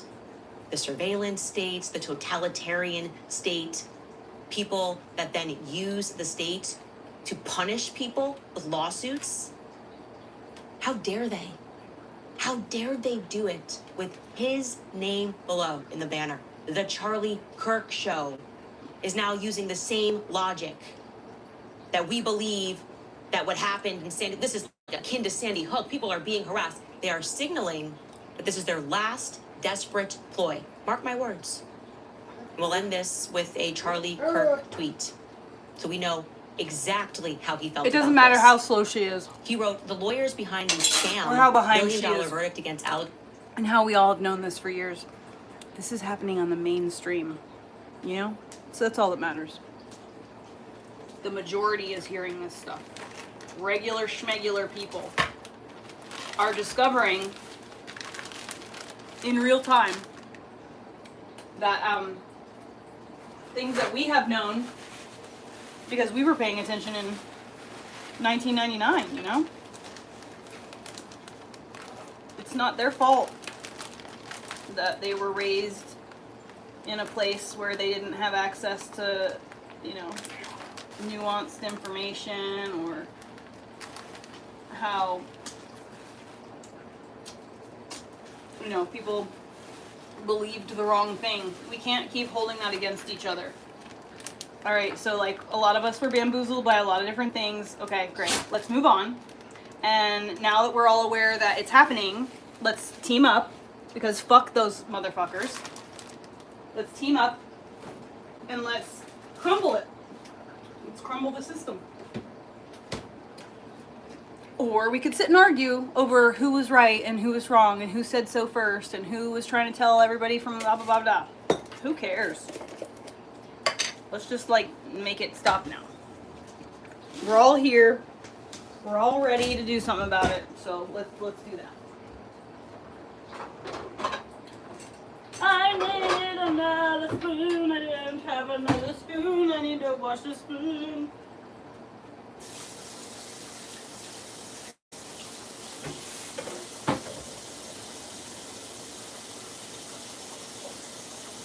You know, I think what's his face really fucked up. Tom Segura divorcing Christina P. I think he's really made a huge mistake because that woman was like literally the only part of that man that was bearable. That being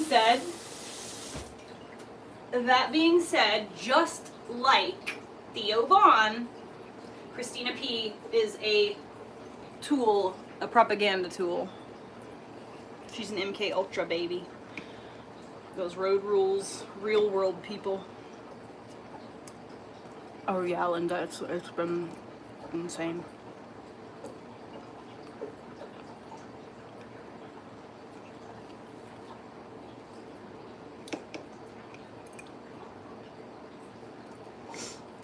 I literally love the taste of chocolate and coffee together. Oh yeah, Candace, I forgot. Alex Jones are now trying to seize his personal social media accounts in bankruptcy. This was never about justice for Sandy Hook families or whatever excuse they gave. The lawsuits against Jones have always been about finding a way to censor and destroy a person. She's reading a Charlie Kirk tweet. The left hates, and then using that From blueprint on 2024. everybody else. You were right. Except, Charlie, wherever you are, you would be proud to know that for once, the left and the right are united. We are united against the state of whatever the hell Turning Point USA has become. Because we know it's not you. We know it's not what you represented. And we think it's why you didn't, after you passed, the energy, it didn't stay there. Because how could it? You would detest what it's become. We'll be right back after a break. All right, you guys, do you owe back taxes? Maybe you have years of unfiled returns, or maybe you file every year and still can't get ahead because the balance keeps growing every year. And all to exact this team become to refund or more. Minimum paying customer. You owe it to your dating every 800 visitors. That's right. Okay, top comments from yesterday's episode. This one really made me chuckle. It came from Soggy Sunflower. They wrote, Frank Turek, quote, I would have gotten away with it if it weren't for that meddling Frank Turek. I sent that to the team. I said, we have to turn that into a meme because that is spot on with Frank Turek. Here it is. He would have gotten away with it if it wasn't for that meddling Frank Turek. He's very angry at his past self. It's a lot. I didn't like deal Charlie with. Kirk. It's completely irrelevant. He was still murdered. And it's very clear what happened. I think that his murder was a distraction. So people could do things without us paying attention because we'd be so busy focusing on what happened. But I didn't like Charlie Kirk. I'm not a 23-year-old college boy, you know? Those are the people who like Charlie Kirk. I just like the truth. And I love it when the truth comes out. And I am a conspiracy theorist. I have been since 1999. And then the second biggest comment that we had, top comment, was Candace is literally having to do Kash Patel's job because he won't do it himself. I got an idea about why he won't do it himself. Comments from today's episode, True Detective writes, regarding the Franklin scandal, we mentioned that yesterday, watched the 1993 documentary entitled Conspiracy of Silence. It was supposed to air on the Discovery Channel, but was pulled from the schedule. Black magic is real, not just in horror novels like Falling Angel by William Hortzberg or The God at Dusk by Anand Bosnia. I absolutely know that black magic is real. We've been speaking about the occult on this show for a while. It is extraordinarily real. And for a very long time, Hollywood had people thinking it was just hocus pocus. It's not. And I hope that I've done a good job of making people understand that. And thank you for that documentary. Coffee and chocolate, yum yum. Ryan Grange writes, please make this make sense. Quote, I forgive you to the alleged killer, to, quote, happiness comes and goes, I hope you find it. Tyler Robinson was totally set up. He was probably looking at some creepazoid shit on the internet, some pedo stuff. And then they have him by the short and curlies. They tried to do that shit to my little brother. My little brother is like one of those 4chan dudes. He's like 30, never had sex. When he was like 23, he started getting all kinds of weird interactions from people online trying to encourage him to do like weird shit. So, I know that's how they do it. They just watch what you're making, you're watching porn.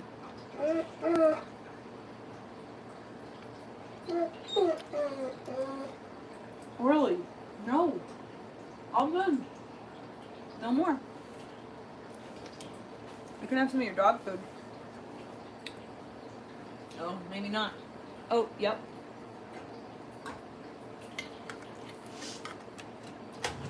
Sucks. It's gonna go to waste because the refrigerator is bad. No, money. This is for Worley. No, cat. No. No. No, money. This is for Orly. Ah, money, stop. Money, back up. Not for you, dude. Yeah, you don't like freaking turkey. Just, like, trust me, for fuck's sake.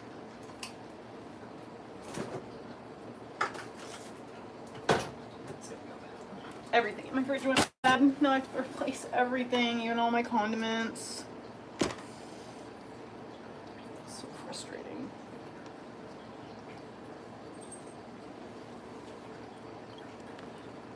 To the heckler calling her a pedo protector, to quote, Candace is a B. Make that make sense. Candace, please go absolutely max. It's time to drop all of the receipts. Why not? Zamet writes, we the people refuse to allow our America's beating heart to have ceased on 9/10/2025. This ice cream tastes exactly like those chocolate covered coffee beans. Like, it tastes exactly like that. It's got, like, if it had just a tiny, I like the chocolate. It's a good amount of chocolate. It's not too much. And I really like the shaving bits. I wish there was just a little bit more. At 12:23 p.m. Yeah, I mean, it's going to be a fight. I sense it. You can see it building. The anger that they have is building. And it's like when nothing is left and you start talking about Sandy Hook, I feel like there's just the writings on the wall, right? They're gonna really burn down Charlie's legacy to the ground. They're going to become the very thing that he fought. Because perhaps they always were. The very thing that he was fighting that was surrounding him. Perhaps. Think while it's still legal. The Warrior writes, I respect you for what you do and I admire your bravery. Thank you guys. And it is, like I said, many times during that healing process, I may have showed up here, but I was not doing okay. I feel like it wasn't until this recent trip to Spain that I feel like myself and like I'm ready to fight again. And like I survived whatever that was, which was Karen, just being fought every second of every day for trying to get answers to what happened to Charlie by this apparatus of evil, really. An apparatus of evil that just attacked every layer of my life. While I'll talk about, striking you, the expression, crying out while they strike you. Literally, are we kidding? Do we have that Laura Loomer? Somebody just tweeted this, like, just to show the psychosis of Laura Loomer. Here's 591 Laura Loomer posts talking about @RealCandaceO. And he followed this up by saying that's just what was digitally possible to fit onto a screen. Like, this is real. He just posted this. And then he showed how like 45 of them were happening in just one evening.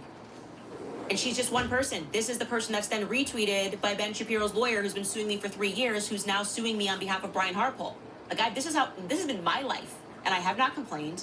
I have not played the victim. I have not asked people to put together bogus reports about digital assassins. Don't step in your own shit, retard.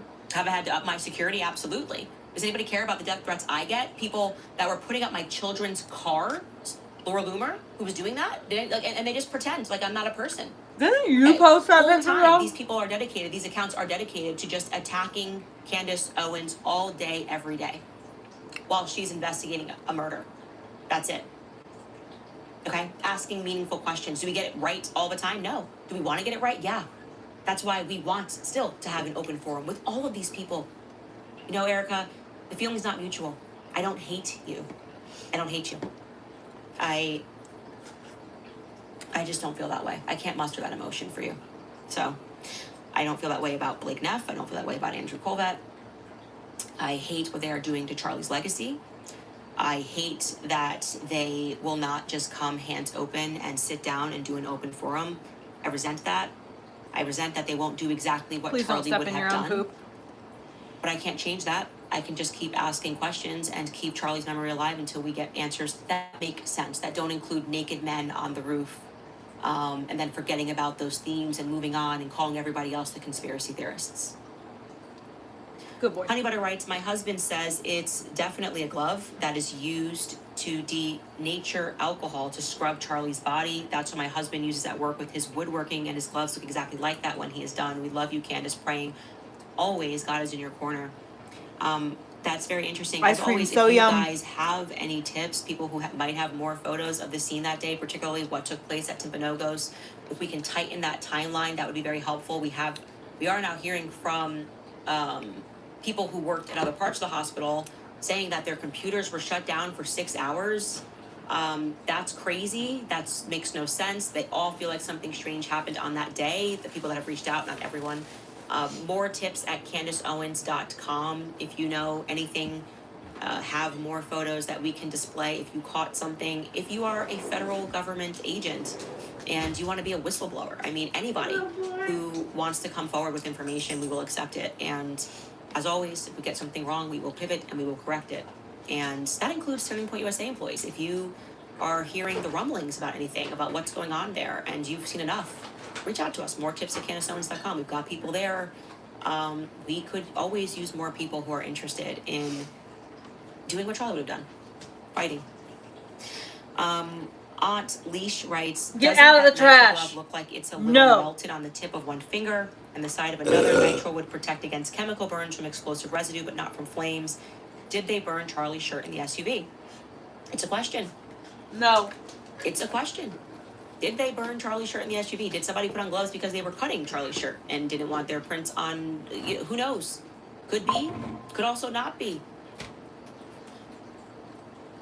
I'm with you guys. Thinking while it's still legal. Thinking while it's permissible before they pretend that the conspiracy is a crime in and of itself, that lives are being ruined because people are asking questions. I couldn't have said it more beautifully than Charlie about what they're actually doing. And Charlie said it all. He did. He said it all. And I agree with him wholeheartedly. Thumbelina's Grace writes, thank you, Candace. We all miss Charlie. And lastly, this person, Navi, writes, shout out to my wife, Ethiopian Queen. What impact do you have on this case? Is change possible? Is change possible? Yeah. In the end, we win. Truth always wins. I mean, this has been an example, just so we're clear, we had nothing on our side. No money, no bots, no Israel, no other countries trying to take you down. We didn't have a Department of Justice willing to work for us or, host our stuff, Department of War, making things go viral. We had nothing but drive and a willingness to commit to truth. That's all we had. And that is what has kept people interested in this case, and I genuinely thank God for that. I thank God for that. I can't even imagine if they had just accepted the Fed slop and that was it. All right, And y'all, I I'm think gonna it's brought skedaddle. everyone closer as well. Like I said, left and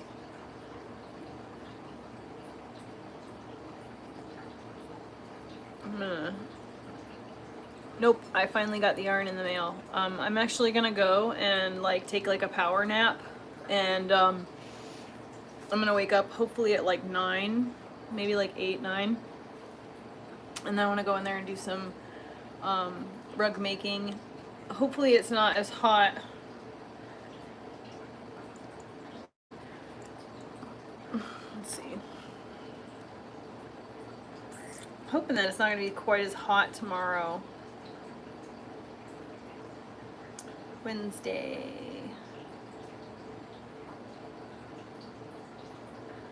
Yeah, it's definitely going to be a little bit less intense. Sweet. It's going to be 10 degrees less, and it's going to be raining. I don't like the lightning idea, but it's definitely going to be raining. We're going to have a lightning storm apparently tomorrow. So yeah, I'm going to either do rug making stuff tonight or I'm going to do it tomorrow. I don't know. So we'll see. But I'm going to go lay down and relax. I'm gonna go take a nap, and then when I wake up from my nap, then I will be ready to go. Or if I just stay asleep, then I'll just wake up early in the morning and do some rug making. So, all right, love you guys.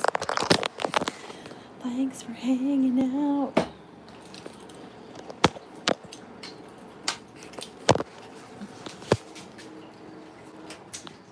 He's getting the memo that we're all done. He's gonna go lay down. He's dead. Yep, laying down. What a good boy. He gets the memo. We're all done. He was begging until he seen me getting in my like close down the kitchen mode.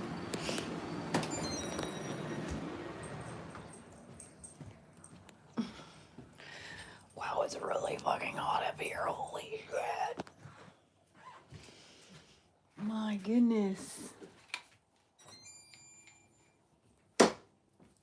All right. See you guys later.